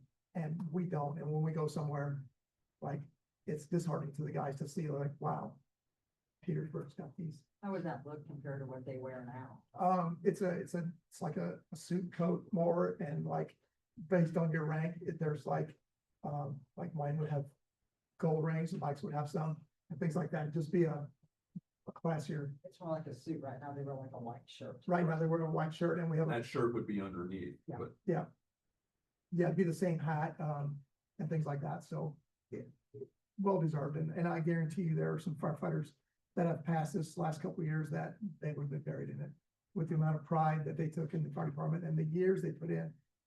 I guarantee you they would be buried in it, and they deserve it. They honestly do. The effort they put in and the time, they deserve that. Clothing and automobile, that's Indiana code. It's $150 each per year. That's a requirement, for Indiana code. Our office supplies is very minimal at $650. Garage and motor supplies is $11,000. That's our fuel. And actually this year we're doing really well on that, so. Repair charges is 22,000. A wide variety of things can happen, repair charges. Right now, our ladder truck, the rear suspension is shifted forwards. And to get that corrected is gonna be, probably a 2 or 3 day fix, and it's still usable today, but we're working out with the garage to get that taken care of. We hope here in DuBois County, we can get that fixed, so. But those charges that you never know what comes up, and as we find out things, we're getting repaired. Our general supplies is at $35,000, and we're also asking to increase that by 5,000. We would like to switch to Astro keys for our doors to unlock and things, so forth. What we have today works. However, we would be more uniform with those departments in the city, and I could carry one key. And if I need to get into the park department, or if I need to get in the hobby center, or if I need to get into any facility that has that, it would be a uniform. And on our phone, we would have access to unlock that door if need be. For some reason, it's $1,455 per station. So we're asking for 5,000 for any unforeseen, but it's a very good system. Is there a way to incorporate that 5,000 within your budget? your regular budget, and that is a wish? Possibly, kind of depends on what happens, throughout the year, but I mean, there's The possibility. wish fund is Yeah. not that big. No, I understand. Fish is gone. Well, and our system is tied with the police department. When we received this years ago, we were like, hey, you guys want on this? Cause it would open 8 doors. And it's like, we only had 3. It's like, would you guys want this as well? And back at the time, Doug Tarver was police chief. It's like, that'd be really nice compared to get your keys out and locking the door. So our system is tied to their system. So I think we'd almost have to work together. That was one of the things that Chad mentioned. Yeah, so I think it would only make sense to do that, to tie them together. Our contractual services, $20,000. That's a lot of our testing, American Test Center, pump testing, our ladder certifications and things like that. Those are all done that way. And then our school instruction is $4,000. We always give the firefighters an opportunity to take classes and do things. And normally, whenever the Dubois County Fire Trainers has a school here, we use some of those funds. And there's always an opportunity if someone wants to take a class elsewhere, that we would use some of those funds. So, but being volunteers, it's really hard because they have to take off work to go. So on the actual 2024 actual, is that the amount that's actually been spent so far this year? This 2024, that was 2024. Oh, 2024, yeah. 2025, there's the original budget and the projected ending. Which when we meet with the department heads, we talk about if we need to transfer any money somewhere else or what have. Yeah. So when they have a fire school, it's a great school, some really good classes. It's always spring break. And a lot of the younger guys, it's vacation time. It's, so it's really hard to get them to go to classes, but we always offer it. Have that. Communications and communications. Nancy, to your point, because like you said, you only spend 350 of that school instruction, but we budget 4,000, so a good chunk of that could easily absorb the Astro, Sure. possibly, I mean, on that piece. Should, Yeah. to another line item, but Or just some of the other. adjust some of the others, Because because we projected projected actual yeah. may or may not happen. Right.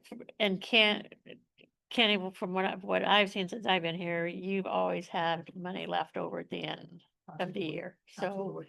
you're budgeting. $90,000 comes back because we haven't, Yeah, nothing so happened I- where we needed that money, so. Yeah. That happens quite often, so. Yeah. I'm proud of that. I'm not one to just go. Go spend it. I don't do that. And it's a shame we can't take that surplus, dump it into the truck fund, or an equipment fund. Exactly. And the same thing with our township trustee, we just have the agreement they went from $30,000 to $40,000. And plus he gives us 10,000 to go buy equipment if we need it yet, so we worked that out with the township trustee and he always gives us that extra money, so.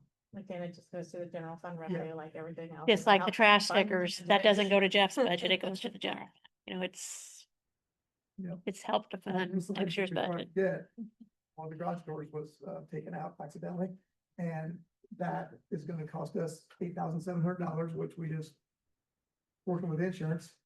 Since our truck hit our door, I don't think there's gonna be any help there the way Gail talked. So we're gonna have to find that money in our budget this year to pay for that door. But after this now, we'll have enough panels to have another door. It'll save the good panels. But anyhow. Not something you wanna do though, right? No. No, so, but anyhow. So, our utilities, we've been doing pretty good there with our utilities.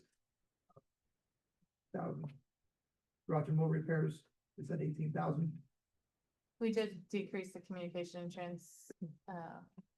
transportation. Oh, yeah, We took that down to 6,000 from 8,000 the year before, and that was, we identified a phone line that didn't even have a telephone connected to it anymore.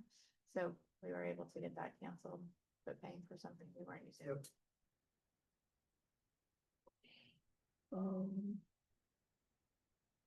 Garage and motor repairs, we talked about that a little bit, so it's really unknown, but, when things happen, they're not cheap, so everything's pretty expensive. And our subscriptions and dues, we have that at $775. Members and the fire chiefs that, there was something else in there that we paid for, I can't remember what that was. So. And then Your buildings and structures, yeah. Oh, yeah, buildings and structures, like, yeah, that's some space in there. We put that at 110,000, our wish list, so to speak. The concrete in front of the station. Starting to get some major cracks in it. But if you don't mind to go back to the first slide, Oh. I've seen that this morning. In front of the apron, on the Like- street, and I had Jeff and Matt come down. There's no gutter pan. So all the water runs down. Oh, If you thank you. see all the cracks there in front on the blacktop, all that water is going down in the street instead of going down the curb, which is causing that street to break up.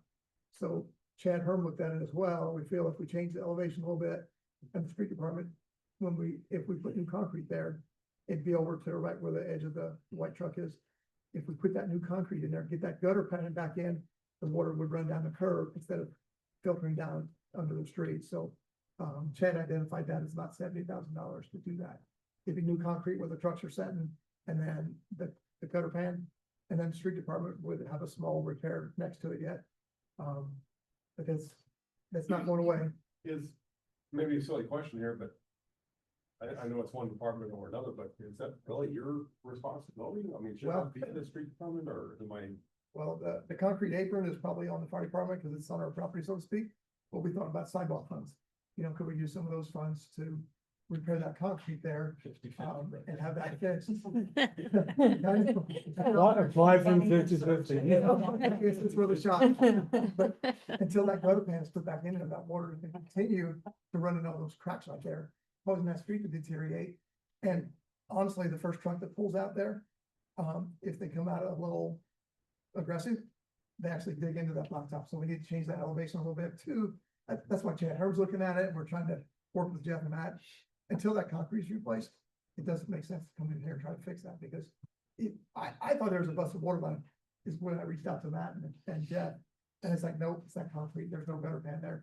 So that's what's causing the You problem. put a gutter pan in, there's gonna be a drop, that, It'll be, fire truck's full. it will be, but if we change the elevation a little bit, we think it'll level that out, and it'll fix that a little bit for us, so. Okay. But, yeah. So I had them guys come down, because that's not me, I don't know that kind of work. So they came down and looked at it. And that's what caused the street to break up, and it does need to go back, put back in there, because how else So is that? 70,000 is the replacement of all, like taking out and replacing that concrete? Yes, 70,000 is the estimate for that concrete. Is that include like where your trucks parked? It'll go from right where my truck's parked at, all the way to the edge of the tower. The sidewalk there is busted up as well, falling apart. Street department said that'd be on them to fix. But that 70,000 would be that from the white truck over to the tower there, with the actual, what they call the apron in front of the station. That would be that. But that blacktop's gonna continue to deteriorate until that's fixed, so. Okay, chief.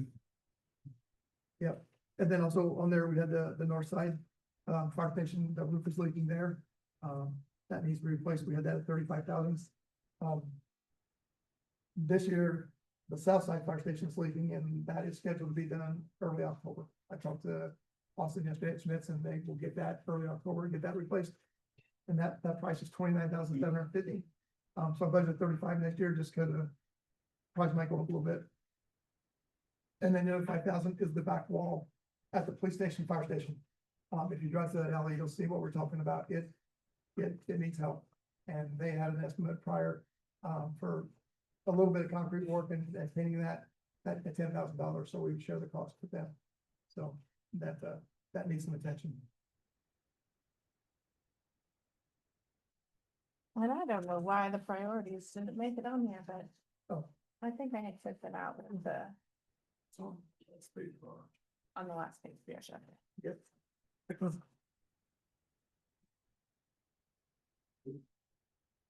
Oh, we put it on that sheet instead. Which one did we put it on? What is that? We Take put your 'em- wish list. Oh, we did. but We put them there instead. I don't, Yeah, I don't know. I think you were the first one done and I don't know. Yeah, so they're listed here, Oh. 3-year capital asset plan. Yeah, sorry. Sorry. Priority. Oh.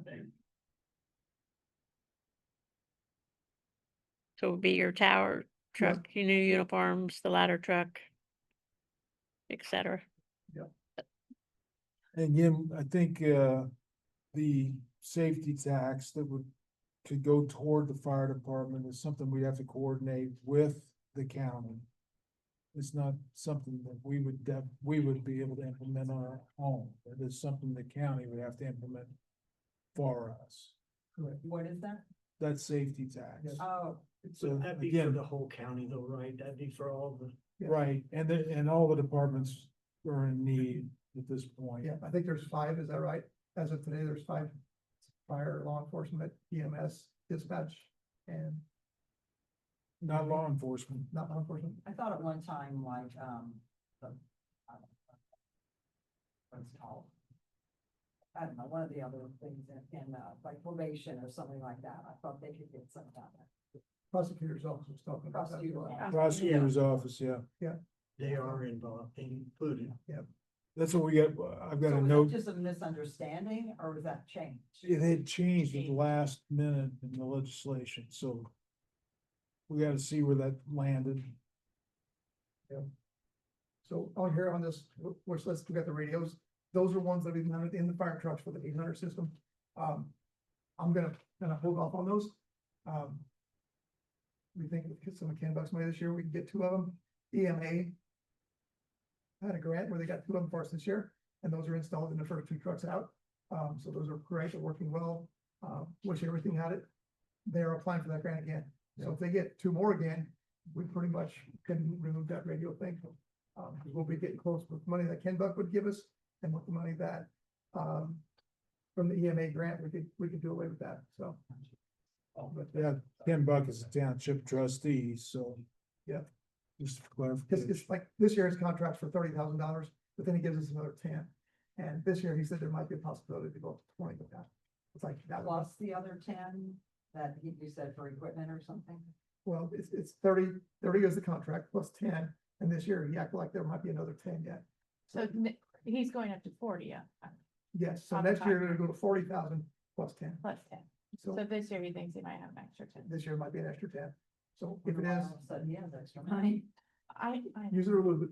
yeah, they changed, the legislation changed that he has to adopt a Yeah. capital plan. And if he doesn't spend it, then it goes back to the state for a road fund or something. Sounds like a good, accountability. So we did identify our capital and give him some ideas, so he has it documented that there is a request, that there's a need there for those funds, and that way they'll be come back. In this year's budget yet, like has not been used yet, is the Northside Fire Station. We want to redo that floor to make it nice.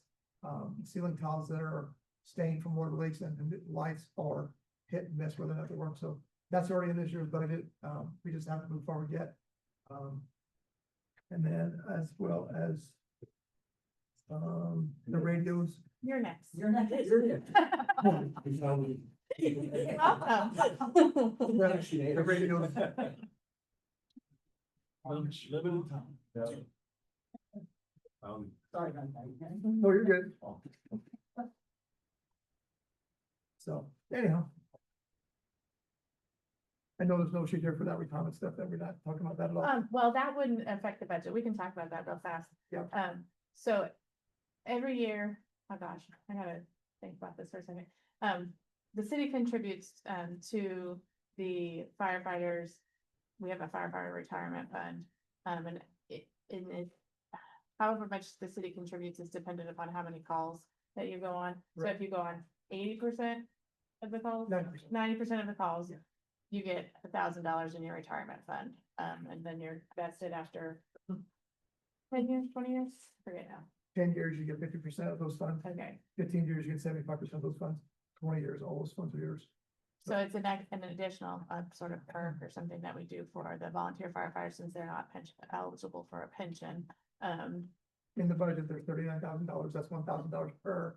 And we're looking at, discussion was, can we change that number to 1,200 It has, without increasing the $39,000? yeah, it would have no increase on the budget, Now, but because no one ever gets the $1,000. As a percentage, how many of those guys hit it? No one. They don't stay long enough. Yeah, I've Have seen, vacation, we're out of town, They or don't get that. so nobody gets the. So if we bump it up to 1,200 instead of 1,000, they would get a higher percentage. Or they would get a higher amount or. Real question then is it That way, when they get close to 10 years, they don't leave. Cause like, you know what, I'm gonna get some money, and then if they say 15, like, I gotta stick it off 20 now because, Yeah. you know, I don't wanna lose. lower than 90%. getting that contribution per year. Well, they still get, they Yeah. get a percentage. Yeah. I see. They just don't get the full Yeah. $1,000. So they may get 680 or 850 or Yeah. whatever. It's prorated. Based on Yeah. the percentage You that have to you be show up 10 first. But they have to be there 10 years for it to be To get 50% of it to be Where is vested. that budget at? What if we lower that threshold to 80% of the Where is calls? It's not on the sheets that, It's in the, hang on, I gotta think where it comes. I gotta think where that is. It's so, at the so picture. what I'll tell you is the last 3 years, we paid That's out right, 21,000 out of 39. We paid out 22, and the other one was 21 something. And We never And you did have 39,000 budget. So if you So if raise it everybody to would- 1,200. Yeah. what Yeah, do you that's where it would be. think? That 39 is. If you raise it to 1,200, No, I what do don't- you think? You got fired, she's got fired. I don't. I do have even fire work- out. It's in the fire pension is where it Fire comes from. pension. And the other thing It's is, just not the next year. the other thing is SBBNC holds that money, that we pay in, we pay them every year, and they also have a, administrative fund that grows with interest every year, so every 2 or 3 years, we're able to just pay that out of the administrative fund anyway, so, And then like an example, when Terry Tanner passed away, the funds that were spent from the city for that retirement plan, for the life insurance, that was paid back to the city. The city was reimbursed for everything they paid for that plan. The excess funds went to that account. and it's not in Kenny's budget, it's in the fire pension line. It's a separate line. It's on the fund balance. And was Terry part of an old plan? Yes. Last year, we had three of them pass last year in that old plan. Mike Shaw was not in that plan, so Mike's we Oh. didn't have an insurance plan, so Mike Shaw, but Ed Eckert and Terry Tanner did. Those two, I okay. think there's 16 firefighters are still paying life insurance policies on that roll. Yeah. Yeah. So that's something that, I didn't feel like it would increase our budget, but we would have to go through, amending the ordinance, so Renee would have to work on that. And we Make could, it from 1,200. Yeah. or to whatever change we decide. Firefighters would greatly appreciate. I have had multiple firefighters call me directly asking for a change in that. Yeah, Yeah. by small. It is, amount. and we're still not gonna hit, I'm gonna guess we're gonna go to 27,000 instead of 22. Still, it's still up to 39,000. It's not gonna affect, the bottom line. Kenny, on the Class A uniforms, totally get what you're saying about that. Anybody who's ever worn a uniform knows that sense of pride you're talking about. I'm curious, what does it cost per Class A uniform? It's about $470 to $480. So we've got 40 firefighters that we can budget for, so about 20,000, yep, less than $500. Yeah, I'm gonna guess around 470, 480. We've talked to them and kind of looked at them like that. It's, we do look nice, but man, we're not over the top. We should be. I would have known that Right. Petersburg had it, but we Okay. didn't. Have you ever brought that up to us before? I don't recall. We've been talking about it for years, and We- it's like, we've got to do something, because we go to the funeral home, Ferdinand's got them, Honeyberg got them, and here comes Jasper, and it's like, well, wait a minute. We're the biggest in the county. We should show up better than anybody else. To be honest, I struggle with them because it's like, they're not used that much, but when you need them and you look professional, and the compliments we get the way it is now, are awesome. And then it's like, if you'd have got me a set, if I would have got that when I joined 43 years ago, it would not fit me today. No. Take it in a little bit. So now, like you said too about the officers being buried in them though, so they would keep them. when They're they retire. theirs. They're theirs. Yes, that is yours. Like, whatever happens to it after that, any alteration, that's on you. That's yours. So you would get them once they go through their probation period, I guess, not like a 5-year. Yeah. And then Makes from there, sense. we'd have to look at our uniform budget, keep some dollars there, so we could find those that needed. So. All right. Yeah. We're running behind, Thanks, sorry about Kenny. that. Thank you, Kenny. No. That was us. Richard, thanks. Thank you. Yep. fine. You're gonna- Great day. Have a working lunch, or do you wanna add just, So where's Josh? Josh is last today? Like a Yeah. fun. He went to, My agenda still has. Oh, well, it's in your pocket here. Where I got it from. No, you were there. second page. He went to French Lick, he said, for you. or So something. we moved since. It has to be moved. Good. Sorry. All right, well, I just got the packet when I got here, so. We don't do that.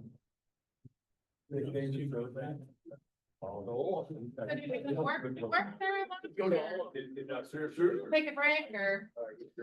I think take a break. Okay. You wanna pause this or? We are going to. That's all right. Fun. Take a little bit of a break. Good lunch.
I'll get the share.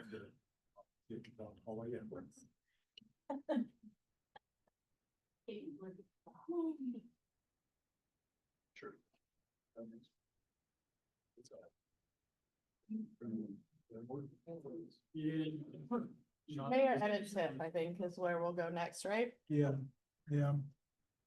And, I'm just looking at the roll up on the mayor. Which was that? I just had it here. And basically, what I've done is take out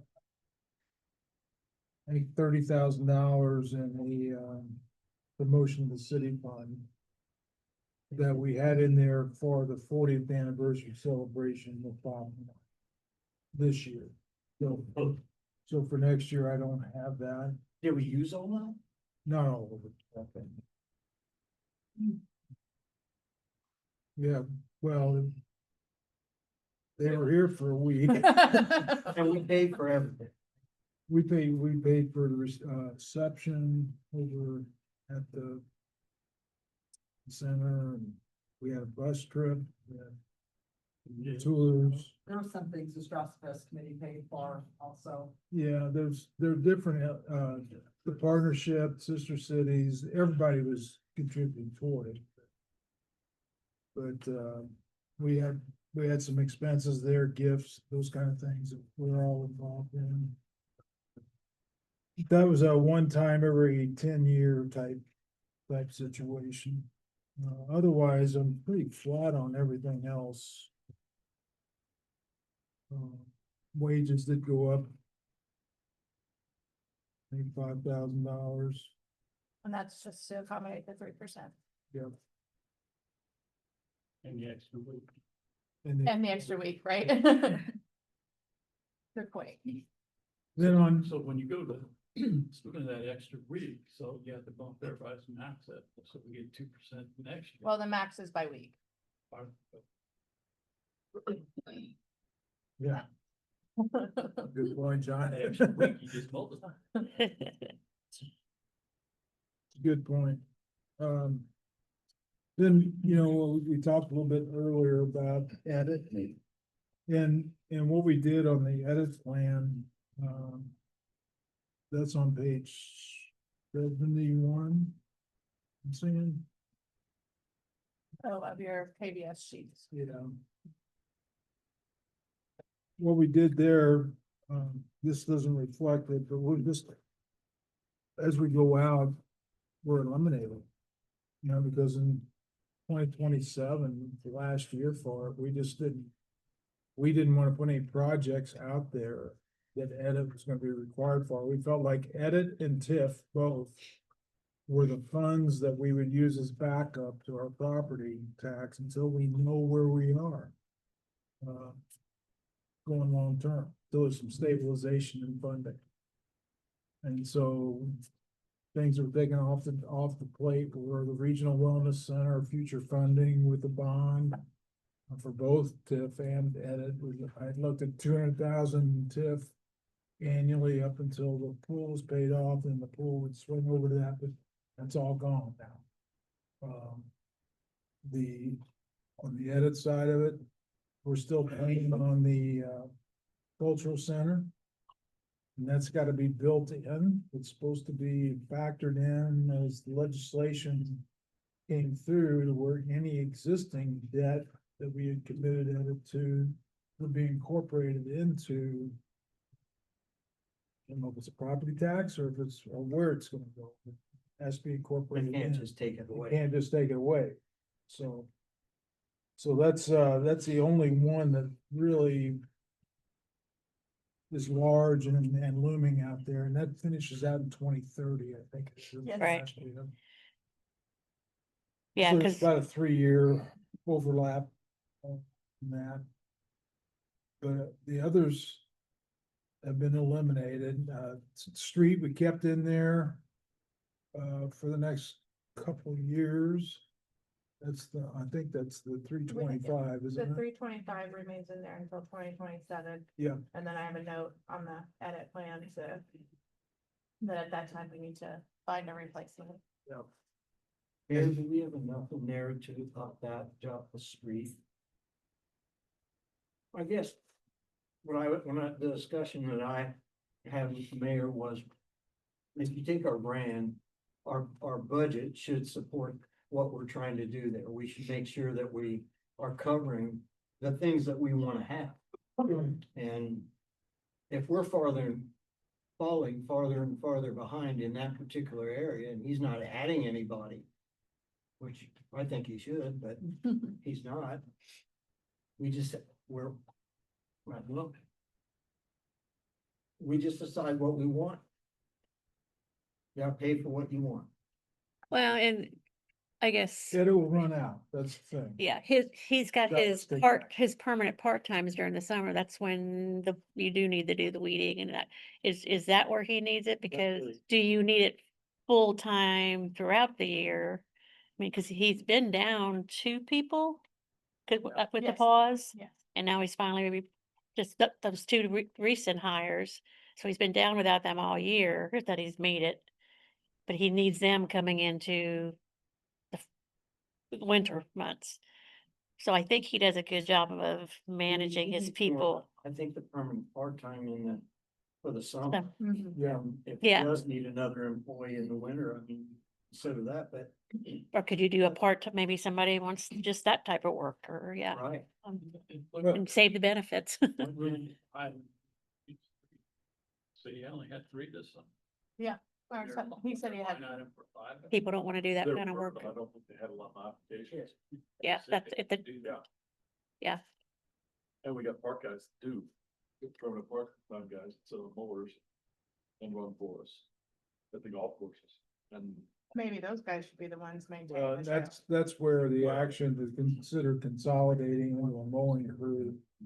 I still like that idea, but and we have plenty of That's your mowers in the call. city to run. We have plenty of mowers, you're right. Well, and they're wanting to buy more. I'm just to say that. Yeah, that's what all the not say that. All of a sudden, you have plenty of mowers in the city. Well, and Mayor, to go back to, even after your wish list, you'll be down to 6.4 million balance in edit And, yeah, at the end of 26. The risk, to your point, is we've got, when edit goes away, we'll have 3 years that we assume will get replaced with something else with edit, but otherwise we still will be responsible for that $2.1 million. So that could deplete that additional.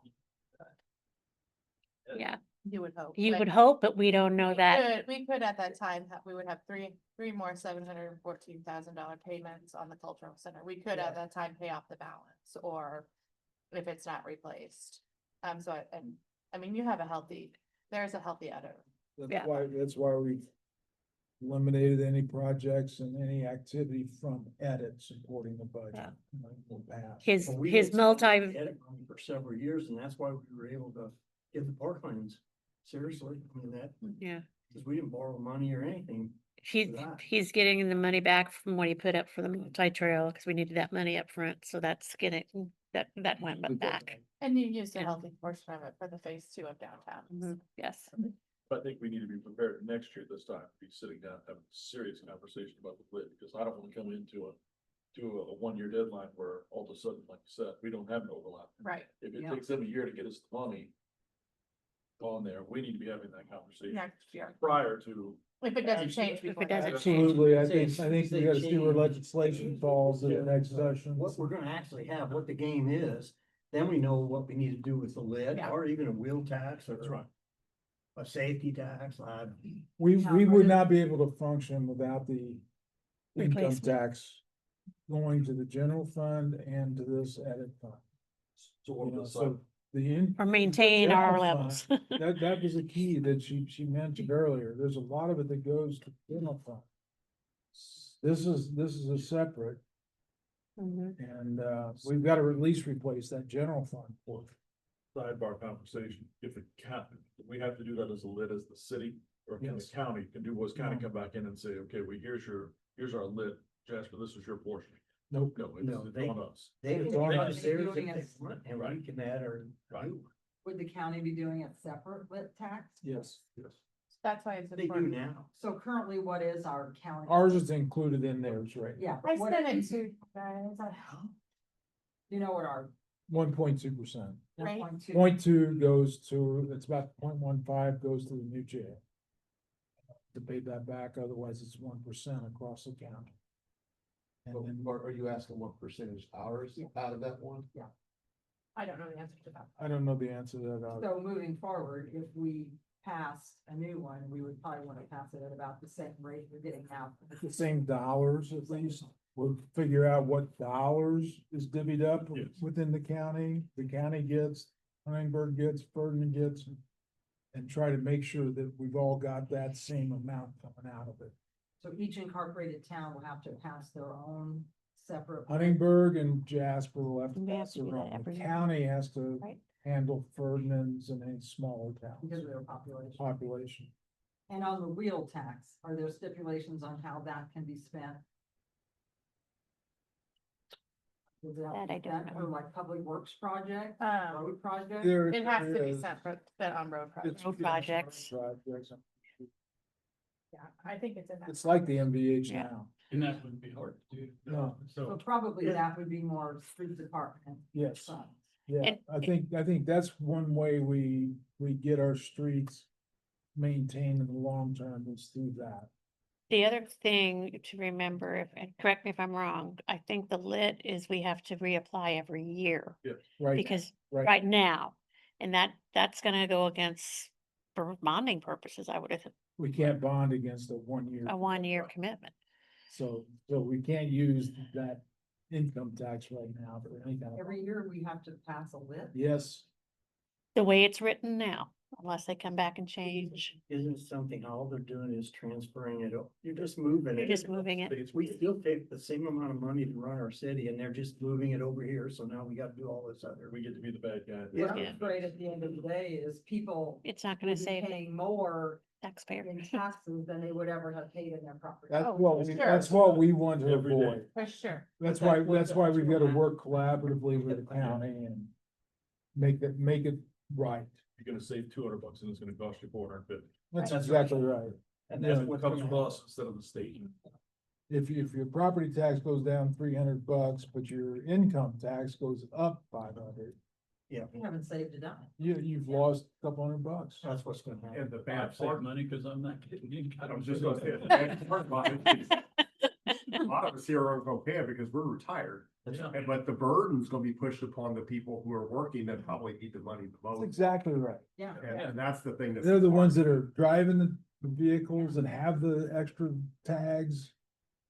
You know, You know what, we wouldn't have any of these problems if they just wouldn't have put that moratorium or whatever they told us we had to raise our property taxes up within 5 years. If they would have let us go just the way we were, probably had that discussion ready.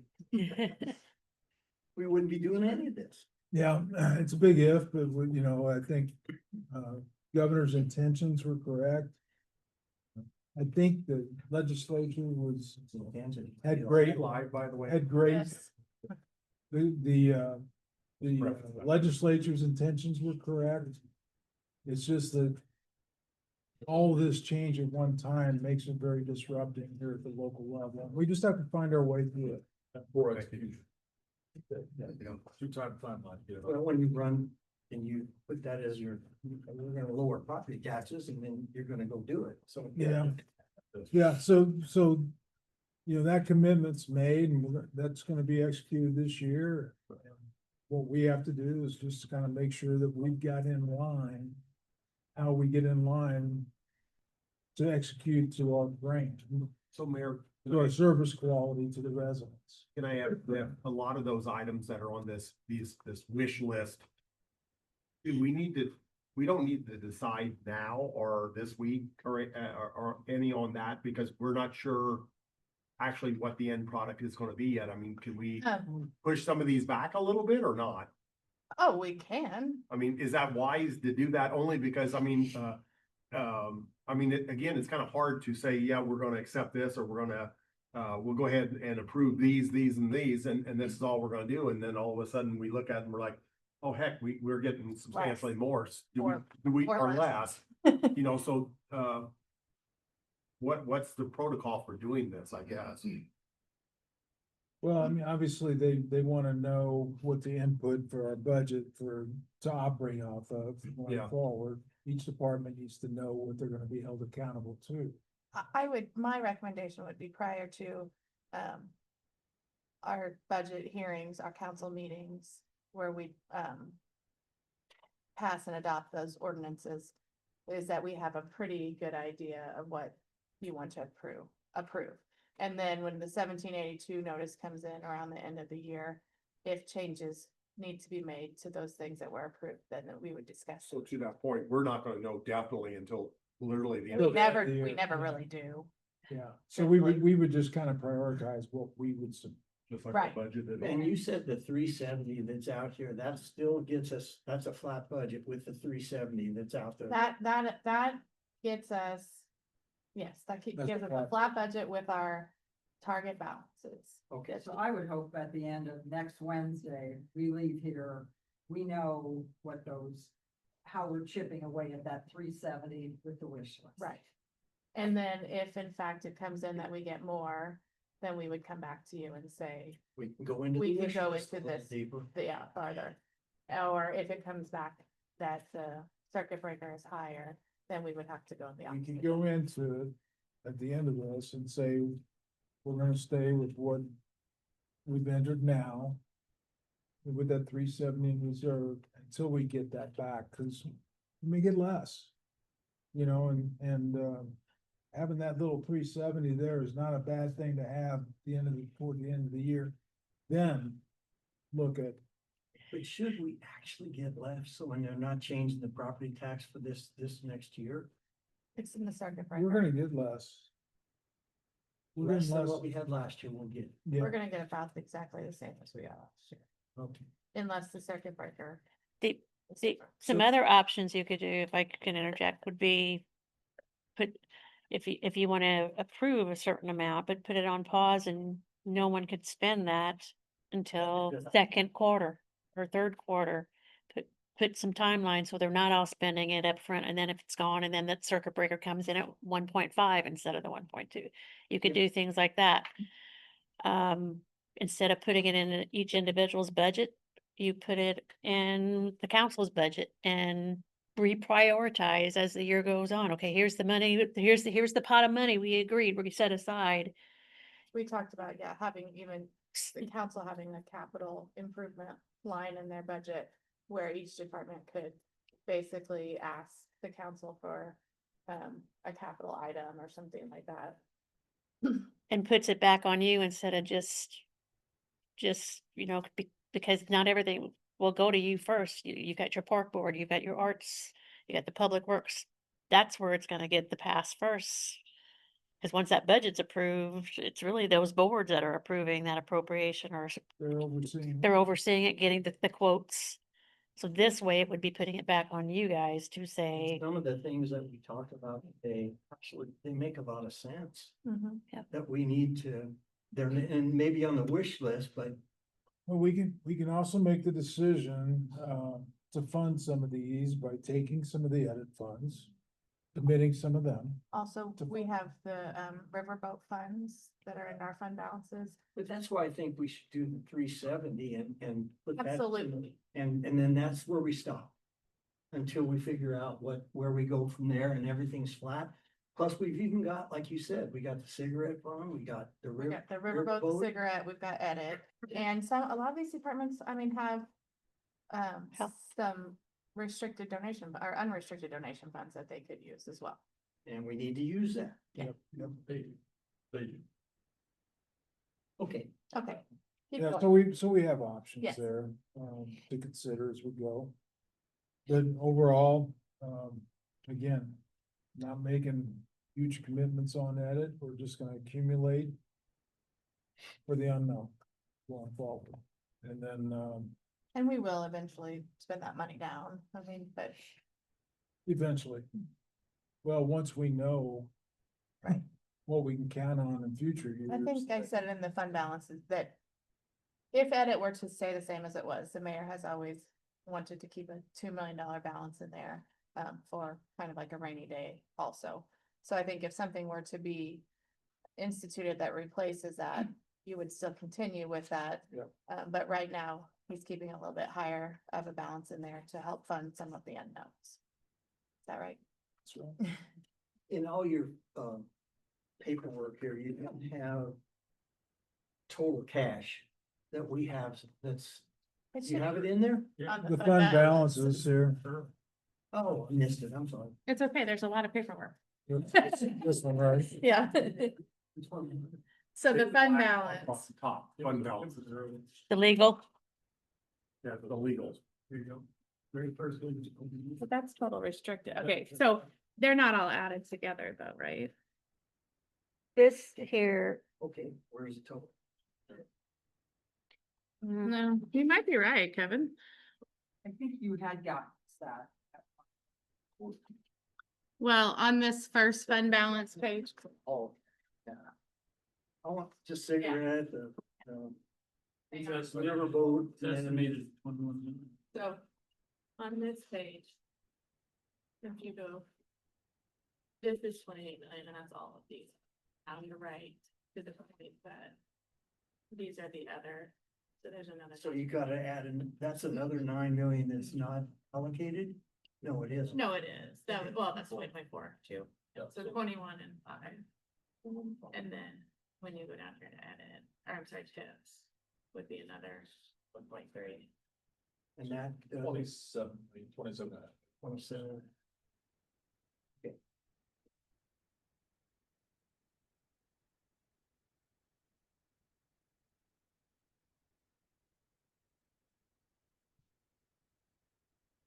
And Tiff, I think you mentioned earlier, there's some, we really don't know what the impact is gonna be based off of the tax caps and how that might affect Tiff, so. Yeah, that's another curveball. And we've got all of that allocated already, so. We Well- have the 125 in contractual services that we'll budget, and then we'll budget the bond payment on the pool. And then we'll budget the payments on the other 2 conditional expenditure agreements.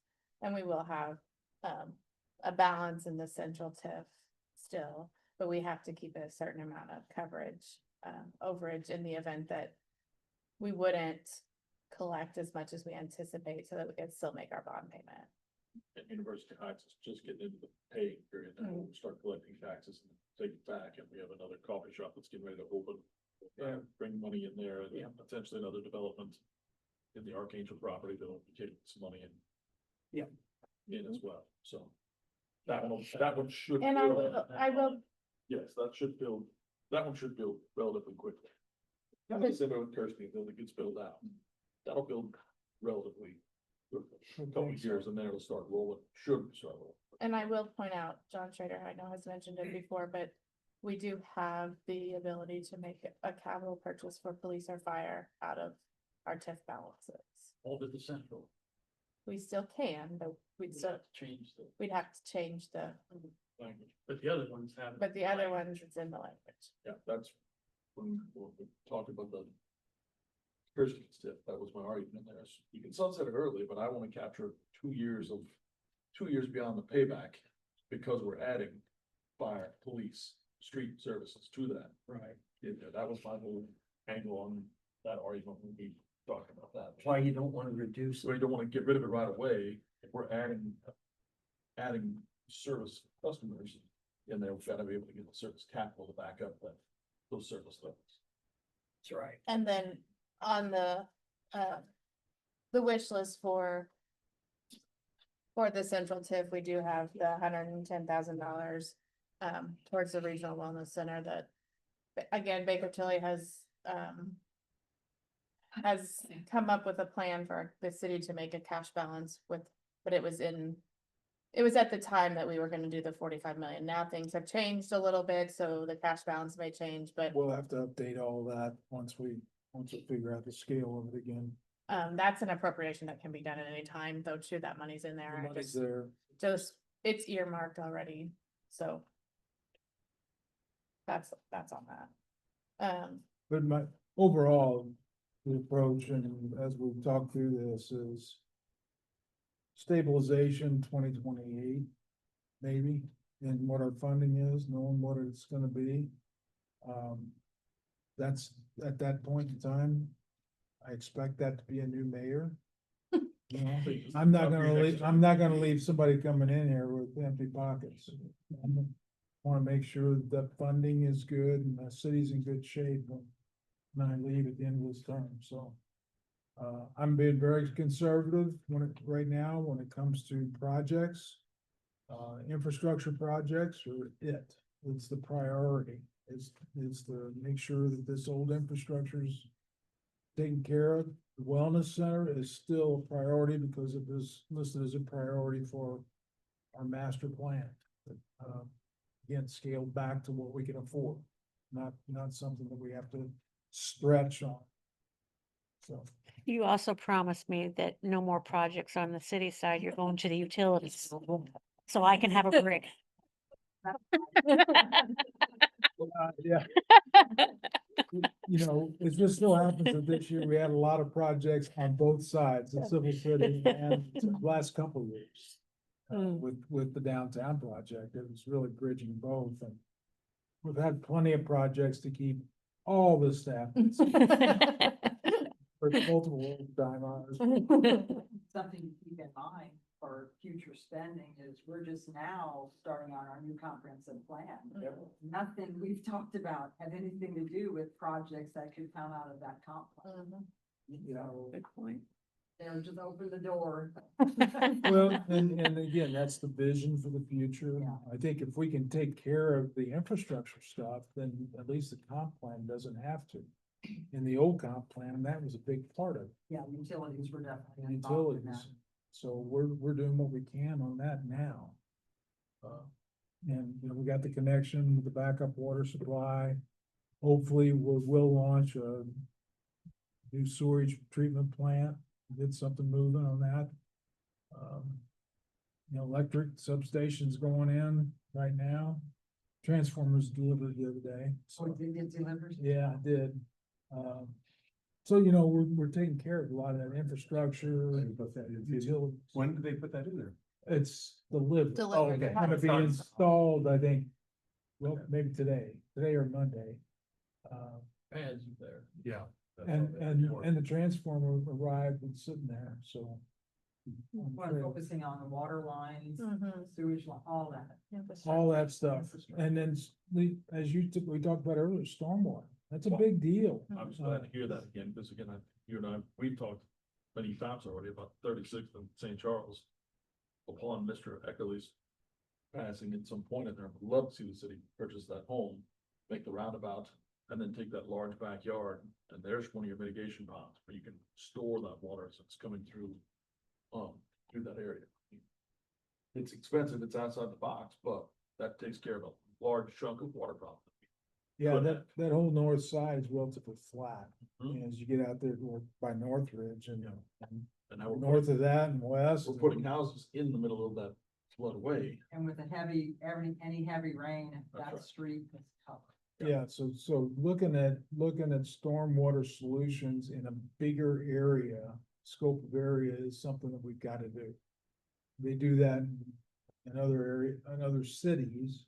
We have to take what they've learned and put it in application here, because otherwise we'll have flooded homes and flooded retail and go through that. So that, yeah, there's a lot going on.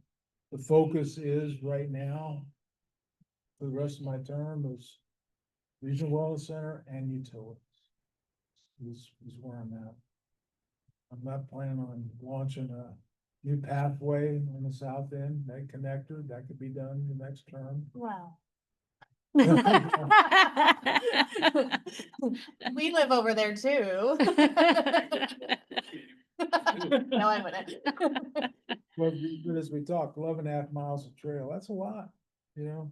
And then including the Riverwalk and the parklands, I think it was almost 20, No. wasn't it? No. Walkable. It was Or that- about 11.5 continuous miles of Including trail those paths. without the golf course at the Section.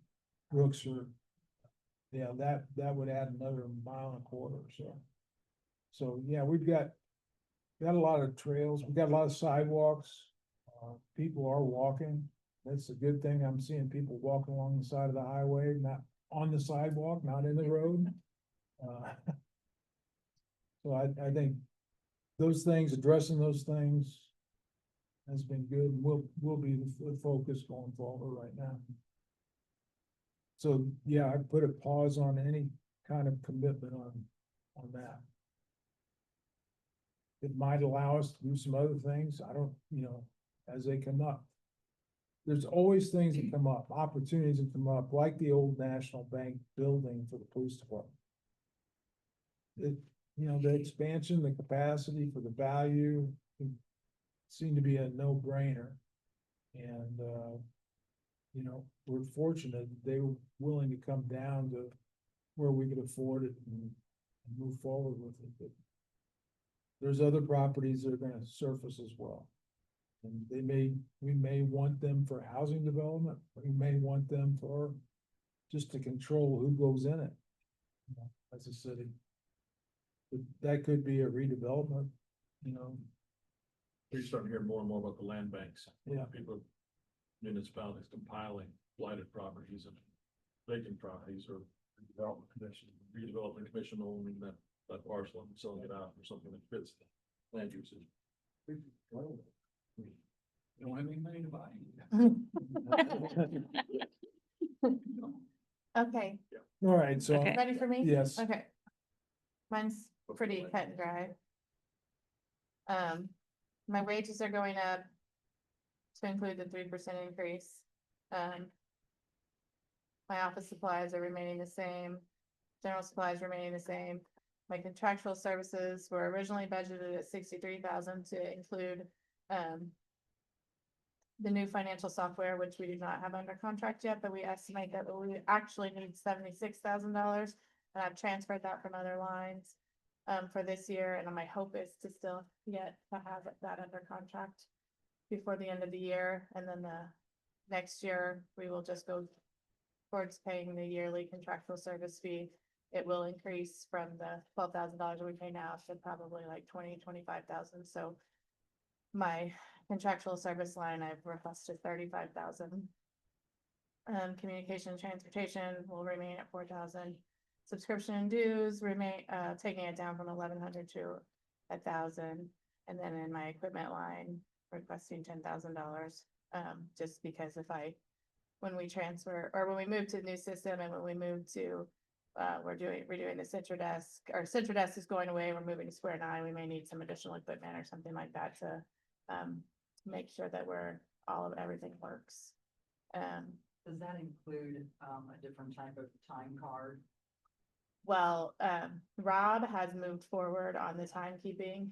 And so if we go forward with Tyler, the city of Jasper municipalities already is a vendor, a Tyler vendor. So instead of having to purchase a whole new software, we would join utilities and then pay for our sections. And since Rob is already paying for that, then we would split the difference for time and attendance with him, and anything that we needed then would be purchased out of there. I feel like that's a pretty solid direction to. Do we know what that would cost? So Not much, is it? the migration for them to migrate our data was around $69,000. And then the go forward, I would pay, depending on what we decide, which modules we do go with, if we have to add any, we would pay on a yearly basis between $20,000 and $25,000 a year. Our portion of it. And like I said, I pay about $12,000 now for KBS, which Karma loves. That's his 9,000, is that included here in this contractual services for this year? Yes, so I originally budgeted 63, and then that 76 will cover that. I transferred from other lines to get to that money. I'm not requesting anything, I don't know why that's in there. In my wish list, I think Kale and Karma had some plans. I think my clerk treasurer salary is low in the AIM study and also as a department head, but I feel very strongly at this time that I do not want to raise. I don't think it's necessary. I took the job knowing what I would get paid. I appreciate the 3% increase. I know that in the go forward, we potentially could put ourselves in a situation where we would be behind if someone else wanted this position, behind getting talent, but I think, as I said before, with all of the unknowns, I don't think that now is the time to be making any significant changes, and that includes myself. I appreciate that, but at some point, I think that position should be paid at least what the other department heads are making, and she's significantly I'm in lower. agreement with that. If you look at the We, salary ordinance, she is significantly less than the department heads, and from what I understand, Juanita would never take an increase. that's why it's where it's at. So Yeah. that's my 2 cents, but I admire her for saying. Like I said, I mean, I think it should be pointed out too, that I am well aware of the benefits that are available to me as well. My insurance is great. My family life balance isn't that great right now, but hopefully will be better after budget season. My work family balance. That's because you have a first grader and senior in college. But the insurance is great. My pension is great. Obviously I worked at the county before, so, I have my years in already and again, I have flexibility and it means a lot to me, so. I think at one time we were at a conference and it said the clerk treasurer by law only have to show up to work 1 day a year. Any elected official does, yeah. I'm not gonna do that, though. Yeah, that's right. We tried that. It didn't work. Yeah, it did not work, right? How's that work for you, But anyway, I will just say, I feel strongly about that going Does Alan forward, know that? I feel like there's probably a lot of people that work for the city that aren't paid their worth, but that is kind of the nature of working in the government. And I think we do need to look at some things in the future, but I think now with all the unknowns, it's just really not a great time to be doing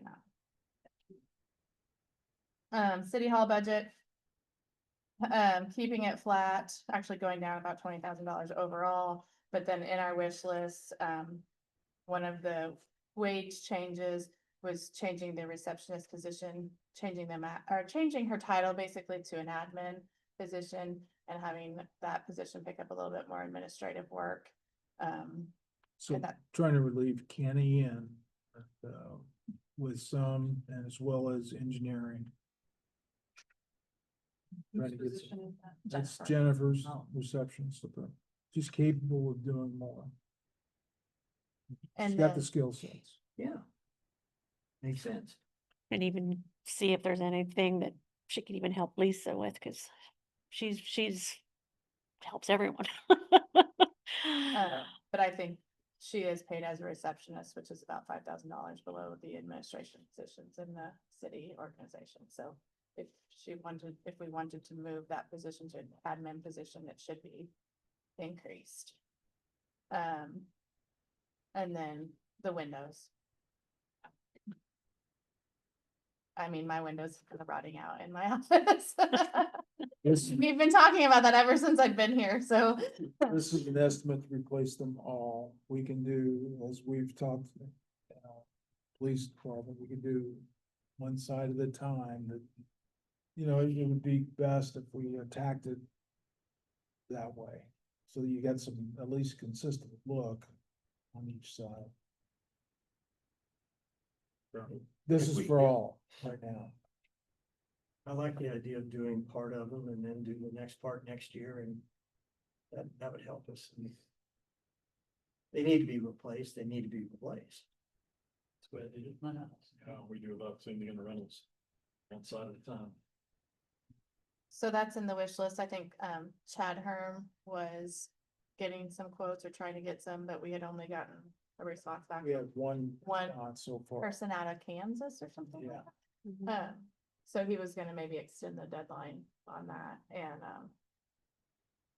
and I guess we just have to see where we're at. That's something that we could, in the city hall repair line, we do have 100,000, but her would kill me if we took any of that for that. But that could HVAC. go towards the HVAC right now, and right now he's, yeah. I mean, he's gonna spend $136,000 at the end of this year, it looks like, so some of that was encumbered, but. And then, It's just showing. yeah, It is. and then I think some of you may have noticed the carpet down here is buckling. It's on the list of things, but not a huge priority, I don't think. Unless we don't want someone to get hurt though either. Where am I targeting in other areas of the building that? I don't think we've identified anything else. This is the one that's probably, because it gets used quite a bit here, Scooted around. thinking of tripping. The carpet itself is in pretty good shape. We can, Could it be restretched? Target person. Could you restretch it? Stretch it, repair it. Maybe it could just be repaired. Harold's on my list. I bet he doesn't know who that is. It's set up here. Yeah. I'm gonna keep going because Josh is Yes. probably Yes, sitting please. outside. So that's all, that adds $250,000, and again, it doesn't have to be all done, and, you know, we can do a window of time, that's something else where, we could potentially use, you know, the cigarette tax or the riverboat funds for some of those things if we needed to. Next is the common council's budget, because taxes come out of common council, the additional wage requests would add a $30,000 to that tax line. And then I also just noted that it is increasing from 2.6 to 2.8 because we built that ARPA contract or ARPA Exos contract into that. But again, it increases that budget, but it had to be paid for out of somewhere. And again, we were able to take decrease the overall budget, even adding that in. Back to the taxes up above there, that additional 390,000, is that based on the 3% raise? No, this is based on the additional, if we. Over and if we did above, all the request over and above. Request, that would be an additional $390,000, which would require us to pay 7.65% of that, which would be the almost 30,000. And this is just, again, the general council, Right. because there's a park council, you'll see when next Wednesday. The other thing you may want to just talk on, and I don't know if it's really going to be a cost, but another big project that we felt pain on this year that is on the radar is our credit card platform. Civic Plus is who the park went to, and has been total disaster. So I'll Well, let you talk about what we're trying to streamline. Learned a lot though, even It, though was it a does, disaster. yeah, oh, yes. And I do know that German American Bank, can does do our credit cards for other things, and they can take that over. But that's something I think, in the go forward, if we're gonna take a credit card somewhere, we're gonna go through German American Bank. So what rate will we ban through Civic Plus, do you know? Oh, it was like 3% on some, 4.5% on others. I mean, it was a mess, but it was also not being passed through, and then we were getting charged all these other fees, and What it is was it? and they use GAB, and And then they Square. also use Square 9, and they also use Arts People or something, right? Yeah. Wasn't there another one? Arts Yeah. people. That's where we just, as a city, no. As a Something city, that we we need need to to say, standardize on these If you're gonna because, take a credit card, you're gonna use this. and it's gotta go through and it needs this to go office. through- Because when you try to reconcile our bank statements with these credit cards, I compare it to coverall bingo. Because Maria's sitting here with all these different credit card things and I'm over here reading, I mean, it needs to be streamlined. I would support you in that effort. Consolidate credit card. I think it was difficult because the Heart has their own board, so they approved it, and then it was like, that was approved, and then it was like, Well, and they then, didn't know. How quickly can you move on that? well, we had, because I didn't want to shut the pool down and transfer over, I let it go for the summer. Now we're done. Now that the pool is closed, I think, I can work with GAB to get moved over to their platform for next year. You golf to slow down. And then the train will be, Yeah. but October, November, so we'll be, they're busy season, Right. they'll be done with that, so we'll be. Something else that I didn't talk about in the common council budget though was upstairs. Oh. It's like, 14 new chairs. I do think that, yeah, we should consider buying new chairs or even just maybe moving these chairs up here so that we're forced to sit forward. And see if that makes the difference. Lisa said she would let me do that, so you guys could be mad at me instead. We talked to some of our She did, manufacturers. she did reach out to Kimball. If they'd be willing to help us a little bit. Lisa has reached out. It'd be great to show off But what in about our, the in our sound building system? here. Kimball makes chairs, Jasper Group makes chairs. Indian furniture. Indian. They've donated to a lot of our conference rooms, our office, I would like to and- see it like Test meeting. each room, a room be owned by And it's like- somebody, so we could say these are Indiana chairs. And So when people come into our Good building, idea. we recognize all the manufacturing that's going That- on. that- And if we have to pay 50%. We also heard my feedback You'd be okay. in my, on the one side I could hear it almost like I echo. think that would be, Um, you're good for. Somebody had to have it turned up, I think. So what was what were you talking We about? just said in our, we had a test meeting and we really did find that if you really speak into the microphone, that it's fine. We can get a new owl for a couple Do we $1,000. need to be 2 inches away or I what? think you just need to like eat it. It needs to be in your What mouth. about, what about the longer stem? We can do that. Did the longer stem help? It didn't. Didn't really help. You And still got. certain people are easier to hear than others. Okay. I'm You do have difficult to to solve hear. it. Yeah, I have to speak right into the mic. yeah. Well, Josh isn't here, so we can just keep talking. He might have. Maybe you need one of those Madonna. Yeah. Yeah. That's what I need, yeah. And then you can get up and dance, isn't it? That's what the public doesn't need. They do make little clips you can wear now. Yeah. But others. You have to be real careful. When you walk out with that and you just be talking to your wife and everybody can hear you. I wonder if he's not back yet. He was attending the ROI, had He probably a has. session, it was an update on Ready. Yeah, I was why- just gonna say, how many. At this point, maybe we take a Maybe 5-minute break. ba- and bathroom We'll break, see yeah. where he's at, go from there. You want me to try Becky? I just texted him. Okay. Maybe he's not, doesn't realize he needs to come down.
moved a few things around on a few of the categories, just. Okay, so we're now live, so we can proceed with planning. So Josh, you wanna walk us through yours? Sure. So I guess probably the main topic of conversation is there had been conversation around potentially expanding Adam's role into starting to adopt some of the code enforcement prior to Kenny leaving in the next couple of years. So a lot of this will depend on your appetite and or the budget to support moving some of that over to Adam's role. I think in some of our initial conversations, we discussed, that at some point here in the near future, next couple of years, Kenny will be leaving. But also as it's just come down and some of the things that are happening and occurring in the state, Kenny's been called to do, truly be closer to a full-time fire department chief, more so than a part-time chief and part-time code enforcement person. So after some of those conversations, we thought maybe that it makes the most sense that code enforcement would fall into my department and kind of align with the other code enforcement that we're doing. If that would be the case, a lot of the requests throughout here would be relevant or related to expanding that role. I thought it was 1:30. I did too. I thought it was you thought it was 1:30. But otherwise, if there's not an appetite to have that discussion, then I'm more or less aligned to be flat with the exception of an approximately 3% salary increase for both Becky and Adam. And then the only other item that I've asked to increase would be my subscription to the dues, in which I know we've talked about in years past and certainly in the last couple of months about becoming a member of the Crane Regional Defense Group. And I'm more convinced now than ever that it's important that I and or the city be a part of that. I know Nancy's a member to the chamber and by default, kind of urges us a little bit of that. But with what's going on there and how we're trying to align our initiatives with housing and attracting the talent that's coming in there over the next, 3, 5, 10 plus years, depending on who you ask as far as the timeline is. It makes sense that we be there, just trying to win mind share and hearts and minds of individuals who are looking to move into the area and companies that are attracting people to the area, that we become one of those top of mind places of where they can refer people to, rather than their options being Bloomington or Dade County. So, with that said, I'll walk through real quick. So the salaries, like I said, for both the admin and the currently it's under wages and other. That incorporates both my intern and Adam. At base, I had originally asked 2.9%, but I think you guys have decided, or conversations around 3% for employees. So that's in line with what I've asked for. At base for my employees would be a 3% inflationary increase. And then How does that on the salary, personal services, the 118,200, that's greatly different than the 52,500. We moved, we used to have Steve, because part-time positions are with that wages and other, and last year we didn't move that when we moved to a full-time position. So Adam got moved up to that second line now, and Okay. and so the wages other is the intern, correct? When did we raise the intern amount up? I always thought they were $5,000. What that works out to on an hourly basis, but Well, I don't know. the maximum allowed by, Oh. maximum allowed by code, I think 1776 offhand or something. It is in the salary. I just thought There about. 5,000 for the summer. Oh, I don't know. We pay an hourly We rate pay an hourly, yeah, and it's listed in the ordinance. for, and certainly for legal. Legal has a different salary ordinance rate for their intern, if that totally makes sense for the individuals. But similar, in fashion, I'm getting students in their junior and senior year, where this year, I think we raised it to $17 for the first time. just to be competitive for what they're trying to do. I only offer them 35 hours, so kind of, we can make that a 40-hour, figure, it's even less than that, what we're paying them per week. I just, for some reason in my head, thought that all the interns across the whole city were paid 5,000 for the summer. That could have been when that program started. Yeah, I'm not sure I think about that. Last year, I believe it was 16 change, 16.50. So you're basically per hour. Yeah. So again, talking about whether or not, Adam takes on some of the, let me step back. Talking again about, Kenny having, an expanded role as far as the fire chief and more coming down the pipe, at least these are the conversations I'm hearing and being told. Obviously, I don't know that for a fact, but I do. Kenny didn't bring that up at all. Yeah. But I do know that, that it's part of those conversations. Code enforcement was also becoming a larger, portion of what he has to do, especially during the summertime and stuff like that. So again, that's why probably the second, third time we had conversations about where code enforcement belongs and where it will end up during the future when, Kenny mentioned that. And this goes along with, again, the brand and value proposition for the city, being a clean, well-kept community. To that point, what, can you define what his role, I mean? Today, Yard. Kenny is reactive to complaints. Yeah, Okay, I can answer your question a little bit. So currently, there are like 3 different houses of enforcement. If it's on the street and or legally related, the police regulate that on street stuff. If you're parked like silly, or you have your camper parked and it's not attached to your truck or whatever, that's a police issue. If you build your building too close, or Mayor brought up in the department meeting, there's a couple buildings that the bushes are encroaching in the, what we call site visibility triangle at an intersection. That falls under the UBO, that'd be an Adam thing. If it's trash, or if it's grass, or even currently unsafe buildings, that's a Kenny thing. So it really depends on what problem you're talking about as to who housed it. That's part of the reason we think that it makes sense to house that stuff eventually under code enforcement. So we eliminate from 3 individual persons who you have to contact depending on what the issue is. 2 departments, it's either a police issue or it's a code enforcement issue, regardless of whether it resides in the municipal ordinances, which is a Kenny thing, or the UDO, which is an Adam thing. Or if it's a So- dog, which is a street department thing. Or if it's a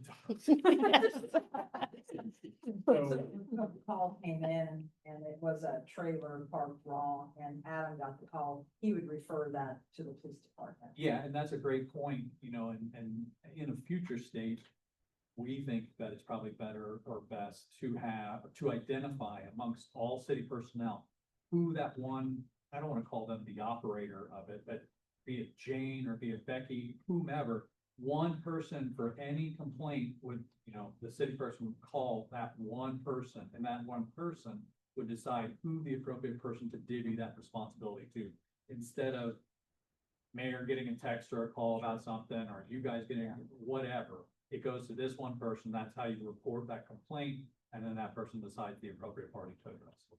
So the atomization role would also do, like if you issued a, let's say like a pool, permit and they didn't build the fence that we went through a couple years ago, that would be Adam's position. Currently If you is. do a building, like we gave a variance for a garage, and 3.5 years later, they don't have the back done yet.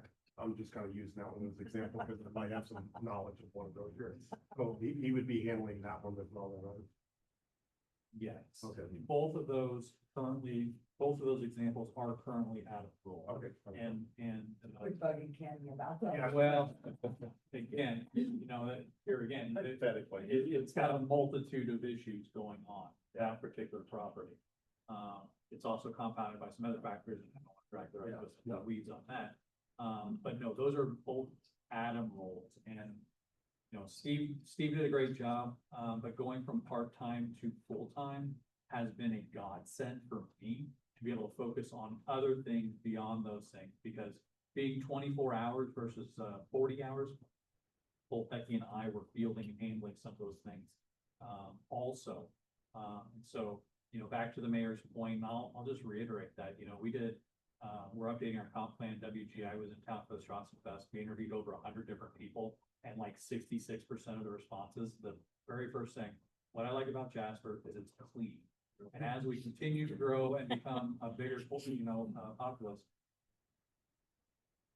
Penny's role, Adam's role, and even the role that the police department pay or support, those are all gonna have to grow and expand incrementally. I'm not saying we need 3 different people to do it, or 3 more people to do it per se, but as we grow, we have to march and follow along, or else we're gonna start having more and more issues and trying to be reactive rather than proactive. What Mayor was starting to talk about as we started to have this conversation is we're purposely not patrolling areas trying to identify things, but we're not being blind to things as they occur either, if that makes sense. We're not actively looking for places and ways to write people up or be crazy about things, but at the same time, we have rules, those need to be followed, and it's all because everybody expects us to be a clean. And when departments are out doing some work in the city, if they observe an area that's not in compliance, they can inform Kenny of that.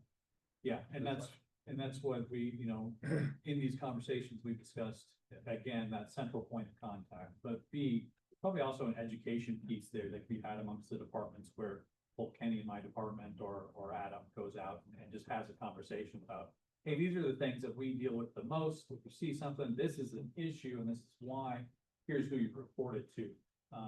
So we can stay on top of those things easy. So that position would require Adam to go out into the community a little more often, hence the vehicle and body camera. That would all be for him, right? Yeah, first and foremost, Adam, when we talk about growth opportunities and how, they want to see or how he would like to grow in his role, he has expressed a desire for more opportunities to engage with the public. Being a former police officer, he dealt with the public all day long.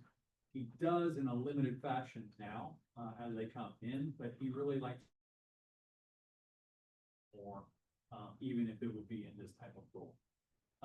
Yes, the mayor mobile is not sufficient with the amount of people that need to use it, nor is it conducive for what Adam would need to do. Kenny currently has I don't know if it's a laptop or an iPad or something, but it's hooked up to our, all of our ticketing is cloud-based. So it's some way hooked up to be able to access that. He's got a printer that can print out stuff that allows him to handle the issue there at that immediate moment. Adam doesn't have that. Go out, research the issue, document the issue, take that back to the office, input all that into his computer, print all that stuff out, and then either mail it out or go back out to and give them the pieces of paper. So one of the strategies we thought was, or what's budgeted in here would be $16,000. When the police department traded in their 3 vehicles this last spring, that's the approximate value that they got on a trade-in. So that's how we came up with that factor. Instead of trading one of those vehicles in the next year, that would cycle in to be a dedicated vehicle for Adam, in which we'd be able to have a hookup and a connection for a laptop. We'd be able to keep his printer in there, and the measuring wheel, all the things that are the tools of his trade currently would be a dedicated space instead of either using his personal vehicle or using mayor mobile or all of the above. You could buy that Hummer at the city. Yeah. Yeah, I'm just like, that answered my question, and that's what I would like, my particular neighborhood, just talk about doing it the Jasper way and wanting everything to look nice. I think my neighborhood is probably one of them that has I think it's fallen probably more than any, and I might be speaking out of turn, but it's got some really bad areas on it now, which I want to see change, and I think it's our responsibility to do something there. The only thing and I know you got other things to cover on there, but, conversations I had with Kenny was, I was always concerned about his safety of going out there. And, Kenny always felt comfortable doing it. I said, Kenny, you ever come a time that you don't feel safe doing that, you need to know that. And that's the beauty of having Adam as a former police officer. He can probably tell when the situation's going to escalate, and, he's got that experience on there. So he's the perfect guy for that job. And to answer a question, a part of your question I didn't answer, a body cam has been something that Adam and I have talked about since day one. Yeah.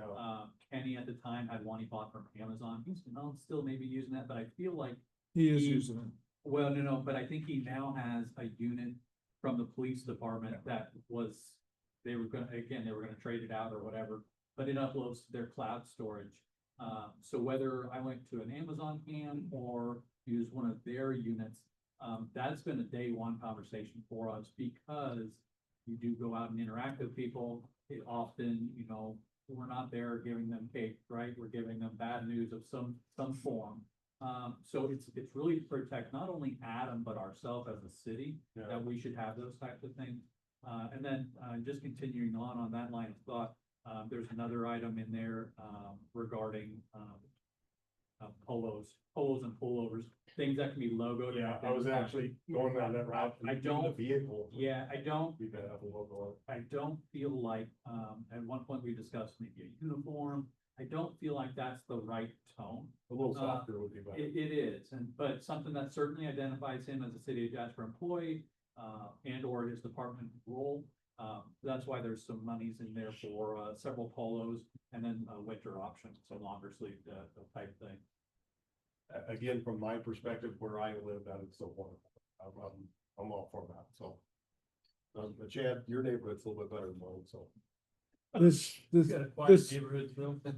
This whole discussion, goes back to, are we gonna be reactive to complaints? Or are we gonna be proactive in code enforcement? And we're getting more and more issues that surface across the city.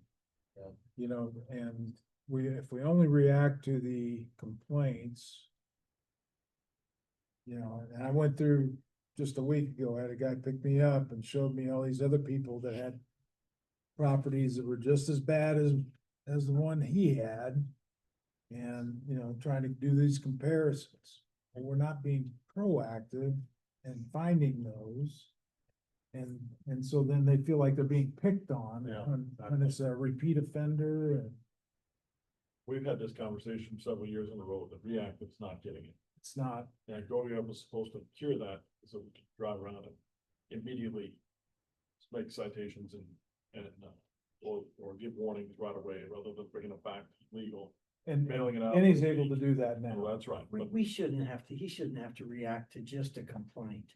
If he drives by something and sees that it's wrong, he should pull off the road and take care of it. That's the proactive approach that. Well, and he does, he does I whenever, thought you said. well, Well, normally it's a reactive, when we get a complaint, we investigate. yeah, I think the clarification to make is, we're not patrolling every neighborhood every day, Yeah, looking for things to write out. No. You're exactly right, though, and in a future state, that is exactly how it could and should be, is that as you notice them, that they occur, but again, and I know it sounds like I'm arguing semantics from that versus patrol, but that's to me different. We're not, I'm not telling him to go drive 40 hours a week outdoors trying to find things. No, but we react to things we see. But I'm sure anymore Adam's antennas are up every time he drives anywhere in town. It's like, I do the same thing. We go out and take a drive on purpose and I take pictures of stuff. Sure. Yeah, I won't speak for him as to what, occurs when he's driving, but yeah, I do the same thing. Yeah. So this is a decision that we need to make on whether we go with the move toward more code enforcement with Adam, or just leave it as it is. Yeah. Going I think it forward. goes directly what Kevin said earlier, is we have an image that we want to upkeep. And if we don't start taking a proactive way at that image, that is gonna slide very quickly as our community grows. So, I mean, it looks like what you're asking for and your wishes here, everything but $1,000 is pretty much around the code enforcement officer. Yeah, and I don't know if you guys share my printout with them or anything. So I'll just read it real quick. And that way you just kind of know how I wrote things out. So talking about Becky, her current salary, again, I use 2.9, but if we're using 3, that's great. So a 3% inflationary increase plus, I was asking for if Adam moves to this role and takes on additional responsibility, Becky will end up taking on some of the responsibility that Adam is currently serving. So it's my belief that both of them should be compensated for this increase of responsibility. So I would add Becky, at least, I factored her in at approximately a $2,500 increase to take on some of those additional roles. Adam's current salary, again, a 3% inflationary increase, plus an approximate $6,200 increase to take on the new role with Kenny and code enforcement. My intern again would stay at $17 per hour.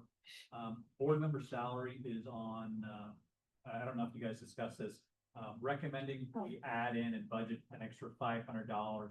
Currently, since Paul serves on the planning commission, he doesn't get paid the $500 stipend. But I believe we're legally required to pay them. So if Paul would ever not be that person, we need monies to cover whoever his replacement was. That is in the 2026 request stage. We just wrote that in because I agree. I mean, So That is in there already. it's in the 2026, we moved that line from, I lost it, 7,500 to 8,000. 7,500 to 8,000 in the 20, that's built into the request. and as long as Paul or another council member serves in that role, which will probably be forever, it'll just, that $500 will just revert back to us. It's just holding that line in case it should. We always felt that a council member should be on the planning. I completely agree. Garage and motor supply. Could you keep it at 75? I guess, yeah, we could appropriate it too, we could do that, but we did write it in there and Okay. it's 500. I'm confused on the 500. So what you're saying is. We have to pay, 500 to. we have to pay the plan commission, right? And And the board of zoning, $500. We have to pay those board members $500 each, but since Paul is council member, he does not qualify to be paid that money. So in the past, we had just budgeted the 7,500, but if by chance Paul were to step away from that role and they would put someone else in there, we would need the money to pay that person. They would have to get paid. If someone serves on both of those boards, do they get that? How many board members? There's 11 planning and 5 board design. And someone, 16 11 total planning? times. Yeah, Okay. times 500, take $1,000. Okay. Yeah, and at least one, if not two, Nancy, to answer your question, that the planning commission appoints a person from their board to be on the BZA, so that's why you get that lot of 1 or 2 persons. Right now it's Blake. yeah, that would be the same, yeah. Yeah, but, yes. Because you can't pay them. I can't get. Not anymore. Yeah. Statute change. And then so jumping down to garage and motor supplies, again, this is if we would bring Adam on, I'll bring a vehicle for him. $16,000 for, approximately for a trade-in vehicle. And then we added an amount, a gross amount, kind of just figuring gas for the vehicle every week. 2 annual oil changes, some miscellaneous, things like tire, mileage-based services and unknowns, and then insurance. I have a question. Who all uses the mayor mobile? Well, Yeah. Everybody. Everybody. technically, according to board of zoning, or the Board of Public, the Board handbook. of Public Works, we're supposed to every time. the city. According to the city handbook, you have to drive the city How many vehicle. and departments not use the- it? I don't mean who individually uses it, I mean, so it's shared among city hall, Yeah, so that vehicle would not be available all the time for Adam to use, to go you would.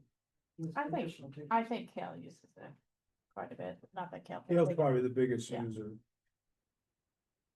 He always expects them to safety of employees of projects. Josh, do you think we could? I don't think anybody. Steady the way. He's we got his are own right set of now for numbers. one more year. What we're struggling with is trying to figure out what our revenue is gonna be. And I understand that could make us a little bit better, but if we could make it one more year, we could at least know where we're at and decide, Yeah. make better decisions on these things, I think, because Kenny, I mean, it's working now, isn't it, the way it is? It could be better. It Yeah, could be better. no, I'm willing to take on these responsibilities. These were brought to me. It's not me asking. Yeah, this is a decision for us. You're right, Yeah. Kev. Yeah, exactly. If the timing's not right, the timing's not right. Is there a way to acclimate Adam and kind of ease him into that position by giving him a couple of things? I think this is the acclamation.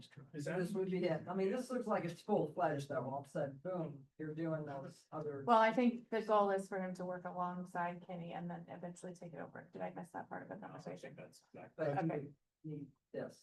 This would be the time that he would. But he could take that over when Kenny retires. Right. What is Adam doing now? Is he full-time Yes. doing this anyway? No, again, there's three pillars of enforcement. He's one pillar current. And does he work, is he full-time, right? Yeah. Does that not fill all his time? Does he ju- have room to do? Just like Kenny in code enforcement, it's seasonal. Summer months for either party is gonna be super busy. Winter months, not as much building going on. That's when he does a lot of his compliance checks or the fence around your pool that, Phil brought up or stuff like that. They are food truck permits, are a very, winter, project type thing. Now social district, paperwork and stuff like that is a winter thing. So it just really depends. Does Adam occasionally have capacity? Yes. All the time? No. And that's why if we transferred him into more of this role, that Becky would end up taking on some of his role and trying to help with that capacity. What type of training would be available for code enforcement? They actually talked about having, AIM talked about convening code enforcement. They did about 10 years ago. Yeah. And they, And that was gonna be what I was gonna say is last year at the AIM conference, there was a whole, it was just an hour and a half or whatever.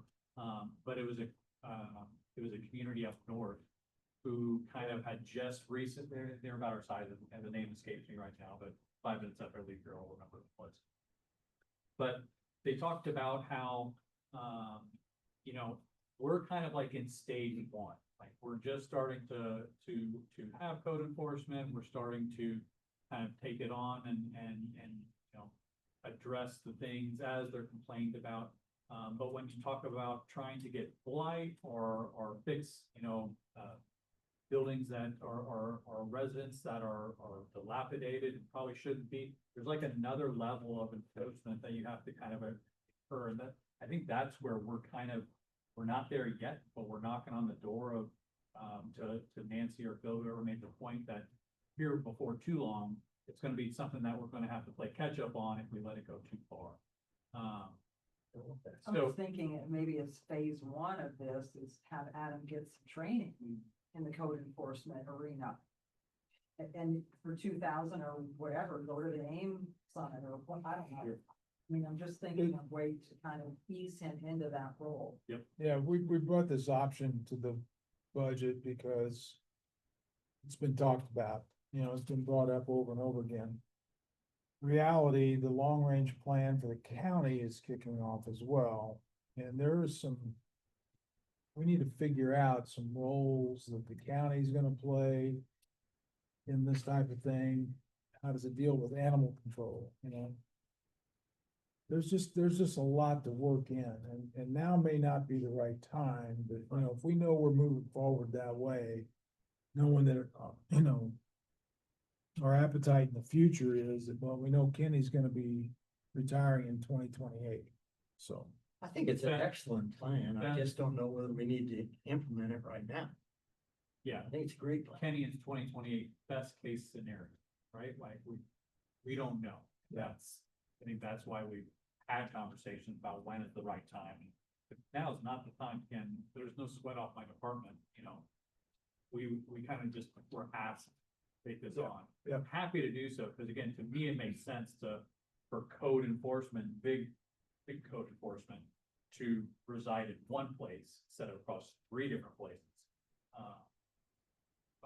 Is Kenny's mainly involved with grass and things like that. And Adam is more on the building side and those bigger projects, right? Isn't that what it is now? We have vehicles parked on inappropriately in the yards.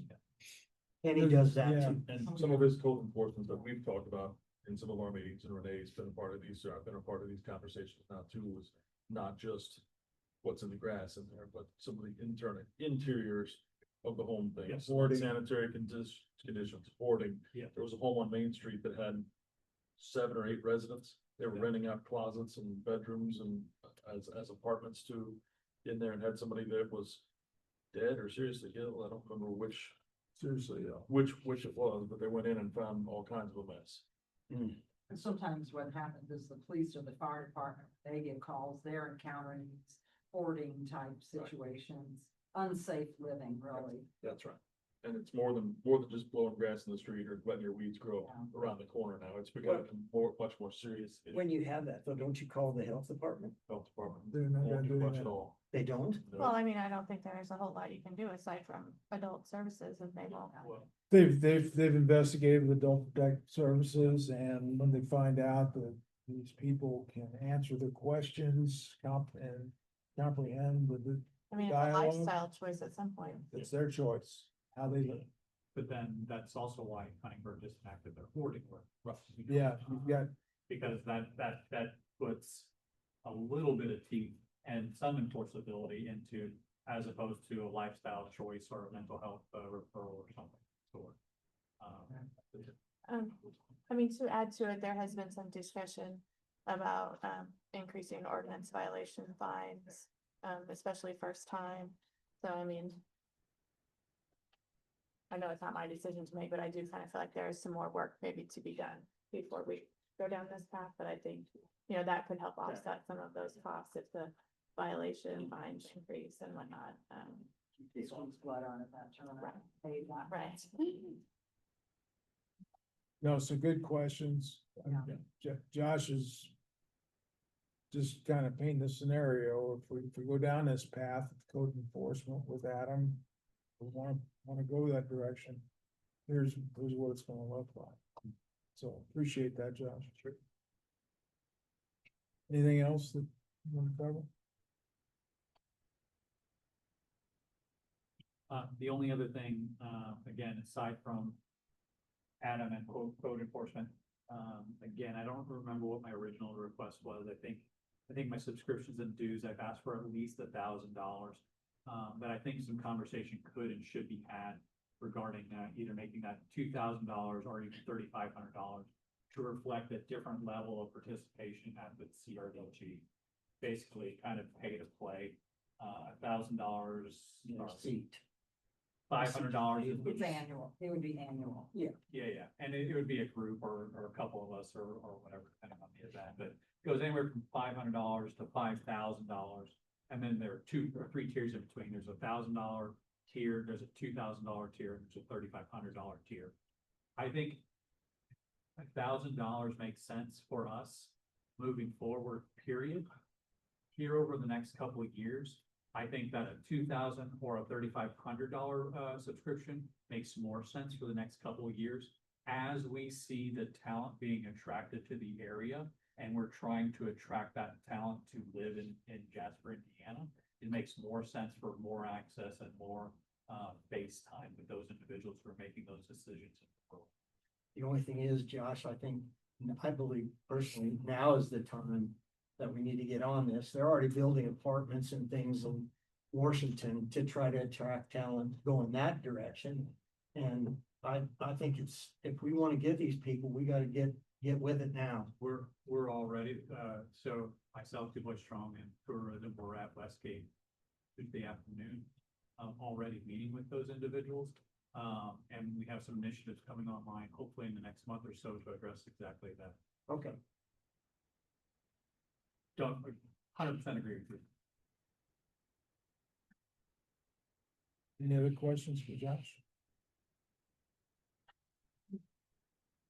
Thank you, sir. Thanks, Josh. Sorry I was late.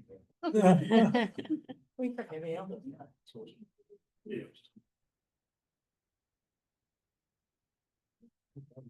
So, So what's up today besides, discussion? discussion and action items, I captured some action items we went through. Before you go, Carol's gonna talk on Wednesday some more about some of these, changes in wages and changes in roles. But I think it's real important that if we do approve any of these, that we make sure that job descriptions are updated to reflect the change, and it's just not someone's getting paid more money and their role hasn't changed or something like that. I think that's a very good time to. We agree.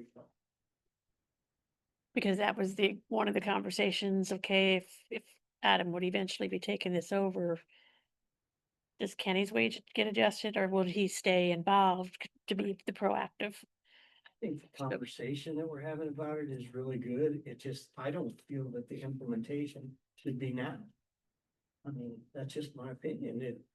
He has time to drive it. Kenny really sees an issue. Adam has time to drive around with him to check it out. That's fine.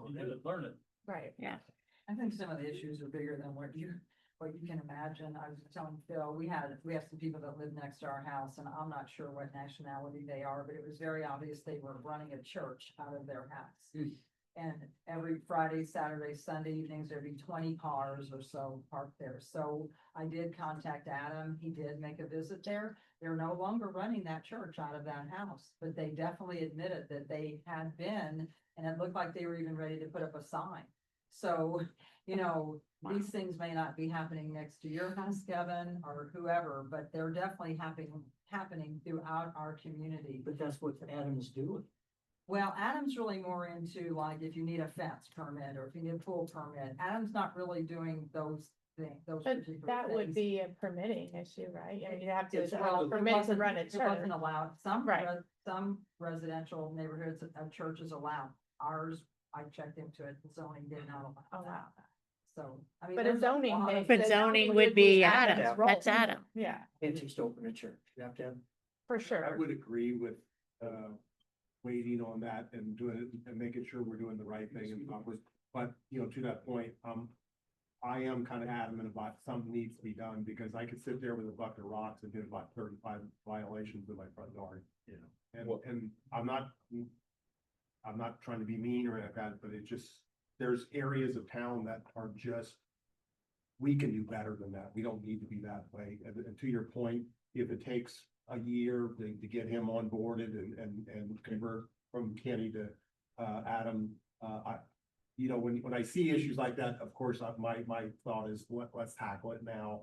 But I understand your point of let's just make sure it's done right. So Well, and I'm to- okay. Well, to your point with the county, I mean, how does the county fall into that? Adam did something, Adam. I could probably talk to you here in a little bit after, but both, I called both of them. Okay. And I hate to be that, I got people calling me now. I got neighbors calling me. Are they addressing the issue? It should be. We put a time limit on that particular project that you were talking about on there, and Yeah. we should be to the defining stage. And he's not very forceful in his. No, that's right. To that, and to answer that question, which problem there's probably 9 problems at I one location. understand that, but that was all wrapped up into one variance, and they were given a very specific timetable when they came back the second time to us. And if we're not to the defining point on that yet, then we're not doing our job as Yeah. a city. And, there again, right around. That goes back to the finding and, and yeah. 2 trailers parked there out on the road. for months with junk on them, and it's just, you know, and I've talked to Chief about it, and then, you know, he looked at me, he goes, well, Bill, we write him a ticket and did all this, we have to go back and I have to pull somebody off the street, and I said, I get it, you know, and I understand it, you know, they're at capacity and it's just, but, you know, from my perspective, I look at it and I'm sitting there going, well, hell, if I was a neighbor there, I'd be a little upset that somebody's parking a pretty big sized trailer full of junk in front, right across the street from my house. It's not a good look. And, you know. I agree, Phil. Yeah. I don't understand why we're not taking care of that. Yeah, I don't. You know, those are things that, I want the downtown area, you know, we made a major investment for us, anyway, you know, in our home. We bought, Karen's mom and dad's house, and we doubled the value of the house by spending a whole year. But I wanted it, I love the area. I mean, as far as where I live, it is absolutely spectacular. We are walking distance to the parkland, we walking distance to the pool, we're 20 yards or feet from Chad's house, so we got everything. Most of the time it's a quiet neighborhood. So it's one of those things where I love where we live. I just, you know, my wife literally in the last 2 years had made it, I'm no short of 10 times, she goes, we need to move. It's at the point where, you know, when somebody says, I want to move out of my home place, there's a problem. And we're not taking care of it. We're Yeah, not doing. and she looked at me and she goes, unfortunately, we spent a lot of money and we live in the slum of Jasper. And I looked at her and said, That's there's no slum of Jasper, but yeah, there are a lot of things that need to be done. Her expectations are very high, but you know, to her point, she grew up there and these things were not there when she was a kid, but they are now.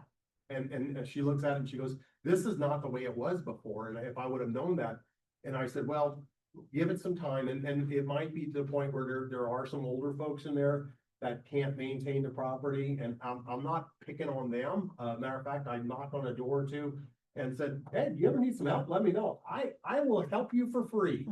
You know, and it's just one of those things, but it's just one of those, you know, when you live in that area like that, I think it's a shame that we, you know, some of these things aren't being done. So, you know, we got a neighbor across the street from us. I mean, it's so frustrating. I know, talk to the city police officers. Like a couple weeks ago, Karen goes, what's the weather outside? Open the window. Well, it looks like partly cloudy with 7 police officers sitting there, you know, and you're like, huh, you know, what is it this time? And the day and age, and I hate to say that, of a lot of, you know, and I own 4 rental houses around there. You know, and one of them isn't perfect and we're trying to do something with that one, but the other ones, you know, we try being very strict. I don't allow them to cut their own yard anymore. I do it because that way I know it gets done. At least the outside of the house is presentable in there, but you know, we talked about that. People they don't have take pride in their ownership or rental on their properties like they did when we were kids. I mean, when we were younger and when, you know, Karen was in high school as example, half those houses were rental houses, but they looked great. You didn't know they were rental houses, but today's day and age, you don't see that anymore. And that's unfortunate. And to that point, I want this part of it, you know, I'm very proud of where we live. I'm very proud of our home. I love our house. I really do. For us, you know, when we remodeled it for our retirement ages. You know, whenever there was a decision there, I looked at Karen and said, do it right, because we're, you know, I said the same thing my father-in-law said, you know, when I die, I'm moving across the street. So, you know, and I want it to be that way, but I want to, you know, want to be proud of that. So sorry, the dialogue is good dialogue. In this specific situation, we're talking about Phil's environment. Yeah. That environment exists across the city. And there's a lot of places that have been addressed time and time and time again. And Kenny goes in and then does the warning and then does the fine. We've even sent the street department in $1,700 charged to clean up a yard.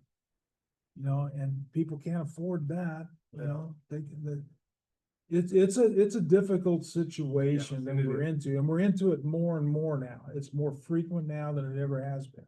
Maybe because of the influx of people from other areas of the country that are moving here and they've had these other expectations. When they come to Jasper, they don't understand what our expectations are, but.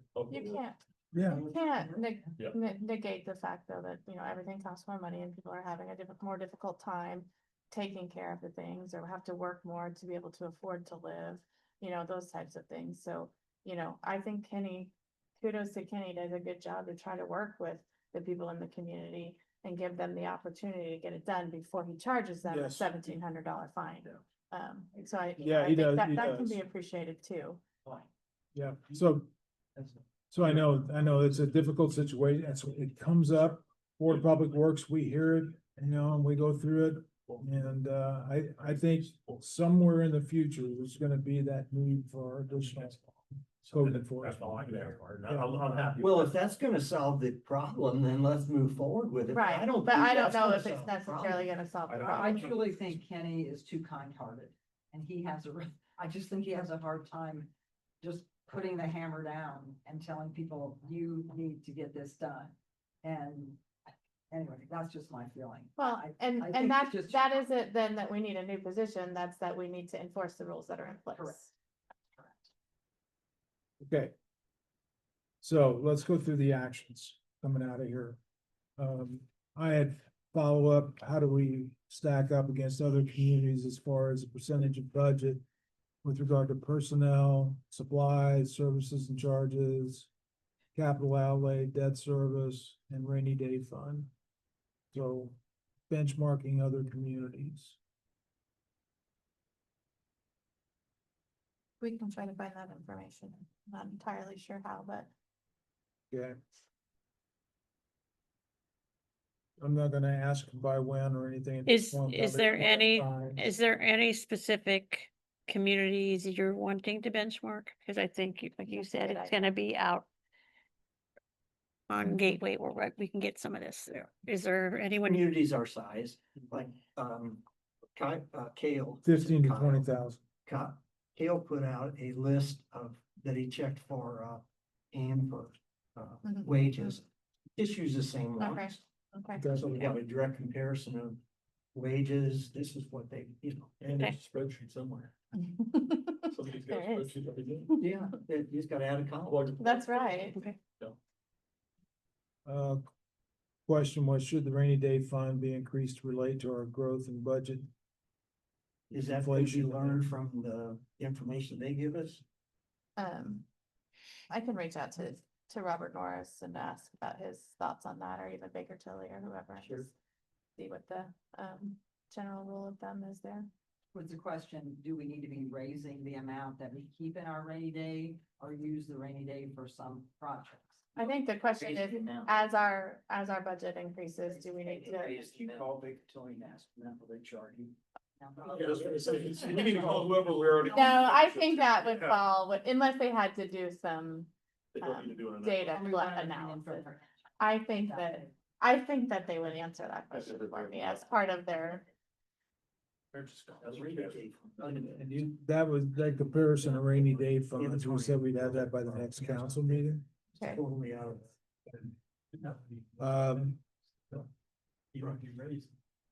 No, it's not. And with the local police continuing education fund, can that be used for the EMR training that we're requesting? I would say it, I mean, it can be used We for got, any. we, training. we provided that to chief, so I think Yeah. he knows that now. I made the comment the other day, just to Kevin here too, that we're looking at replacing some rifles because they're approaching 21 years of age. I've got some guns that are 50 years old, but still shoot. It's something we don't use all that often. So just food for thought is we replace 17 rifles at a couple $1,000s a pop. If we replace them, I think we would surely trade them into, right? Or sell them It's a or rifle- something. It's a rifle trade-in, again, so you're gonna go get $500 of a machine, they're gonna turn around and resell for 2,000. It's kind of my argument with our pickup trucks and things we get rid of them. So Mayor, I did have one question. Oh, sorry. No, go ahead. The 370,897.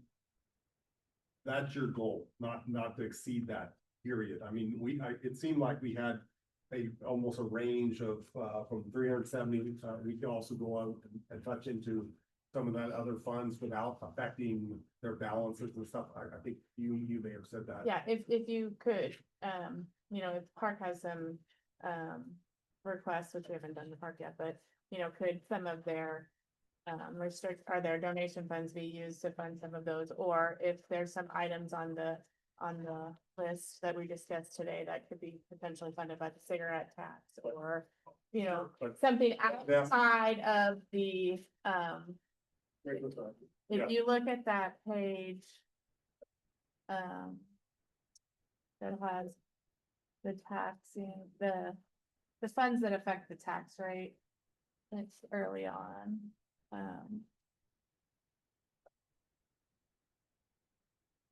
this property tax dollars paid.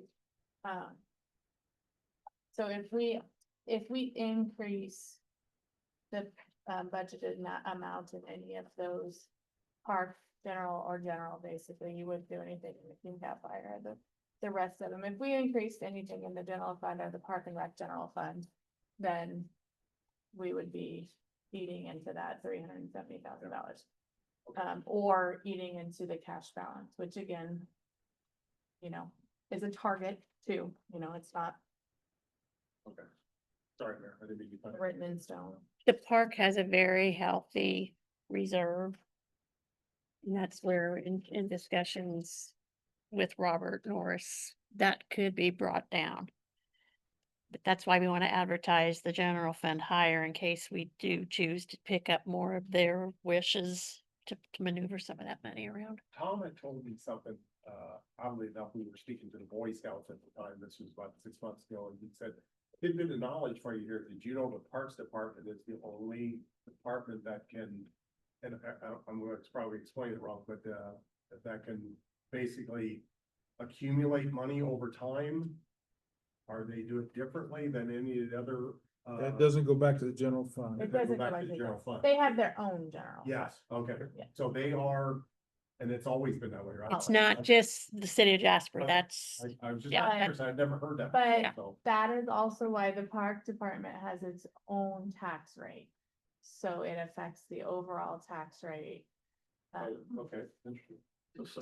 What about some of the funds that got like camp corn sales, are they able to? use Those that? have to go back to, they'll go to park general.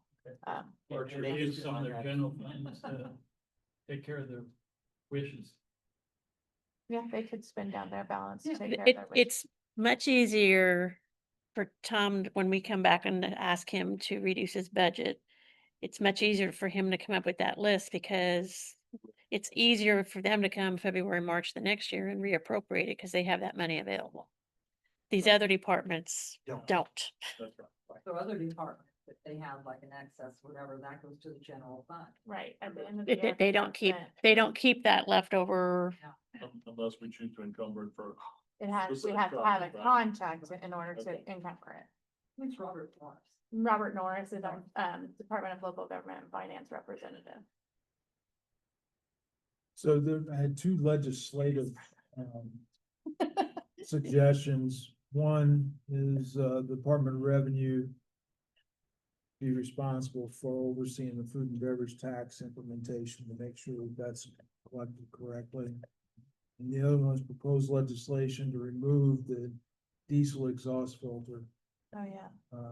requirement on fire trucks. It's an EPA thing. It's probably not gonna happen. I mean, it's Kenny's wish, but I can tell you from somebody that's in the diesel fuel business or in diesel engine business, it ain't happening. You can cross it off, Mayor. You can Don't cross that. Waste your Can you time. explain what that is? What's that? That- Yes, so this is kind of like daylight savings time, but for motors. So instead of an engine running and putting out a little bit of pollution all the time, they make you put this very expensive canister on there. It's called a diesel particulate filter. And so every time you start a diesel engine, you used to see that puff of black smoke that would come out, or put in a heavy pull and it went to black smoke. But now we capture all of that, and then we burn urea or diesel exhaust fluid in there at the same time. That burns hot enough to get rid of all that particulate matter. So instead of putting out a little bit of pollution all the time, you put out a whole lot all at once. So it's kind of like daylight savings time. You cut an hour off the bottom of the day and put it on the top, and somehow you got a longer day. Kind of like the catalytic converter. Way worse, yeah, and way more expensive. So some of the tractors we have, like the truck that he's talking about that went down, some of our very largest tractors that we sell over at our Hunterbury store for ag industry, in there, the mufflers can run now like $80,000 on a $600,000 tractor. Because it's got everything environmental- inside of it, for Environmental. environmental, for EPA. But then you go to Canada and Mexico and you're not throwing any of the shit. They obviously don't do that on tractor pulls. That's exactly, what's that? They obviously don't do that on tractor pulls, do So the other actions are as a matter of prioritization when we get done, you know. Yeah. Across the departments, so. Yes, sir. So again, I wasn't trying to make Kenny and the other, Mike, Mike mad today when I said that, and whenever I hear him come in and ask about truck after truck after truck after truck, I'm getting replaced. And I couldn't get an answer from him or from anybody else on the safety tax, so I went to our insurance people and asked about ISO ratings. And they don't care if the truck's 50 years old, if it starts and runs and it passes its pump test, it's still fine. It's not gonna affect our insurance rating up or down by a point on there. And we would cost $2 million to get a new truck in there, and we might be able to sell the old one for 150,000 that runs fine and the pumps work. And there are always ways around, and I go back to Kirsten's family's company, and, you know, when I was out there last week picking up rock, their truck fleet's fantastic. In there, the wheel loader that we wanna spend $260,000 on to replace next year, which is newer than any of the ones they're using now, that runs all day, every day with a good mechanic. And there's areas we can, and we all like driving new things. That's why I drove Don't my get me wrong. Suburban forever, because my husband said, oh, it'll run forever. It's just, there's some equipment things. One thing that I forgot to mention, I think also during the mayor's budget was, we did budget a new city hall car this year. We haven't purchased one, we haven't moved forward with that. Is not factored into next year's budget, so if we didn't purchase it this year and wanted to, then that would have to be appropriated it next year. Or How many miles we have on the mayor will be? Oh, I thought he said. Didn't someone Eight- say, like? No, that was That's Chad different. Herm, that was a different vehicle, yeah. That's the little escape. Yeah. Chance, with the dish on the side. Yeah, I The don't mud know. cop machine. I don't know, we could have it repainted, you know. Run forever. I really don't know who drives that beside Kale. I don't get any gas mileage. I mean, the mayor used to take it places, but now, It's just Isn't- easier for me to take my truck. yeah. I don't turn in mileage or anything, I just take my truck. And you're from DuBois County, therefore you drive the truck, right? I'm more comfortable in that. Well, Kevin and I had just talked about it here earlier too, when there's to talk about all these vehicle purchases. In there, and every vehicle we buy for every department, it seems to be a 4-wheel drive, 4-door extended cab pickup truck. In there, when they don't leave Jasper very often. And I've never seen more than 2 people in one of those vehicles at any given point. You know, we can start buying, Ford makes this wonderful little Maverick pickup truck now that 40 miles to 40 gallon, miles to the gallon, costs half of what the big trucks cost. or a in there. third, probably. And if we have to go buy a Chevy Traverse or a Suburban or a Tahoe or something, so that when we do have 4 people need to go to a school or to be a transport, that's probably be way better off in the long range. We I will talked say about you that made for me think- years though, Paul, and then they'll come back, well, they got a better deal No, on they're- that 4-wheel You're not drive gonna get a truck. better deal on that. I mean, there's BS we can wade through. Same thing with trading vehicles in, where we trade them in for pennies on the dollar and then watch the dealerships turn around and jack them 6 ways through something. Paul said we ought to put all those vehicles in Every the one. city auction Yes, absolutely. and not even fool with, You get the with same trading them municipal, in. you get the same municipal price on a piece of new equipment. You're gonna get more Mine, out of the tractors, auction. trucks, any of that stuff, And you have. to put whether it you have to in. trade in or not. But if you want that little, what you're talking about, Ford Maverick, or whatever that was. If you're putting out specs for a 4-wheel drive, you're never gonna get the pricing on smaller. It's 4-wheel drive. No. I mean. Little Maverick. yeah, No, no, not a Mavericks, Yeah, you can absolutely. get a 4-wheel drive in a Maverick or a 2-wheel. I will say, you made me remember that the art department does use it sometimes to transport musicians or That's right. performers. That's Performance. another use of the, And we're not gonna get much for it, so if we have to Right. keep it or maintain it so that the arts department has it. The Airmobile again? yeah. Okay. The Batmobile. Yeah. Any, Yeah, no. any other comments? Otherwise, I would entertain a motion to adjourn. I'll make that motion. Motion. So I just have one more question. So next week when we meet Wednesday, at the end of the day, are we going to have that discussion on these wish lists and how we can either eat away at that 370,000, put the 370,000 in the council budget and worry about the wish list later? Or what are we doing about those wish list items? So that these departments can know really where they stand. I think you have to listen to the others and bitches. Yeah. Yeah. That's what I. Yeah, I mean, after we've listened to My everybody. personal is. I like having the 370,000 still as a cushion. And then we go in with a bare bones budget. Flat.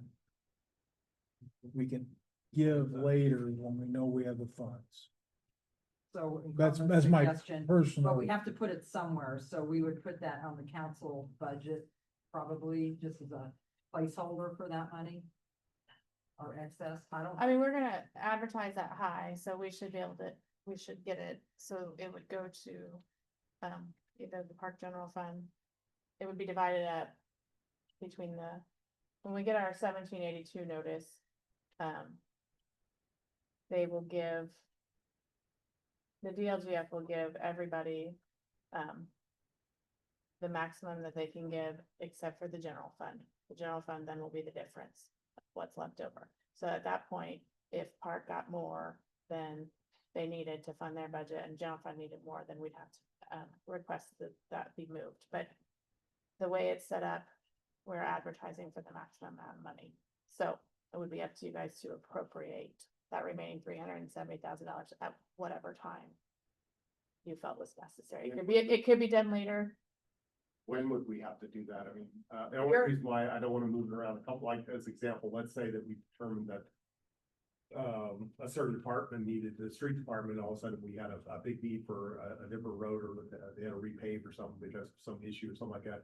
We could move it to their account then versus moving it around multiple times, right? So we could keep it kind of in a general fund Well, until we need it. right, and then we would appropriate it. They would come and ask for, they say they had $100,000 emergency, then they would come and say they needed an additional appropriation, and we'd have to advertise for it and all that. $25,000 boiler, those are floated. in Right. September. Right. Yeah, okay. Right. So no to all wish list things basically until further notice. That's what I'm suggesting. Well, let's wait and hear what everyone Yeah, has to yeah. say, and then you At guys this make point, that that's- decision on Wednesday. Yeah, or they can go through the list, there's something glaring. That's right. Right, If there's right. something you really wanna get behind, then we can get behind it. Let's go. You can probably eliminate that additional 2% in that wish list. It's almost got me. I think at one point we had it factored out, we took wages and. We have capital. it broken out between wages, So because capital, I and wanted then to information. our other operating. You can bring that with you too. Okay, All right, so I had a motion. Well, from- one more thing, sorry. Okay, So our legislative you were talking about on, when we all talk to our legislators, that safety tax doesn't make any sense to me at all. How you have a public safety tax, but you omit largest public safety department. Does that make sense to bring that to somebody's attention? Over and over? I think we need, Yes. definitely need clarification on that. Right, yeah. That just doesn't make sense to me at all. We're gonna call it a fire tax, let's call it a fire tax. well, you know, Not public safety, but you can't use it for policing. I think did Josh send out that email about that AIM? Legislative, if we wanted AIM to, push for any legislative changes. Did he send that to all the council? I sent it to the department. Okay, I'll send it out to you guys too. There's AIM was asking for input, I think, on any of the legislation that was in place, and if we wanted them to advocate for any changes. So that would probably. That's why I was asking. That's what you have down, right? Yeah, Yeah, that's why I was asking the question. but I'll send you, If there's there's a other there's a areas where deadline. you think yeah. there's legislative changes needed. You know, we're accumulating that now, so. So how should, Okay, motion. I have a motion, Bill. I think Chad almost seconded it. I went ahead and seconded. Oh, you did? Yes. All right, I heard it, but I wasn't sure which one. Okay, so I got a second from Vince. All in favor, signify by saying aye. Aye. Any opposed? Meeting. We had great dialogue today. That's great.